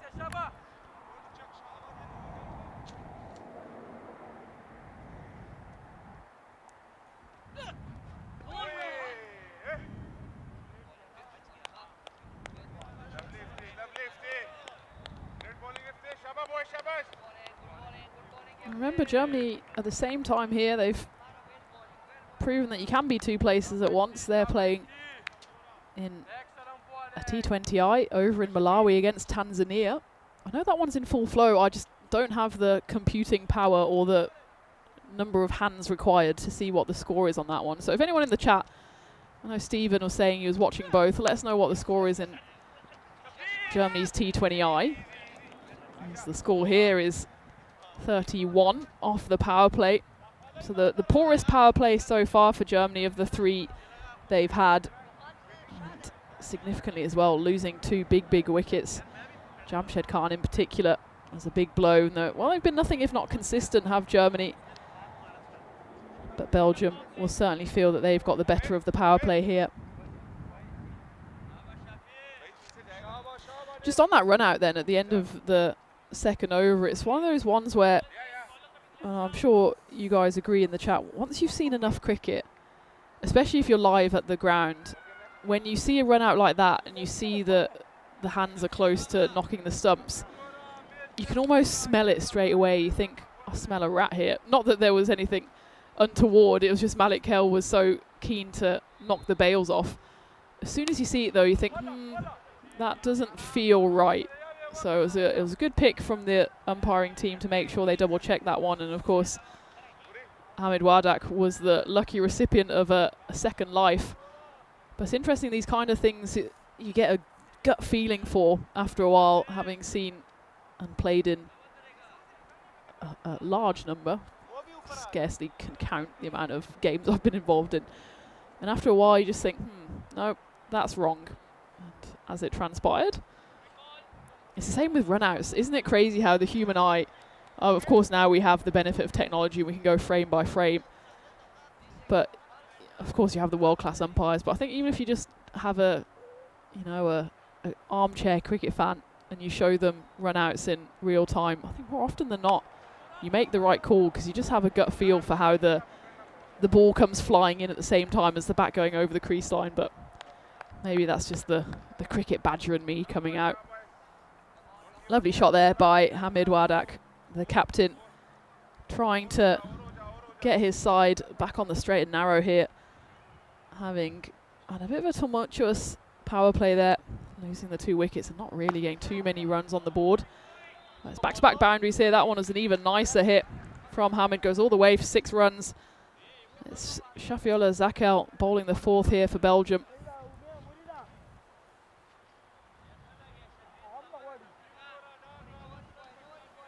Thank you to Stephen. Tanzania 35 for 2 after 3 overs. Certainly on a good enough rate.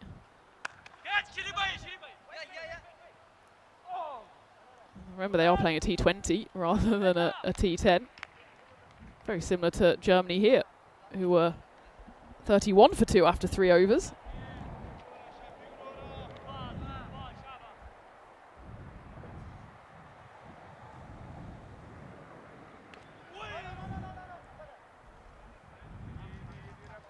Of course, as well as Germany playing over in Malawi, we've got other action coming to you on the network, with Gibraltar chasing down Turkey's total, or trying to chase down Turkey's total, I should say, in the T20Is. That one is clubbed away for 6 runs, and a cry of frustration from Zakel on that occasion. So over in Bulgaria, Turkey put 193 runs on the board, and Gibraltar in response 142 for 3 off 14. So potentially another grandstand finish in store there. Gibraltar, you'd say, slightly got the upper hand there, 52 runs needed in 36 deliveries. And then over in Belgium, it feels like Eurovision, where we go to all the different stop-offs on the continent. Over in Belgium then we have an ECSW, where the Belgium Genekins, again, I need to look up what that means, because it's an interesting word. The Belgium Genekins put on 98 for 2 off their 10, and the Luxembourg Mullertals in response just started their run chase, 4 runs on the board after 3 balls. So it's all action here on the network. And of course, further afield, both in cricket and in the sporting world, I think we call it Super Saturday, Wild Weekend, whatever you want to call it. Sport coming out of our ears, both on the network and, of course, the Test match, plus football and Wimbledon as well.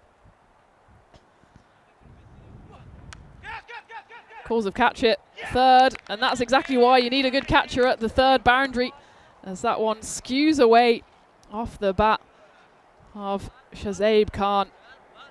And the man who was so destructive in the previous game has to depart for just 2 runs, just never really got going. It's a big swish, only manages to find the edge, and it's a smart catch out there on the boundary as Germany lose their 3rd wicket here. 49 for 3 on the board as Tanzim Ali strides out in that number 5 position for Germany. You can see the frustration on the face there of Shahzaib Khan. Yes, he didn't get hold of it, but he's unfortunate, because how many times have we seen a shot like that fly away to the rope, even just today? He only manages to pick out the one and only fielder out there in the deep.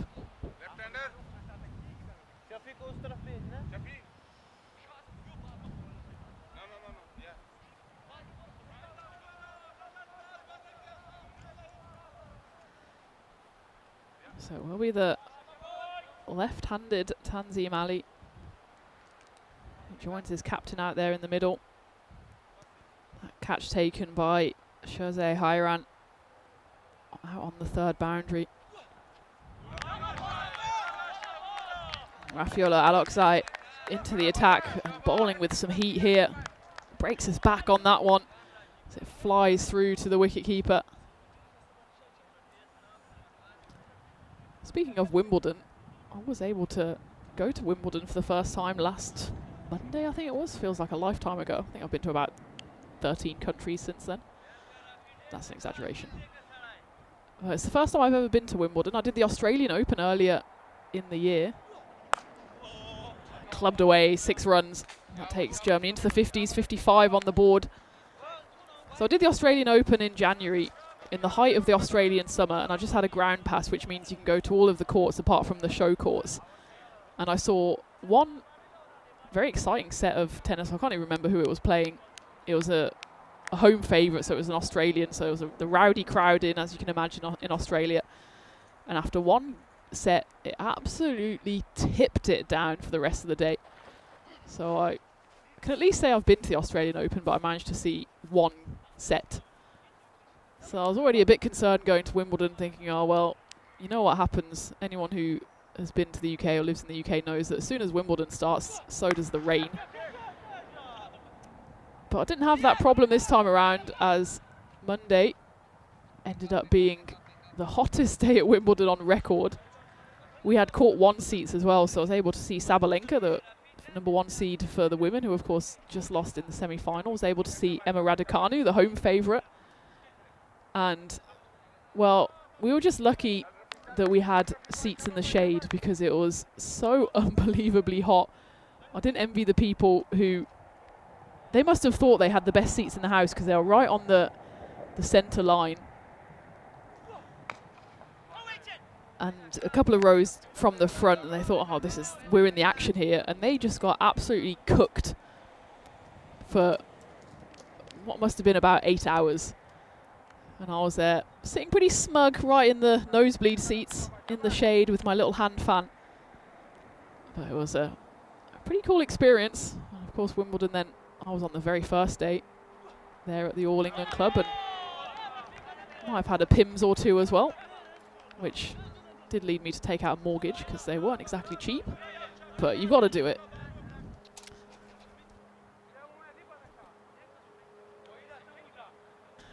So at the halfway stage here, as we talk less about Wimbledon and more about cricket, is Germany 57 for 3. Join me in the sweltering commentary tent as things are heating up in here. They're heating up out there in the middle.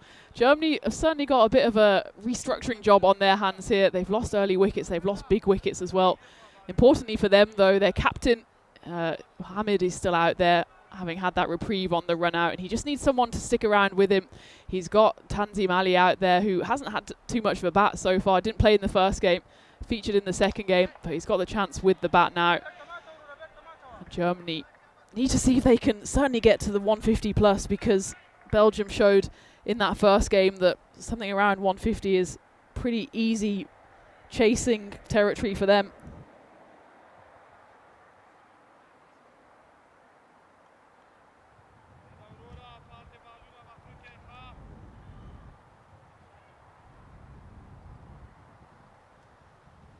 Into the 5th over here.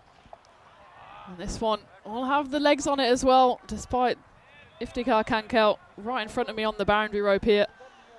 Shafiola Zakel bowling over number 6 for the Belgians, and Germany feel like maybe this is the over where they want to go and go big.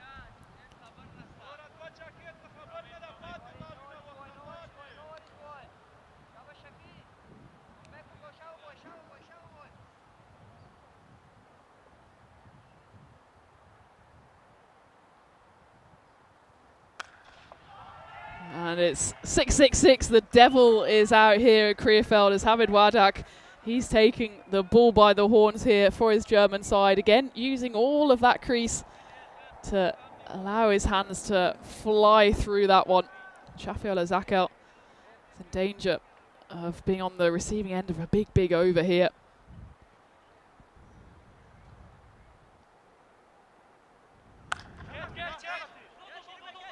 As this one falls safely over the captain, Sherry Butt, who just turned and legged it as soon as he saw that he wasn't able to take that catch. So at least it's not a boundary ball for Zakel. They are able to scamper through too, though, the Germans, to keep the captain on strike.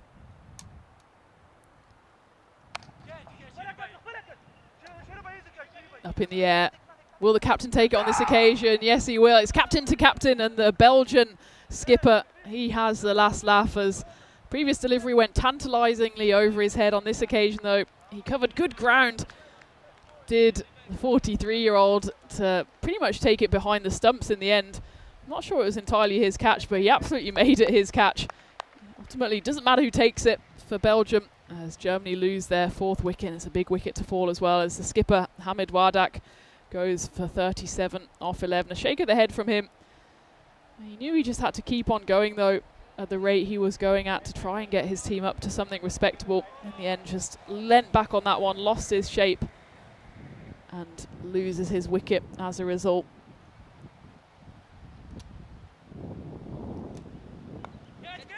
It might be 2 in 2, and it absolutely will be. The 5th time today we have 2 wickets in 2 balls, and this time it's the new batter who comes in and he goes straight back out. Tanzim Ali at the non-striker's end can only watch on in horror and frustration and pity as the wicket goes.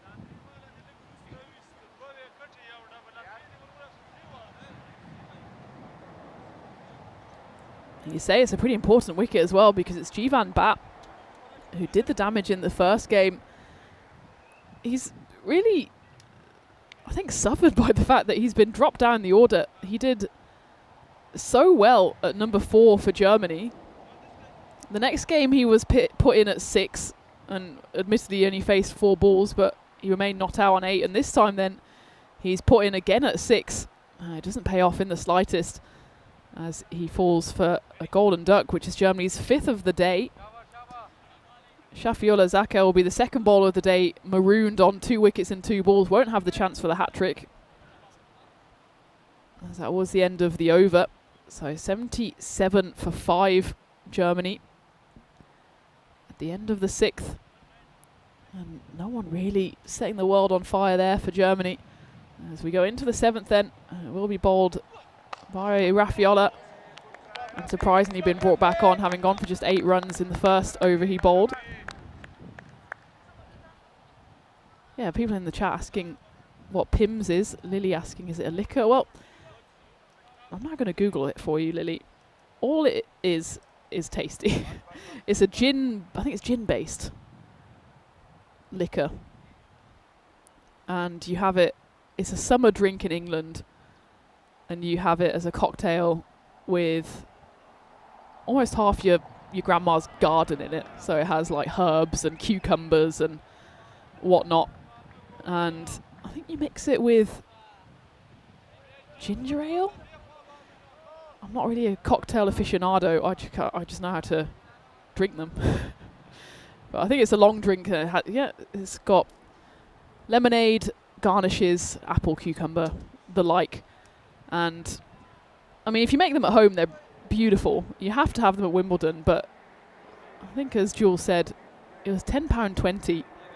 I'm pretty sure, I think paying with the cup as well, I ended up paying about £12-13, which is, I think, 16 euros in European money for 1 cup. And about 20% of that is ice.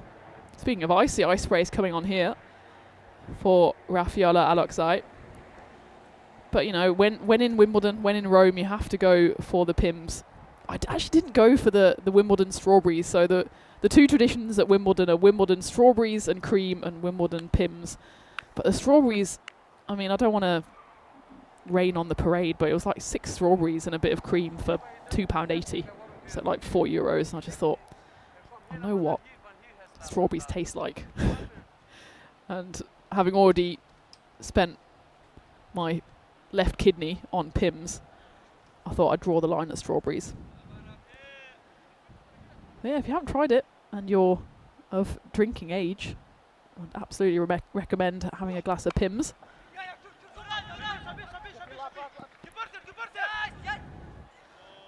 Good run 2 here for Germany. Abdul Haq Sahil, he's speedy once he gets his skates on. And having hit his first delivery for a big 6, manages to get himself back on strike with a scampered 2.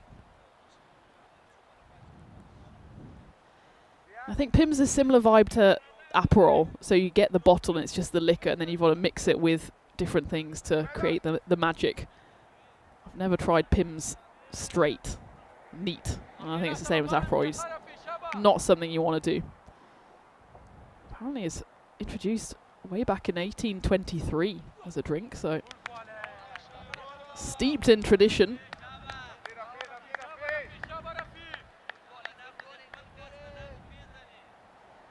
Well, in the chat, I know we can already open up random questions early on. We're not quite in the final innings, but we're in the final game. But let me know what your favourite drink is. It can be non-alcoholic or alcoholic. I'm thinking, you know, what would you have on a deck chair on a beach somewhere? As we're getting a bit funky here. For the first time, really, today, we've seen a less conventional shot. The back page of the batting textbook. And Abdul Haq Sahil coming out with a bit of style here, as he needs to lead a counterpunch here for Germany, as they're well short of a par score so far, 90 runs on the board. Good news for them is that they've still got 3.1 overs to try and inflict some more damage. It certainly feels like Rafael Alexai's fingers have been damaged, as he's, again, looking at them suspiciously at the top of his mark.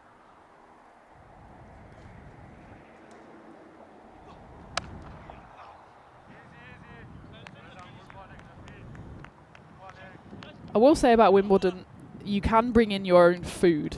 So, in the classic British tradition, you have people bringing in whole picnic hampers full of food.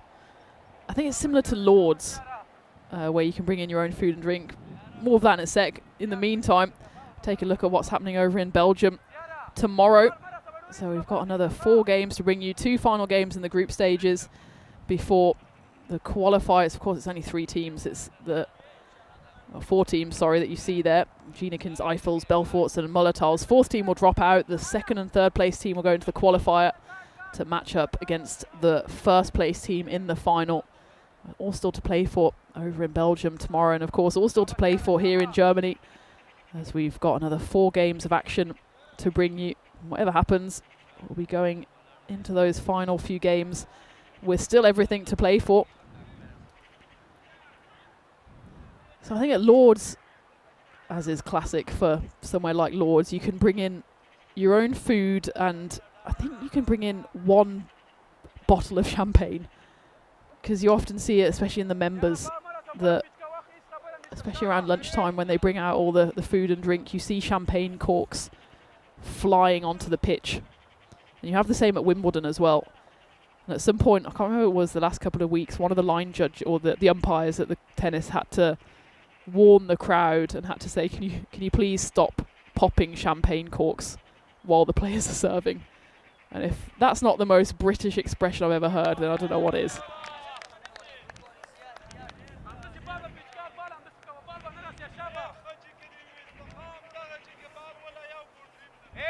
Ash saying favourite drink, coffee. Yeah, that's fair.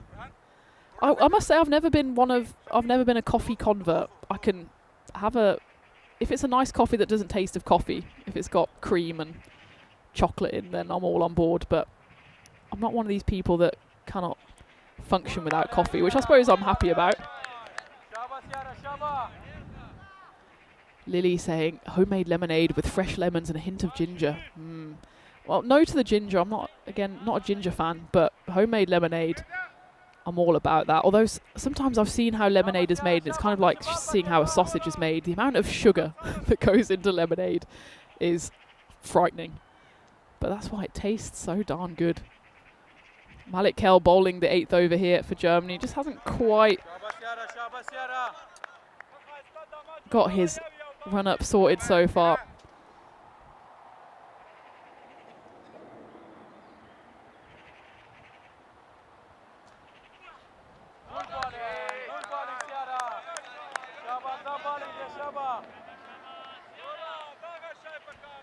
That's better from Mohammed as he finds his line, and Abdul Haq Sahil. 3 dot balls, and I'm pretty sure that's the first time today we've actually had 3 dot balls. A mini maiden. It's not the right time for Germany to be missing out. This time he does manage to get bat on ball. Will just be the single. Jules says drinking Tizer at the moment. That's a name I've not heard in a long time. I didn't realise Tizer was still a thing. It's orangey, isn't it? It's kind of like an orange Fanta. I'm pretty sure it's only available in the UK. Did you get that from a corner shop somewhere? I feel like you can't even get it in the supermarkets. You got to get it in one of those corner shops where it has like 55p on the top of the can.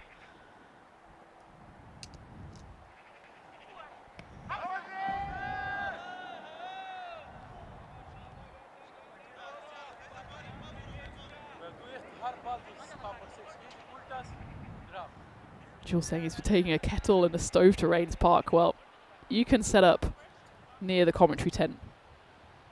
I mean, I don't even drink tea or coffee, but anytime you can bring me any kind of soft drink, I'll be more than happy. Well, if the weather's anything to go by here, it's going to be a hot one in Rains Park. I know last year Rains Park was a bit of a damp squib, especially well, not in terms of the tournament, of course, but in terms of the weather. So fingers crossed for some more Wimbledon-esque weather over in Wimbledon in a few weeks' time. Luckily, the forecast here is pretty decent for Creerfeld for the next 9 days. It's 27 degrees at the moment, but things haven't really heated up for Germany, really. 92 for 5. That 8th over from Mohamed Malik Kel went for just a single. There was 5 big swishes and misses by both Tanzi Mali and Abdul Haq Sahil, just the solitary one in between. Germany here threatening to post a score that Belgium could make mincemeat of. But all is not lost, and that's certainly the best way to start the 9th over for the Germans, as Abdul Haq Sahil steps right across that one, just helps it on its way.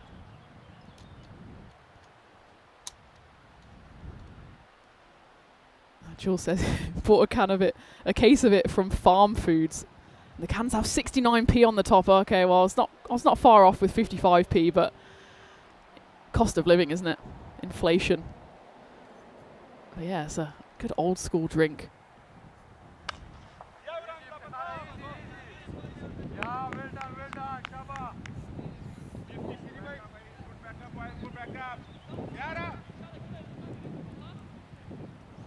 I'll tell you what I had recently, which I've not had in a while. It's less old school, but you don't see it all the time, is Dr. Pepper. And it must have been 20 years since the last time I had a Dr. Pepper. And it was actually when we were in Romford for the Hornchurch series. Somehow the crew started having the discussion about Dr. Pepper, and I said I haven't had one in so long. So I had one. Not really a fan. It's a bit too sweet, too syrupy for me. What I will say, though, is there is a cocktail. You can see a theme with me. There's a cocktail called a Dr. Pepper. I think it's got amaretto in it, and that is nice. So I can recommend the alcoholic version of Dr. Pepper, but I can take or leave the soft drink version. Club down the ground should just be the single, as it's cut off once more by Iftikhar Kankel in front of me here in the igloo.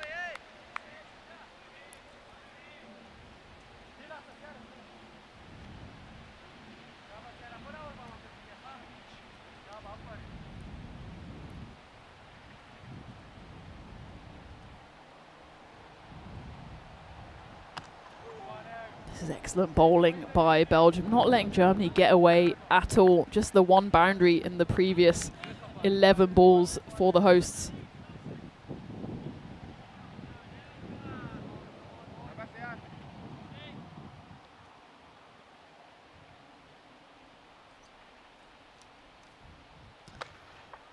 Again, perfect delivery.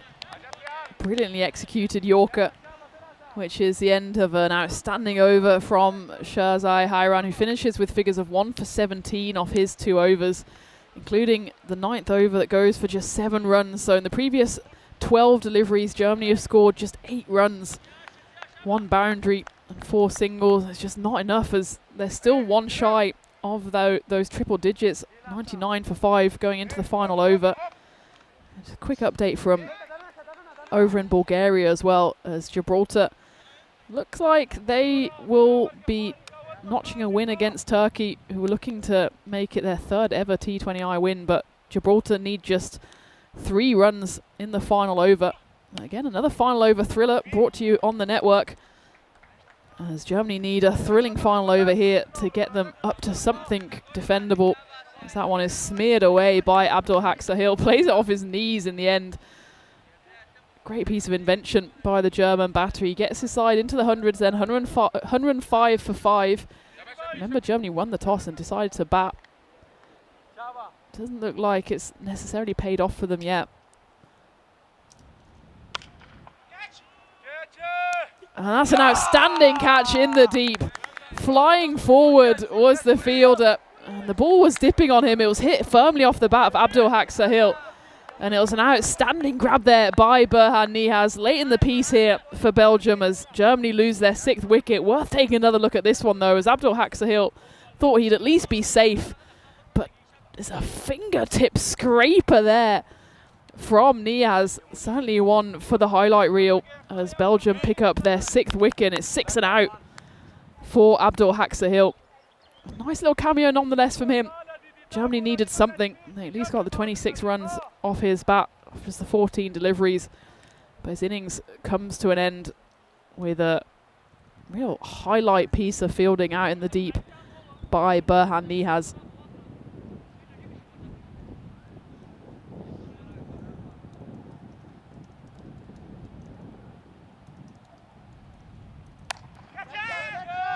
Once more, could be 2 and 2, and it will be 2 and 2. This time Iftikhar Kankel takes a bit more of a regulation catch for the men in black here. As Nuruddin Mujadadi comes in, and he goes straight back out. I'm starting to lose track, but I'm pretty sure this is the 6th time today that a bowler's going to be on a hat-trick. We haven't been able to convert it so far. Could it be a case of 6th time lucky for Mohamed Malik Kel, who's come into the team here and has played a brilliant hand so far. That one just cramped up the batter for room. His first over, remember, just went for the solitary run. And this time, well, he did go for 6 off the first delivery, but has come back fighting with 2 wickets. Hat-trick ball, Ace Press is on strike. And it's the Danny Hudacek hat-trick. It's a wicket, and a wide. Rush of blood to the head. Mohamed Malik Kel tries to go for the slower ball. Not quite sure why he didn't just go for the wicket-taking deliveries that served him so well the previous 2. Ace Press then gets away with that and has another chance to face his first legal delivery here.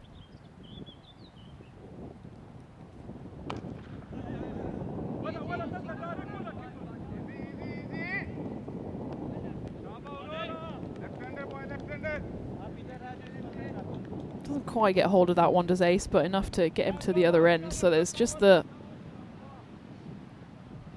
2 balls left for Germany. 107 on the board.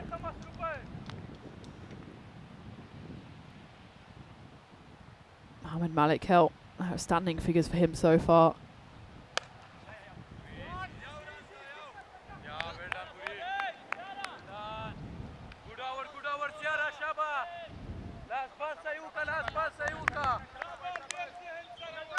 Yeah, it's been a real up and down roller coaster kind of day with the bat for Germany. First one middling, second one hit the highs with that score in the second game of 191, but this one's been a bit of a low as they're limping towards a total that might not even get to the 110s. Well, there's a bonus run there, so 109 on the board, still 1 to play. Bless you. Whoever that was. Oh, and again, bless you.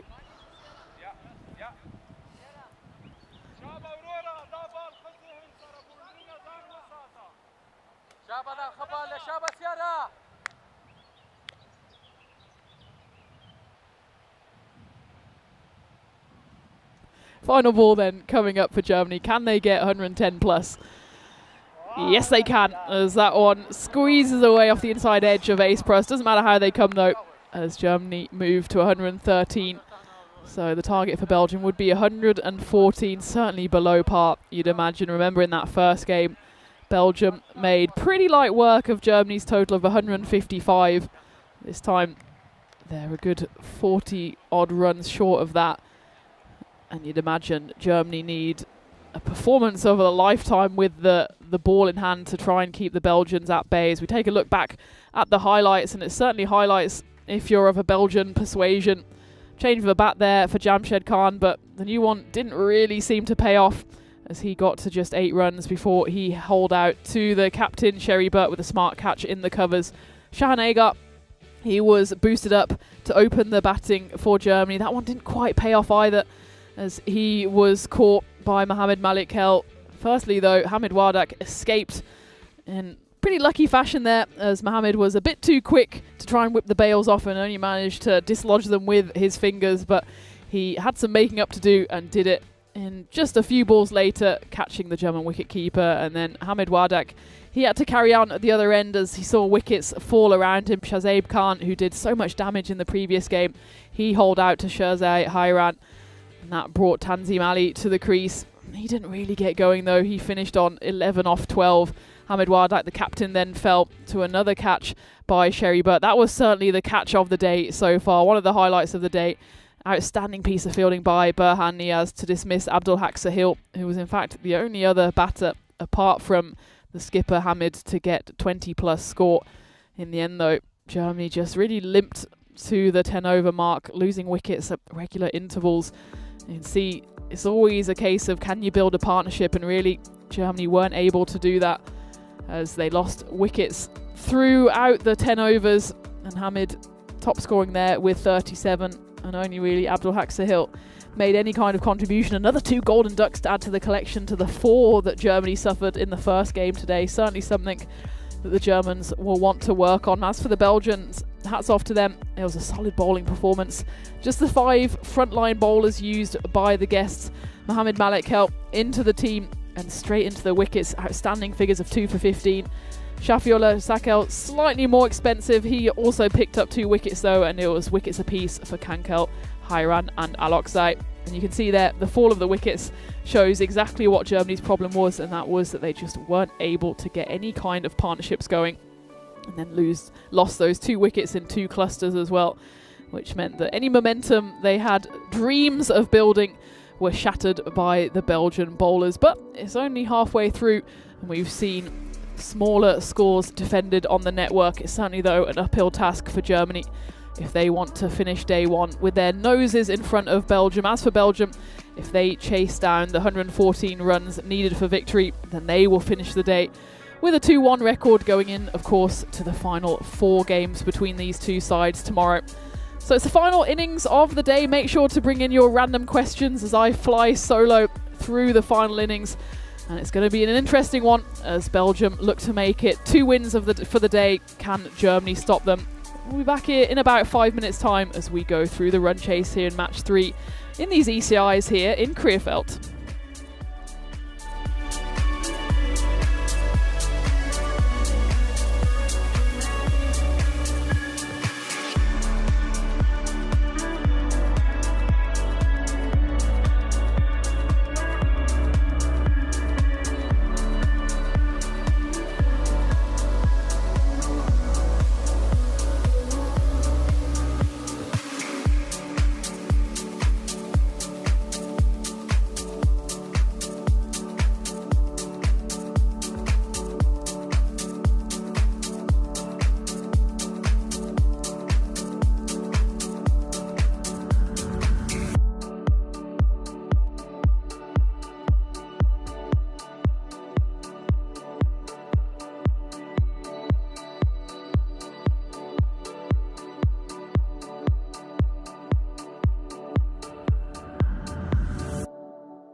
This European cricket event is proudly brought to you by HCL Software, Rado and 1xBet. Welcome back to the final run chase of the day here in Krefeld, and Belgium will certainly be eyeing up what would be their second win of the series, with Germany posting a below score 113 on the total. Remember, they won the toss, did the host, and they wanted to bat for the third time running today, and it just didn't quite work for them. Didn't have enough batters putting on partnerships, which left them marooned on 113. So Belgium might secure that bonus point win if they chase it down in 7 overs or fewer. As for Germany, they have a tough task on their hands, not only to reduce Belgium to 112 or less, but restricting them to 79 or fewer would at least give them, a much unlikely win. 79 is that total, but for Belgium, it's all about getting another win on the board in the final game of the day here in sunny Krefeld. Remember, it's a 7-game series between these two sides, so all is not lost for either side, whoever comes out on the wrong end of this result, because there's still 4 games coming your way tomorrow. As the first ball here, as always the case for Germany today, bowled by Jivan Bat, who picked up wickets in both of his games so far, but was quite expensive, especially in that second over that he bowled in the previous game. He'll need to find his lines immediately here, especially with Germany defending a small total. As for Belgium, Wahidullah Jabakel is out there in the middle with Aziz Mohammed.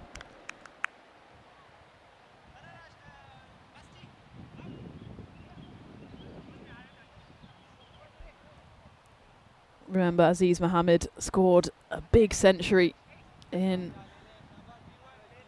the very first game this morning, 100 coming off 30 deliveries. It was 100 and out in the end as he just popped one up into the covers, but the damage was already done at that point, and he's inflicting some damage early on here as that one skips away to the rope. I think it's a 4.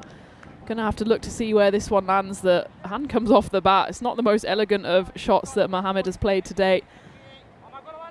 Lands just short of that boundary rope.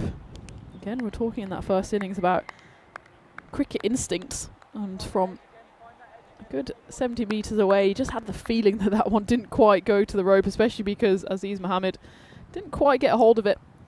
4 added to his collection today. He's already got quite a few to his name. It'll be 4 and out, as that's an absolute beauty for Jivan Bat. I was saying he needs to find his lines and find them quickly, and that's exactly what he's done on that occasion. Aziz Mohammed, the Centurion, can't seem to believe what's happened there. It was an absolute jaffa from Jivan. Worth another look. The left armour. Oh, there's not much you can say about that one, and there's not much really that Aziz Mohammed can do. He thought maybe he had his stumps covered, and in fact they were covered until it just sneaked around his front pad and he saw his stumps rearranged, and that's exactly the start that Germany needed. Absolute textbook in-swing delivery there from Jivan Bat. It's the kind of delivery that left arm seamers dream of.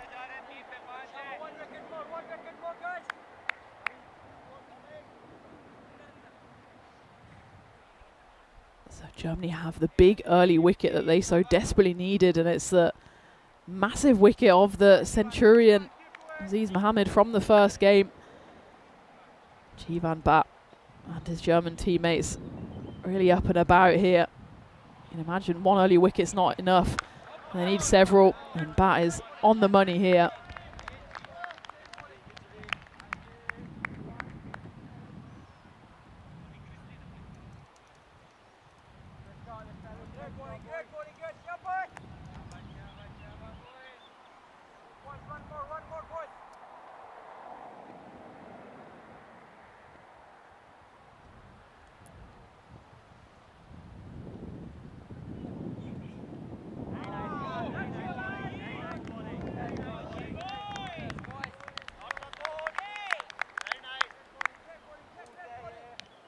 So there you have Aziz Mohammed.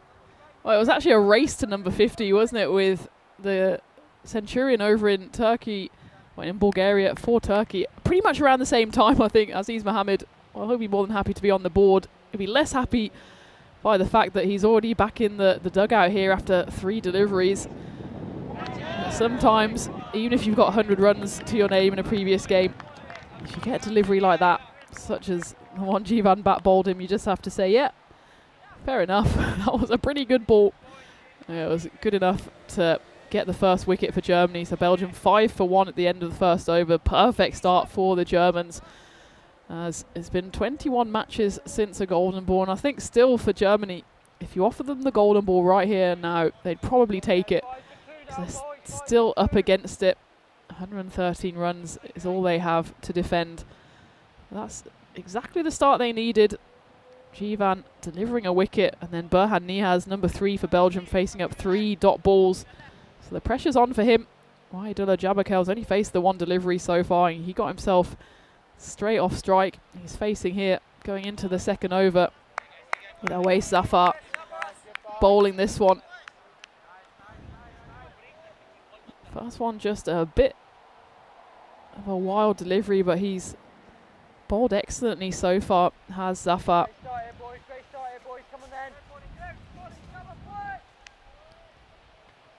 Picked up a wicket in the previous game, went for just the 24 runs, so an economy of 12.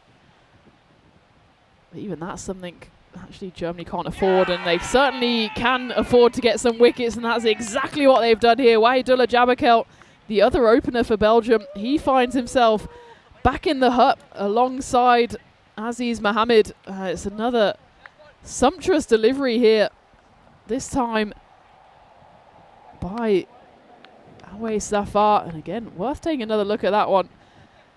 Less of the late swing that we saw in the first over by Jivan Bat. That one just held its line.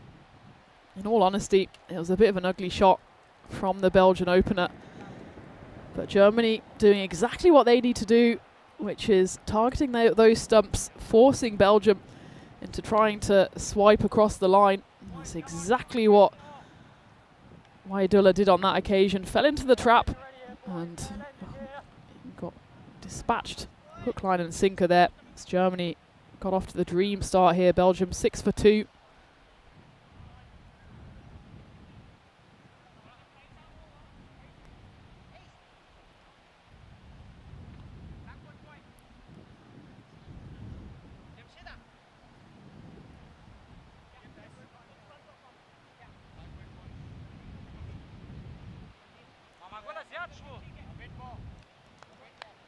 There's already 2 wickets lost in the power play for Belgium. Germany got their tails right up here as Zafar floats one up outside off stump. Tempter there for the new batter for Belgium, who prods at it, does the captain Sherry, but knows he's got a lot of responsibility on his shoulders now.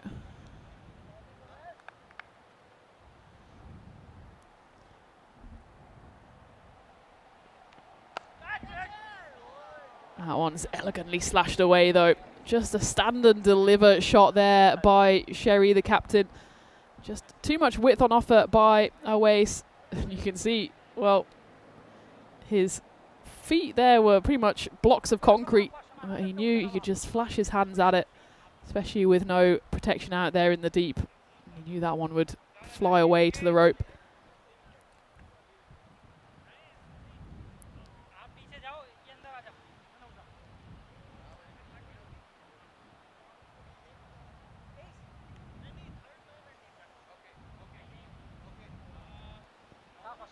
Final update then from Bulgaria as well as Turkey. Well, they won their second ever T20I this morning, weren't able to repeat the trick this afternoon as Gibraltar chased down a formidable total, 194, with just the 3 balls to spare. There's another wicket to fall here. It's chopped on. Sherry Butt, the captain, has to depart, and it's 2 wickets in the over for Awais Zafar. Belgium falling away here, 10 for 3. We've only had 9 deliveries so far. 3 of them have ended in a wicket, 10 deliveries in fact. As Belgium, well, I was talking at the start of the run chase about the fact that they might be eyeing up the big 7-pointer here, or the big 4-pointer I should say, by chasing down the total in 7 overs. As it is, it might be Germany against all odds who are looking for that 4-point win, with Belgium well and truly on the ropes here, 10 for 3, and it's the captain who's not had the best day, it must be said, with the bat, who has to depart. He goes the way of his 2 opening batters. Sherry, he was 10 not out in the first game. Well, I suppose if you're not out, you can't really argue with that. In the second game, he got just 4 off 3, and he's got exactly the same in this occasion, 4 off 3, just the 1 boundary. And suddenly, Germany are up and about, and well, slight misfield there allows the Belgians to scamper through for 2. It's Walid Sahibzada, the wicketkeeper, who strides out for Belgium. He suffered a golden duck in the first game and a golden duck in the second game, so he was on not only a king pair, king triple, sounds like the name of a sandwich, but he does manage to get himself off strike on the very first delivery. I think the sigh of relief from Walid could be heard back in Belgium as he manages to get a run on the board.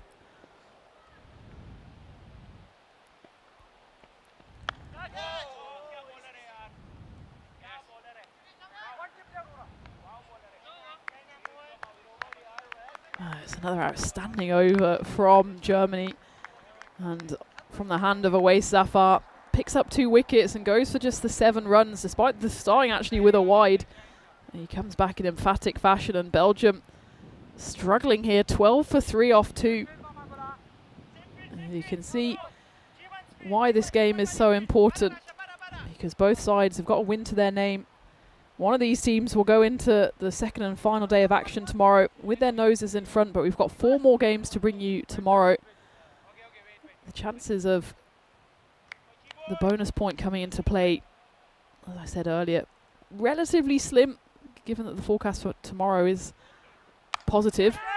But any bonus point win is just a statement of intent from either side, as that one flies away to the rope. Unfortunate Jamshed Khan goes scampering after it. I think he thought he was in for a chance of a catch here, but it was always just flying away from him off the bat of Burhan Niaz. And then it takes a left turn when it bounces, goes away for 4 runs.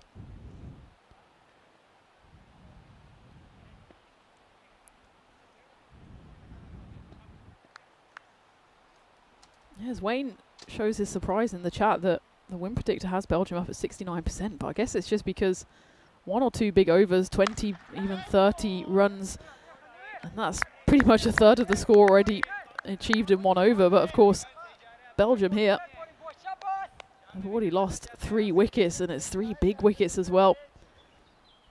As both openers and the captain back in the shed. I suppose for them the positive is that Burhan Niaz, he's still out there in the middle, and he's shown what he can do so far today, scoring 42 off 12 in the first game.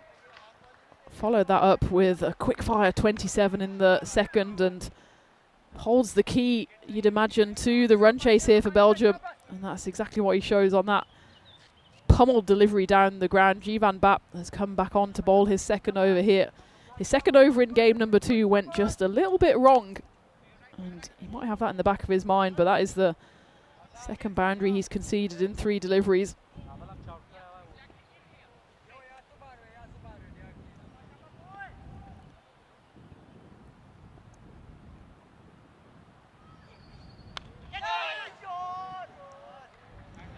That's a better delivery from Jivan, and unfortunate for him that he sees that one fly away. It was just a genuine nick there from Burhan Niaz, as he went with it with hard hands, also knowing though if he gets any kind of contact on the ball it's going to fly away, especially given we're still in the power play here. So just the 2 fielders allowed outside of the rope, outside of the inner circle I should say, for Germany.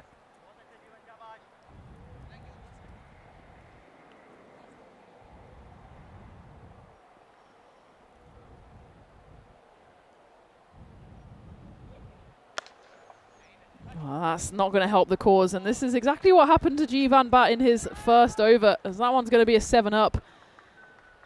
Called on field by the square leg umpire for height. I think it's a fair enough call. We'll just take one more look at that one. Yeah, not really dipping, it was darted in by Jivan.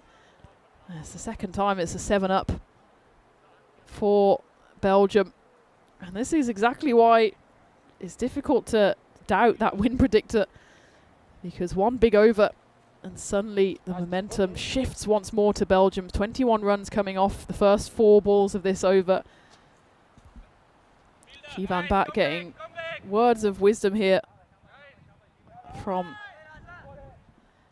both his captain and senior player Nouruddin Mujadadi.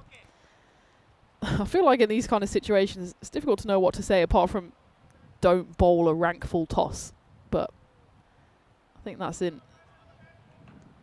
page 1 of the bowling manual. Maybe just seeing if this ball has to be changed, but no, it's being given back to Jivan Bat. Probably wishes the ball would be changed. We had that a lot in the test match, didn't we? If you've been following along.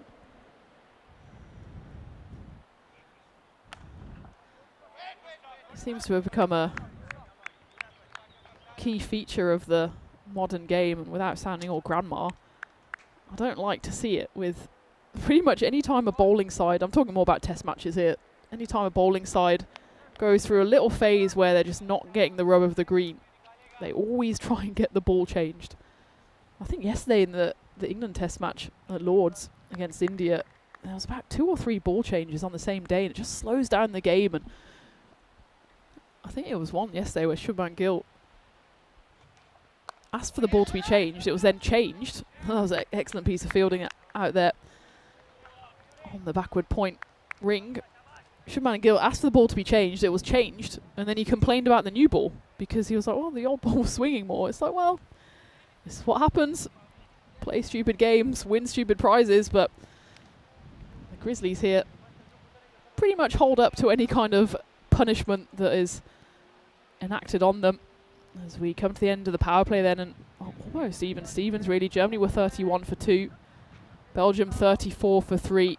But you can see Germany's innings, apart from that one supersonic over that went for 34, just otherwise fell away with only 22 runs coming off the final 3 overs.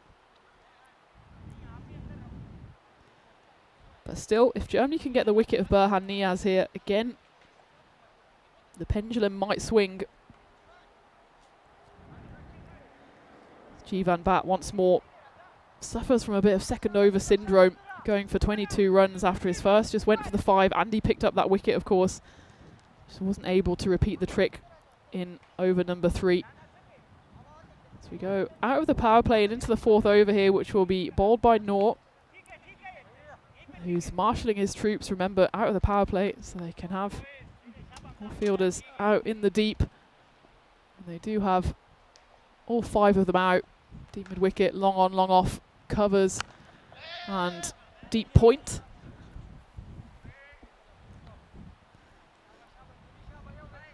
Remember, it is the final innings of the day as well, so if you have any random questions, cricket related or otherwise, then do fire them into the chat. It's been great to have your company all day as I've been flying solo. Rico probably should have arrived at some point this afternoon, so looking forward to being on the mic with him tomorrow. Good fielding out there in the deep by Ace to stop the boundary.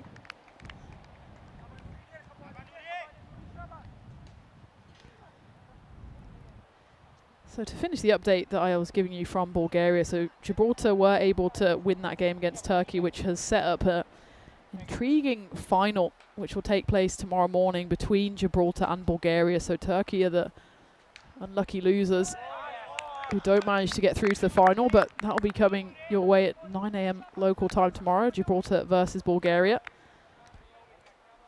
And of course we've got the ECSW action as well. That's finished over in Belgium with the Luxembourg Mullertals beating Belgium Genikins by 11 runs in the end.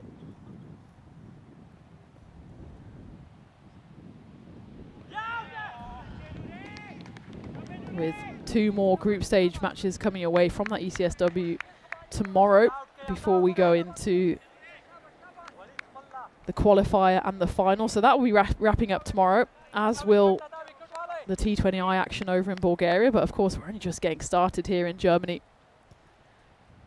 as we have a full slate of ECS carnage to bring you from Monday through to Friday, followed by 2 days of ECSW action. So plenty more to come from West Germany here.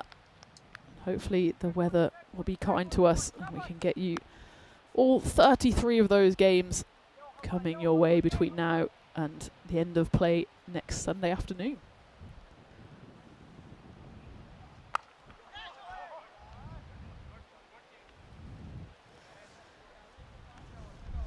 An excellent over from Nuruddin Mujadadi comes to an end. Unfortunately for him and for Germany, they weren't able to pick up a wicket. For Belgium, though, it was an over that was consolidation, if nothing else, just to stop a bit of the carnage that happened in that power play. So they moved to 38 for 3 at the end of 4. The win predictor still firmly in their camp, but another 1 or 2 quick scalps here, and Germany once more will smell blood in the water.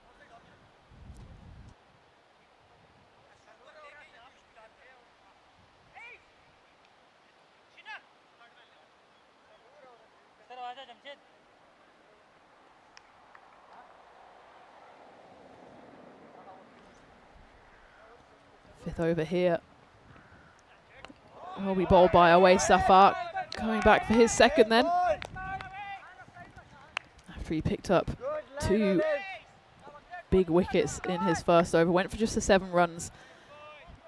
Germany pretty much have got to show their hand here, don't they? they can't afford to keep the likes of Zafar and Jivan back with overs in hand. Didn't work for Jivan on this occasion, but Zafar needs to see if he can get another couple of runs here, another couple of wickets in fact.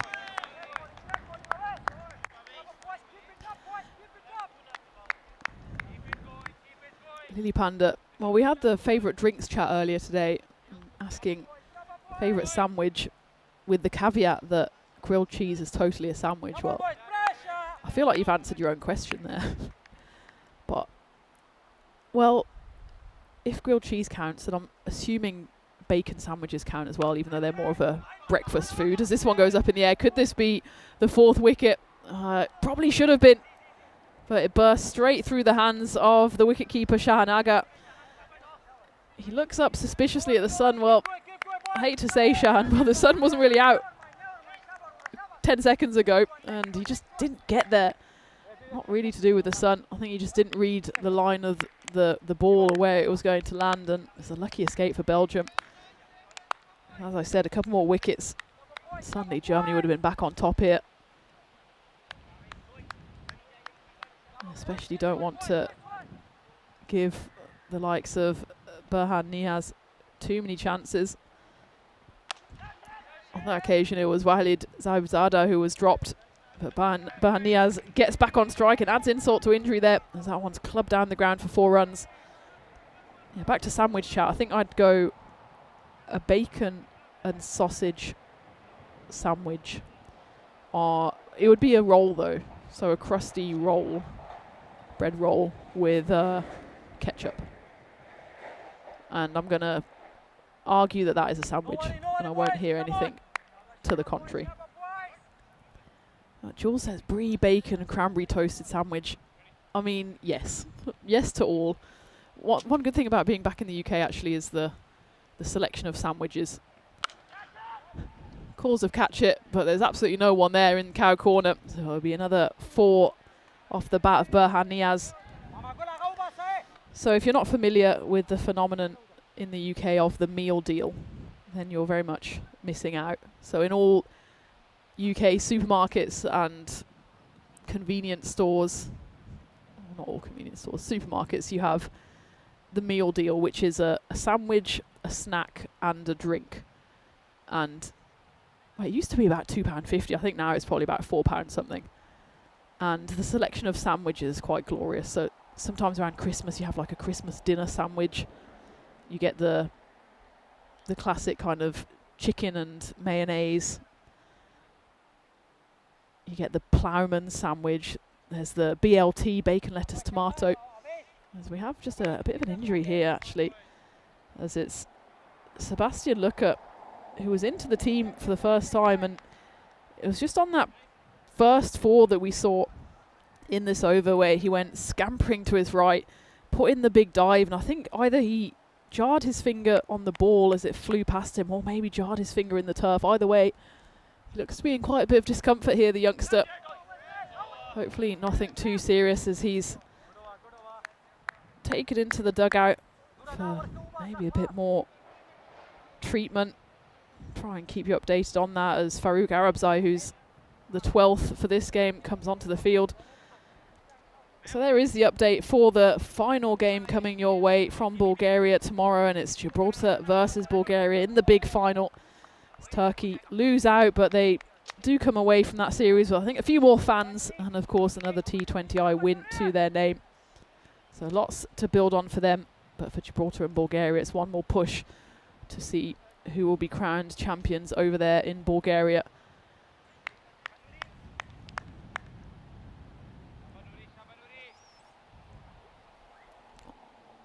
Going into the 6th over here then. And again, it will be bowled by Nuruddin Mujadadi, who went for just the 4 runs in his first over. So Germany very much going top heavy here, wheeling out all their big guns, because they, I think, pretty much know if this run chase goes the distance, they'll probably be on the wrong end of the result. Dave coming in with sandwich chat. Whole wheat bread, home ground peanut butter, banana, camembert or brie, he's not fussy, and honey. Also big yes. You can see I'm not very fussy when it comes to sandwiches. Up in the air, this could be the wicket, should be the wicket. It's a comfortable catch taken by Captain Hamid Wardak. And it's the 4th wicket to fall for Belgium. Walid Sahibzada never really got going. He departs for 4 off 8 deliveries. Burhan Niaz still out there. He's 32 off 18. And you'd think he's absolutely the key here for Belgium. If he can stay out there, then the guests certainly still within a big shot of winning this one. But Germany, despite not exactly impressing with the bat, have been relentless here with the ball. They've let a few opportunities burst through their hands as well, not more so than Shahanaga, who didn't get near a steepling catch with the gloves. But that missed opportunity doesn't end up causing too much damage for the Germans, as they do get that 4th wicket then. 47 for 4 the score. Omid Rahimi comes out at number 6 for Belgium. Again, you can see the way Nuruddin Mujadadi's head snapped round there, that you knew he might be in trouble, but I think it's probably closer actually than you would originally think, because it probably just about brushes that line on the angle. It's always the curse of the left-hander bowling across to the right-hander. Doesn't get the rub of the green on that occasion. And again, it's one of those where you double down, it's the wide, and it's followed by a big maxima off the bat of Omid Rahimi. Wayne saying he's never had brie or cranberry on a sandwich. It's very much a kind of Christmassy vibe in the UK. Cranberry sauce we have with turkey at Christmas as well. But it's an excellent combination with brie. Can recommend. You can go for a baked brie or a baked camembert and then have a bit of cranberry jam as well and dip it in. Dip some bread in it. Oh, now we've pivoted to meal deals, and yeah, I was explaining then the snack you can have is, it used to just be a bag of crisps, but they've clearly gone for the health mode, so now you can get kind of a bag of fruit or a little cereal bar or a chocolate bar. And Jules has gone straight in for Sainsbury's Chicken Triple, that's a good one. Walker's Max Paprika Crisps and Starbucks Espresso as the drink. Yeah, the drinks can get a bit bougie as well. You used to just be able to go for kind of Coke or Diet Coke, but now you've got these espresso drinks, you get the smoothies. It's a whole new world of experience. It kind of tells you all you need to know about British cuisine, though, that the height of delicacies are sandwiches and crisps.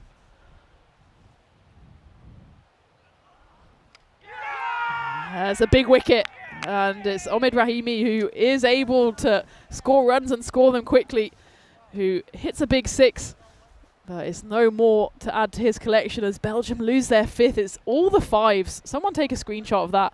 55 for 5 off 5.5, and Belgium, well, for the first time actually, they're behind the win predictor, as it was just a slight pace-off delivery there from Nuruddin Mujadadi, and it did for the Belgian batter there. Omid Rahimi was already trying to look where he wanted to place that on the leg side, was only able to see his stumps rearranged.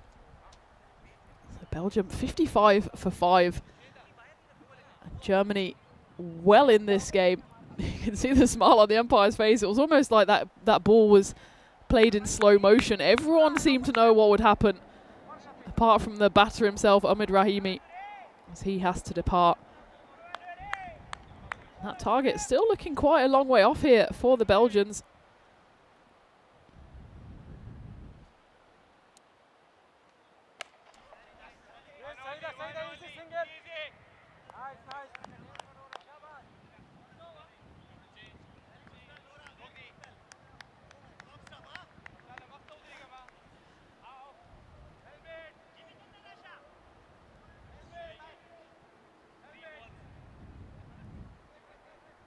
End of the over then, and another outstanding over from Mujadadi. Just the 9 runs coming off it, and importantly 2 wickets as well, which leave Belgium 56 for 5. But Niaz is still there. It'd be interesting to see if he loses his wicket, just how much that would impact the win predictor as well. Germany showing that even though they didn't fire with the bat, they're absolutely a force to be reckoned with the ball. And also maybe just exposes a little bit of the frailty that we hinted at in the Belgian batting lineup. But no such issue for Mohamed Malik Kel, who's into the team. He already caused havoc with the ball, picking up 2 wickets for the loss of just 15 runs in his 2 overs. And just on the second delivery he faces here, he crashes that one through the covers for 4 runs.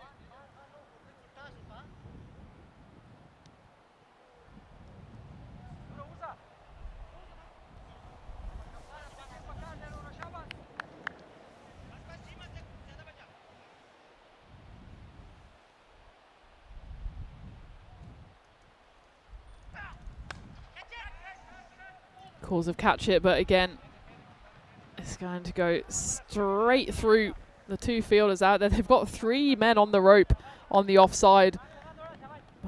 Long off, not quite wide enough. And it goes straight through them. As it's Hamid Wardak, the captain, who's put himself onto bowl here this 7th over, which is, oh, you've got to say it's an interesting move, isn't it? Especially when he's bowling pace off. He's mostly known as a seam up, pace on bowler. And given that he hasn't bowled so far today, putting himself on in a crunch situation is certainly a brave move. If it comes off, then you say hats off. If it backfires, you think, well, was this really the time to put yourself on? After those 2 boundaries, he's brought it back well here, has Hamid. Maybe he's just thinking that pace off is the way to go here for Germany. The Belgian batters have one thing in their mind, and that's to swing and swing hard, and maybe just taking the pace off gets them the wicket. And that shows how much I know. Hamid Wardak, he comes up trumps for Germany, brings himself on the captain, a big move, and he gets the wicket after a nice piece of keeping there. Shahnaga just gets a feather on it. Does Mohamed Malik Kel. He has to depart for 10 off 5.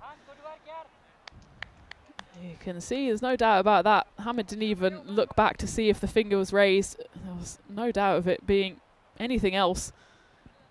Mohamed Malik Kel takes one look up the pitch, sees the finger of doom raised, and has to take the slow march off the pitch. And Belgium, well, they found themselves on 55 for 5. Now it's 66 for 6.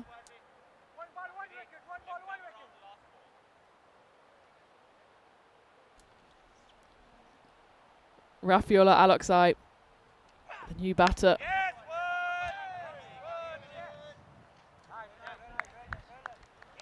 He gets himself straight off strike, and well, in fact he keeps himself on strike because that's the end of the over. And what looked like an over that could have been a bit of a disaster for the German skipper ends up being a decent one. 11 runs coming off it and an important wicket. Belgium now at 67 for 6 with 3 overs to go. As we take a look at what's happening tomorrow. And it's more of the same. We've had 3 games today. We've got 4 games tomorrow. By the end of that, about this time, we'll know who will be lifting that prestigious ECI trophy. So we're actually starting early tomorrow. We started today at 11:15 local time. We still have those 3 games in the same 3 time slots, but we're starting early, boo, at 9:15.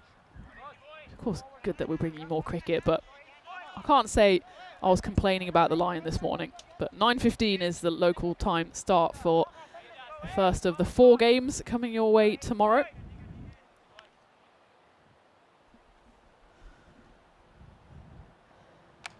And again, another big call here from Hamid, a German skipper, bringing on Ace Pruss, who did pick up a wicket in the previous game, but has gone for quite a few runs here. But he's thrown the ball to the 21-year-old here, with Belgium needing 47, 46 now in 17. That one's pummeled straight down the ground. It's a brilliant piece of evasive action by the umpire as he pivots away, does a little pirouette, and finishes it off with the 4 signal.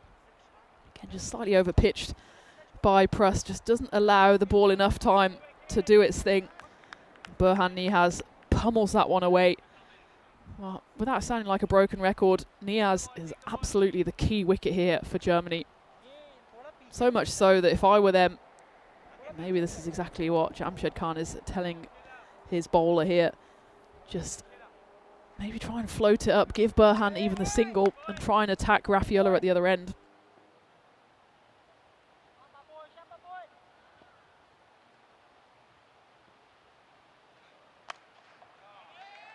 Well, float it up he does, but Burhan Niaz says thank you very much and deposits that one into the neighbouring field. I don't even know what's behind there. Is it a field? Well, if there's any field nearby, that's where the ball's landed, because that one went a long, long way. I think it's actually a road.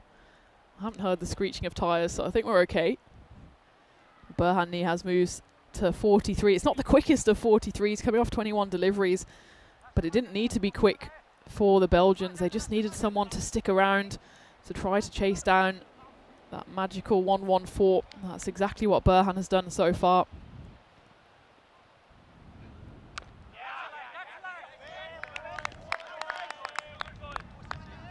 Good comeback ball though from Ace. Dot balls are like gold dust here for the Germans.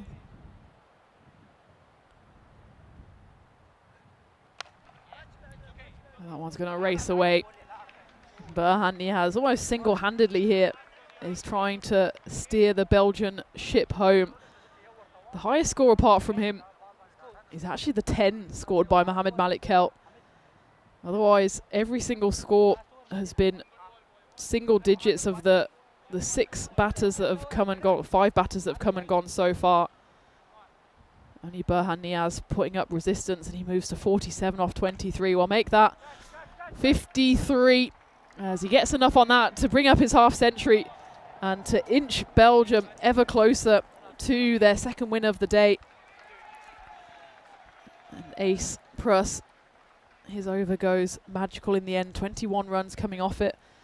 This time the gamble of turning to spin just didn't quite work. Burhan Niaz clearly liked the look of the 21-year-old's bowling, and he plunders him for 20 runs with Rafiola Alokzai just doing his job at getting off strike straight away and leaving it to Niaz at the other end. Still a tantalising prospect here with the final 12 balls to come. Belgium needing 26 runs to win. Hamid Wadak will bowl the all-important 9th for his side. He starts by digging that one in, but it's just flashed at by Rafiola Alokzai. A bit of a freebie in all honesty.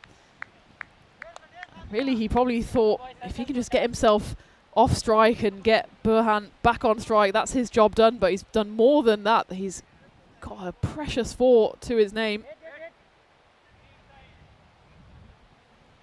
Now the equation, 22 needed in 11. I will say I haven't had a golden ball in too long. So if two sides want to put one on here, I wouldn't say no, but at the moment, Germany are contriving to make sure that doesn't happen with a bit of calamitous fielding out there in the deep. 2 of them tried to go for it, ended up in a heap. I think both of them are okay in the end, but the ball rolls away for 4 runs.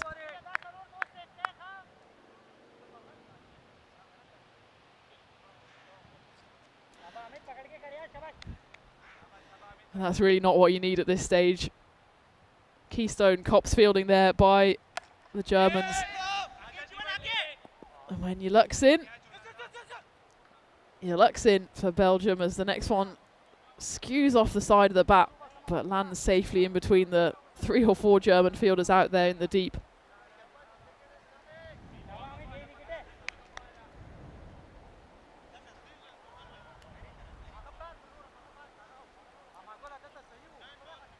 Germany here just need to take it to the final over and see what happens. If they can get through the last 3 deliveries of this 9th without conceding a boundary, and they'll certainly still make a game of it. Pressure and final overs do strange things to people. That's what Germany have to bank on here. And if they can, they need to get that wicket of Burhan Niaz. At the moment, he's the relative safety of the non-striker's end, But Rafaela is doing his part perfectly here. 11 off 5 for him. Bit of a fake effort ball there from Hamid. One of those classic ones where you almost know the slower ball's coming because the bowler gives it an extra special grunt. But it's the oldest double bluff in the book. The amount of times I've seen it. Because if you're actually trying to bowl a quick ball, you don't have the energy to grunt. Unless you're playing at Wimbledon. But this is a good comeback from Hamid again in his first over. His first 2 deliveries went for 4. And then not much else after that. So we are going into the final over, ladies and gentlemen. So strap yourselves in. We could have a bit of a grandstand finish. 14 runs needed for Belgium in 6 deliveries. Without stating the obvious, these first 2 balls are so important. If they go to the rope, that's pretty much game over. But if they manage to get a wicket or even just a dot ball, suddenly the pressure heaped straight back on to the Belgian batters. They have got the 100 up. It's 100 for 6. It's always the way, isn't it? Some of the best games we've had on the network are these low-scoring thrillers. And, well, given the fact that it's unlikely that Germany will turn to Ace Prus to bowl the final over, it does mean that a new bowler will have to bowl his first and last over. What a pressure situation it is. So it's unsurprising that Germany have turned to a bit of experience here in the form of Jamshed Khan. He hasn't bowled too much today. But he's someone that they turn to Germany when the pressure's on. Can he deliver here? No, not at the moment, as that one is clubbed away. 6 runs, and the person who is delivering is Burhan Niaz, who's pretty much single-handedly wrestled this game into Belgium's favour. He moves to 61 off just 27 deliveries. That's way more than half of the runs have come just off his bat. It's been a one-man rodeo so far. He certainly won't be happy until this game is signed, sealed and delivered, and now it's just 8 runs away, the win for Belgium.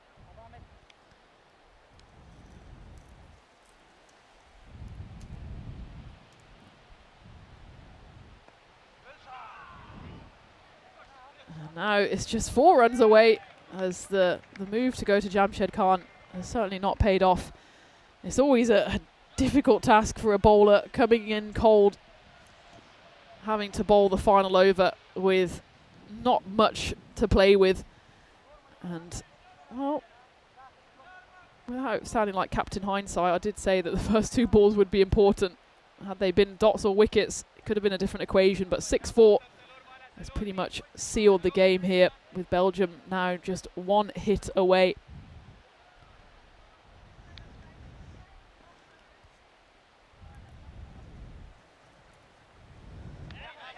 That's the delivery Jamshed has been trying to look for the whole time, and he gets it the 3rd time of asking.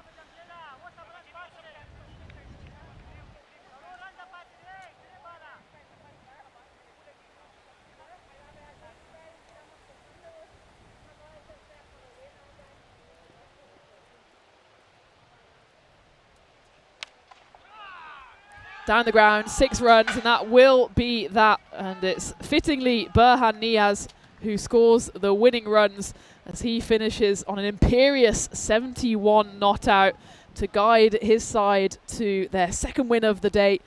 It was tantalisingly poised going into that final over, but Burhan Niaz settled any kind of nerves that Belgium might have had in the first 2 deliveries, going 6-4, missed out on the 3rd occasion. It was 4th time lucky for the Belgian batter as he sees his side home. So Belgium do finish the day with their noses in front of Germany as they win this one by 4 wickets. It was a bit of a low-scoring thriller, though. I thought at the halfway stage Germany didn't have a cat's chance in hell of defending this one. 113 as it was, though. They took it all the way down to the final over and the final 3 balls. And the good news is, for both Germany and Belgium, and for us and for you, is that we're going to do it all again tomorrow, with Germany and Belgium facing up on 4 more occasions. And about this time tomorrow, we'll know who will claim and take home that glorious ECI trophy. In the meantime, though, let's go back to some highlights. And it was certainly started with a bang here for Germany as Jivan Bat bowled probably one of the deliveries of the day across all of the network with a beautiful in-swinger to dismiss the very dangerous Centurion in the form of Aziz Mohammed. And when Wahidullah Jawakel went just a few balls later, this time the bowling of Awais Safar, we thought, hold on, we're in for a game here. But it was Burhan Nihaz who came in at number 3. And he absolutely went nowhere. The ball, meanwhile, was going to all 4 corners as he hit 6 sixes and 7 fours on his way to an unbeaten 71. And given that 114 was the total required, you can see just how significant those 71 runs were, especially given at the other end the wickets kept on tumbling. Awais Safar clean bowling the captain Sherry Butt. For Hamid Wardak brought himself on. It was a bit of a rogue call there by the captain, but almost paid off as he got the wicket of Mohammed Malik Kel. But in the end, especially with Burhan Niaz there, and a bit of calamity fielding from Germany, it felt that Belgium always had the upper hand. And in the end, it was Burhan Nihaz who finished things off in style with a crash, a bang and a wallop. Thank you very much. Belgium take home the spoils on this 3rd game of the day. But of course, all is not lost for Germany as they will come back fighting tomorrow, I'm sure. And they've got a lot of heart to take from the day's action as well. If you think back to that 2nd game they played where they scored 191. And you've got to take heart from this bowling performance as well, restricting powerful Belgium top order to, well, 116. Of course, they did have 2 balls left to play with. But ultimately, it was only because of Germany's excellent bowling that Belgium really were on the ropes here for a while. And it was thanks then again to Burhan Nihaz, who got his side over the line. But an excellent bowling performance by Germany. It was just a shame for them that it wasn't backed up with the bat. Taking a look at the bowling then, and Hamid Wardak, well, he brought himself on, he did get the wicket, and ultimately though it was a bit too expensive from the likes of Jivan Bat again. I don't know what it is with him at the moment, he's got a bit of second over syndrome. Same happened in the game number 2. He had a brilliant first over, and when it mattered in that second over, he just wasn't able to deliver. Still though, picked up a wicket. He's a consistent performer for the hosts with both bat and ball. So there you have it, match number 3 is in the bag, and it goes the way of the guests, Belgium, as they chase down a modest score from Germany, but they kind of make heavy work of it in the end, with only 2 balls left to play and 6 wickets down. But a win's a win for Belgium. As for Germany, they'll go back to the drawing board. They've got a bit of time this afternoon and this evening to have a discussion about a few plans that they want to enact tomorrow. As for Belgium, well, they want to make sure that they continue their good run of form into tomorrow as you join me for the final time in the commentary igloo, which has now got a nice bit of wind going through it because it was heating up as it was heating up out there in the middle as well. But the excellent news is, of course, we're going to do it all again tomorrow, and there's 4 more games to bring you from Creerfeld, from sunny Creerfeld here. And of course, it's Germany versus Belgium times 4, but it's going to be, if it's anything like today, it's not going to be a boring day by any means. It's a Sunday and it's an absolute feast of action coming your way. Of course, we've got action across the network as well, not only here in Creerfeld, but also over in Bulgaria, where we've got the series between Gibraltar, Bulgaria and Turkey coming to an end with the big final between Gibraltar and Bulgaria. Hats off though to Turkey, who of course also managed to secure just their 2nd ever T20I win in their history, so they've come away from this series with a lot of credit. Apart from that though, as I take a big deep breath so I can talk you through all the rest that's coming your way, and that's of course over in Belgium with the ECSW going into its final day as well, with 2 more group stage games coming your way with the Genicans, my favourite team on the names, against the French Eiffels, also kind of imaginative, I guess. And then Belgium Belforts against the Luxembourg Mullertals. And then the qualifier there will be between sides that come 2nd and 3rd, and the winner of that group will be awaiting the winner of the qualifier in the final about this time tomorrow. Deep breath, everybody. So you come back into the commentary igloo for the very final time, I promise. All that's left to say is thank you very much for joining me today as I've flown solo and slowly melted away in the Coventry igloo. Good news is, of course, that Rico will be right here joining me for the action tomorrow. It's going to be another cracker. It's going to be a sunny Sunday. There's sport wherever you look, but most of it is here on the European Cricket Network. It's another 4 games to bring you. I can't wait. I hope you can't either. See you tomorrow.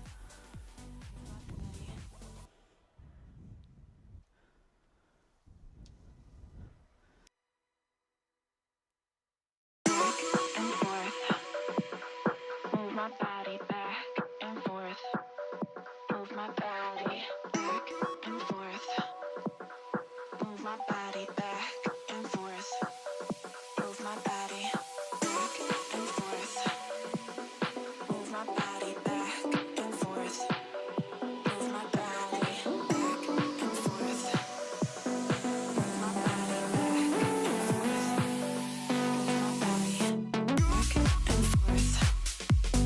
Move my body back and forth.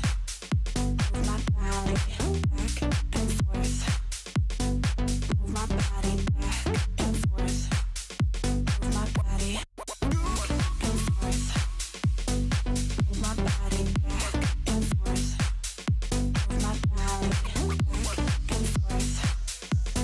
Move my body back and forth. Move my body.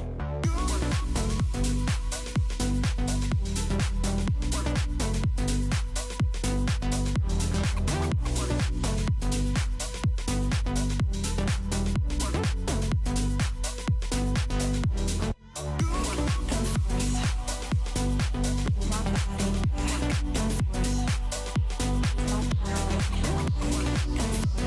my body and forth.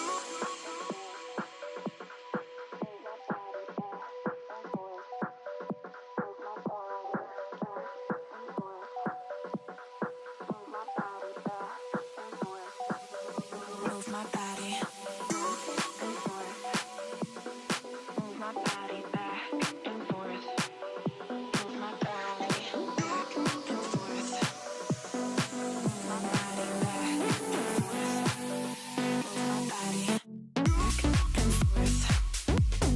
Move my body back and forth. Move my body back and forth.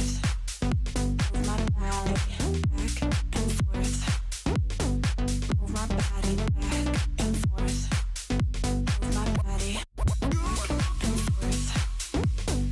Move my body back and forth. Move my body back and forth. Move my body back and forth. Move my body.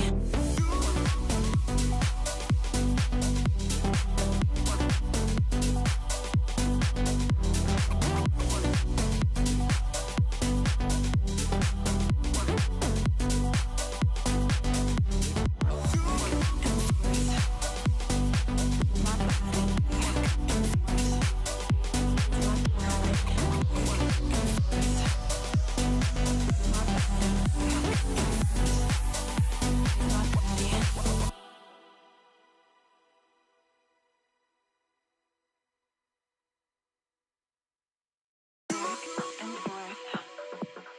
Move my body back and forth. Move my body back